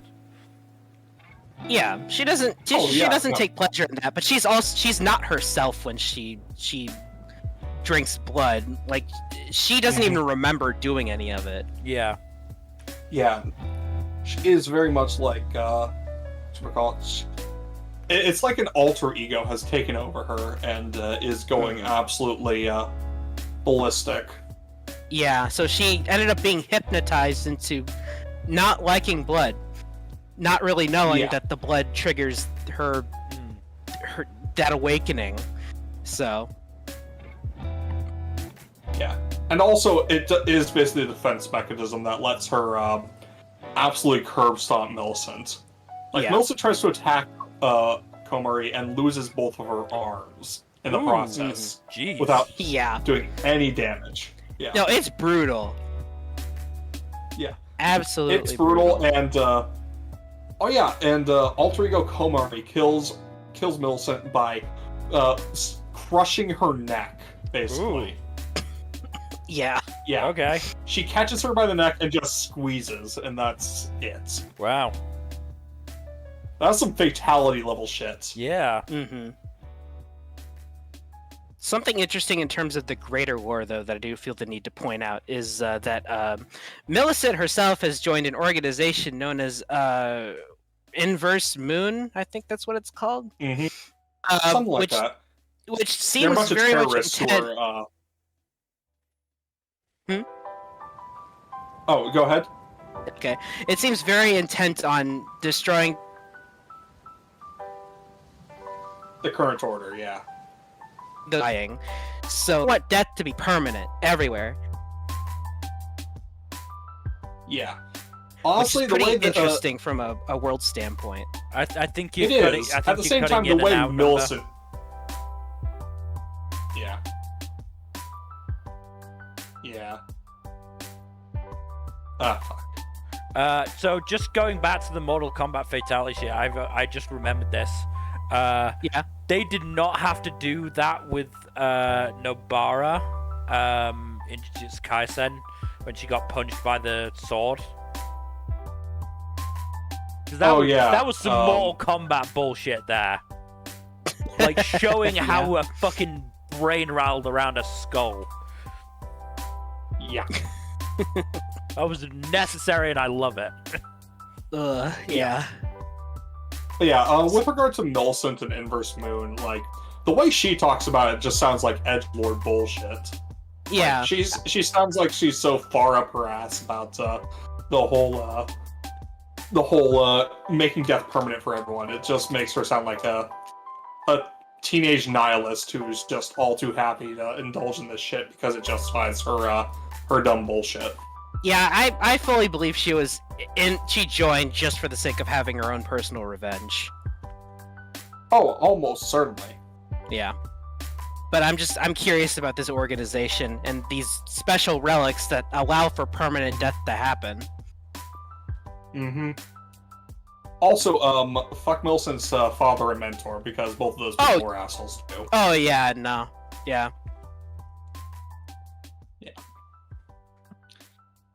Yeah, man, poor Komari, it just has not been having a good time these past few episodes. Hopefully it looks up to, for her from here. Yeah. I'm sure it will, but we'll see. But yeah, I'm enjoying the show a lot more now. It's luckily going in a much more positive direction, which is what I was hoping for. Mm-hmm. So. Yeah, no, episode 3 and onwards just done a lot to improve the show, in my opinion. Yeah. So, curious to see if things revert back to what they were before, or if things just keep going up, but I guess we'll see. Mm-hmm. We shall see indeed. At the very least, we got a good couple of episodes here. Mm-hmm. Alright, do you want to move on then? Yeah. Yep, moving on to the final show. The final show, which is the Yuzuki family's 4 sons. Alright, now, so... have you watched all 4 episodes? Yes. Yes? Yes, I did. Yep. Fuck those people So at Hayato's reunion. You beat me to it. Absolutely Just fuck absolutely them. They shitty are behavior. assholes. Shitty fucking behavior. Yeah. Just like... There's no good reason to indulge in that kind of shit. So, Nmbr, I'm assuming you haven't watched this? Not yet, I do want to. Basically, what happened is the oldest brother Hayato went to his high school reunion, and he had like a trio of girls who were interested in him. And while everyone around him was like talking about, oh, you know, getting promotion to the job, was going to go on holidays, he ended up going on a big spiel about, you know, how he was looking after his brothers and, you know, how adorable they are and all that How much shit. work it is taking care of them, yeah. Yeah, and the girls who were previously interested in him back away, and then he overhears them later going on about how he sounded like an auntie from their work, you know, rambling on about her kids. Bruh. Yeah, and basically, you know, and saying that he wasn't a real man. It's like... Which is like the opposite of what he is. He is an absolute Chad for stepping up and taking care of his brothers after his parents died. Yeah. And this is, you know, and anyone would be lucky to have him. This is the episode after we got the Gakuto flashback as well, where we saw, like... Which was so wholesome! Yeah. We saw, like, how vehemently he, you know, refused to even give up one of his brothers and, you know, said that he would take care of all of them, make sure they had a happy life. That's nice. Yeah. Yeah, Hayato is a good brother. You know, he's absolutely doing his best, and thankfully he's aided by Mikoto. I do love the birthday party that his brothers throw. Yeah, that was adorable. Was that was really sweet. Also, I do love Saki. I'm glad he has some support there as well. I'm glad that family has support from the Kirishimas in general. You know, I do appreciate the mutually supportive relationship those two families have with each other. It's very nice. Especially the fucking weird friendship between Gakuto and the granddad.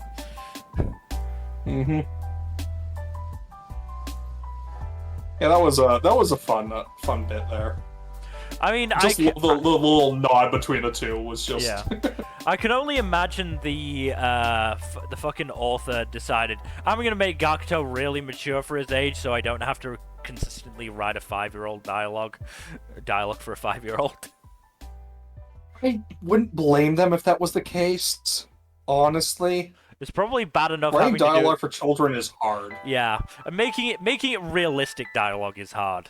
It's probably hard enough doing it for Waka when he shows up. Oh yeah. What else was there? Waka's fun. Waka is fun. I like the entire Kirishima family, to be honest. They're all great. Also, what was it? The second episode was really rough at points. Yeah. Again, you can see, Mikoto's point of view. He never got a chance to be the baby of the family. Yeah. He was always expected to look after his younger brother. And because he was the brother that was around the most, because Hayato was in, I think, high school at that point, and staying late at people's houses, he didn't really have a chance to let Hayato, take over. Especially considering they had such different personalities as well. That never helps when you're trying to. Oh, absolutely not. When you're trying to cohabit with somebody.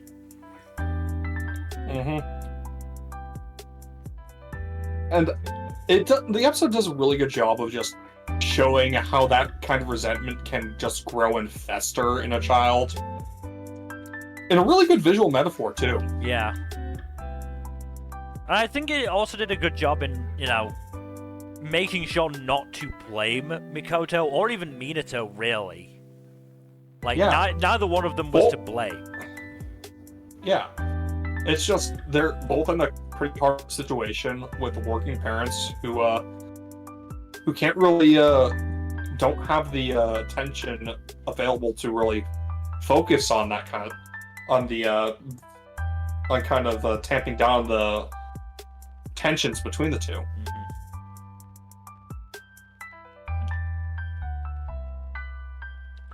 I also this is a very good show. Yeah, I also just loved what's his name, Nikaido, Minato's friend. Like after hearing Mikoto's story, just like it was then that Nikaido thought of Son Goku and the Buddha, while fucking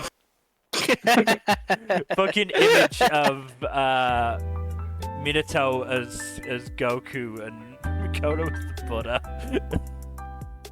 That's so funny. Very funny. This show's really, really nice, really fun. It's probably not, gonna reach the upper tier of my list, but it's Oh no, it's not gonna reach the pinnacle of my list either, but it's still very good. It's still a nice time, yeah. But yeah, I think that's it, unless you have anything else to say about Yuzuki, Jack? Nope. Other than to reiterate that, fuck those people at the reunion. Oh, absolutely. I hope they have to eat some shit. Anyone who engages in that kind of shitty behavior just does not deserve any respect whatsoever. Yeah. But yes, that is everything. We can now wrap up. 4 hours and 49 minutes. Fuck me. Thankfully, We tried to keep some of these short, too.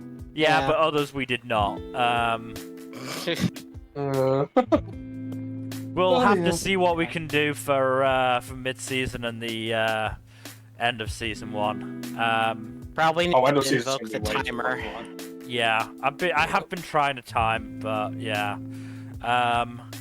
So thank you everybody for watching. Hopefully you have enjoyed. If you stuck around all nearly 5 hours, congrats.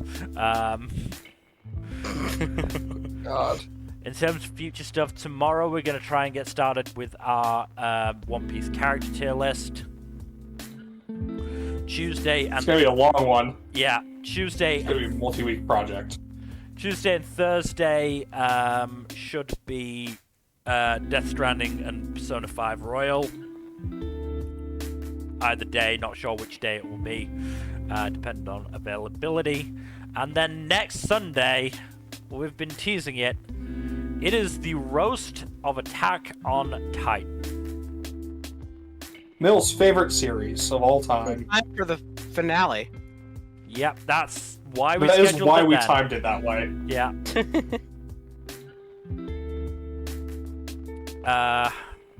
I still haven't reread it, and I recently remembered that, of course, Kodansha did their dumb thing of, you know, taking all of their stuff and putting it on their own shitty platform. Well, there's always you could do it legally, or you could become the king of the pirates. But Yeah, I'm gonna you should yo-ho definitely do that it legally. shit. No, Yeah, because I'm yo-ho-hoing that K-manga's- shit. I'm not spending more money on Attack on Titan than I already have. K-manga is shit, Yeah. anyways. Yeah, that's the point. It's Hey, manga is fucking garbage. fucking horrific platform, so don't feel bad Good about it. Good news is it'll probably cease to exist within a year, so... Yeah. But otherwise, again, thank you for watching. Please do give us a follow here on Twitch and all that YouTube stuff. Like and subscribe if you've not already. Press that bell icon to get notifications when we post a new video. Don't forget to leave a comment down below. And otherwise, hopefully we'll see you tomorrow to hopefully talk about One Piece characters. Good night. Later.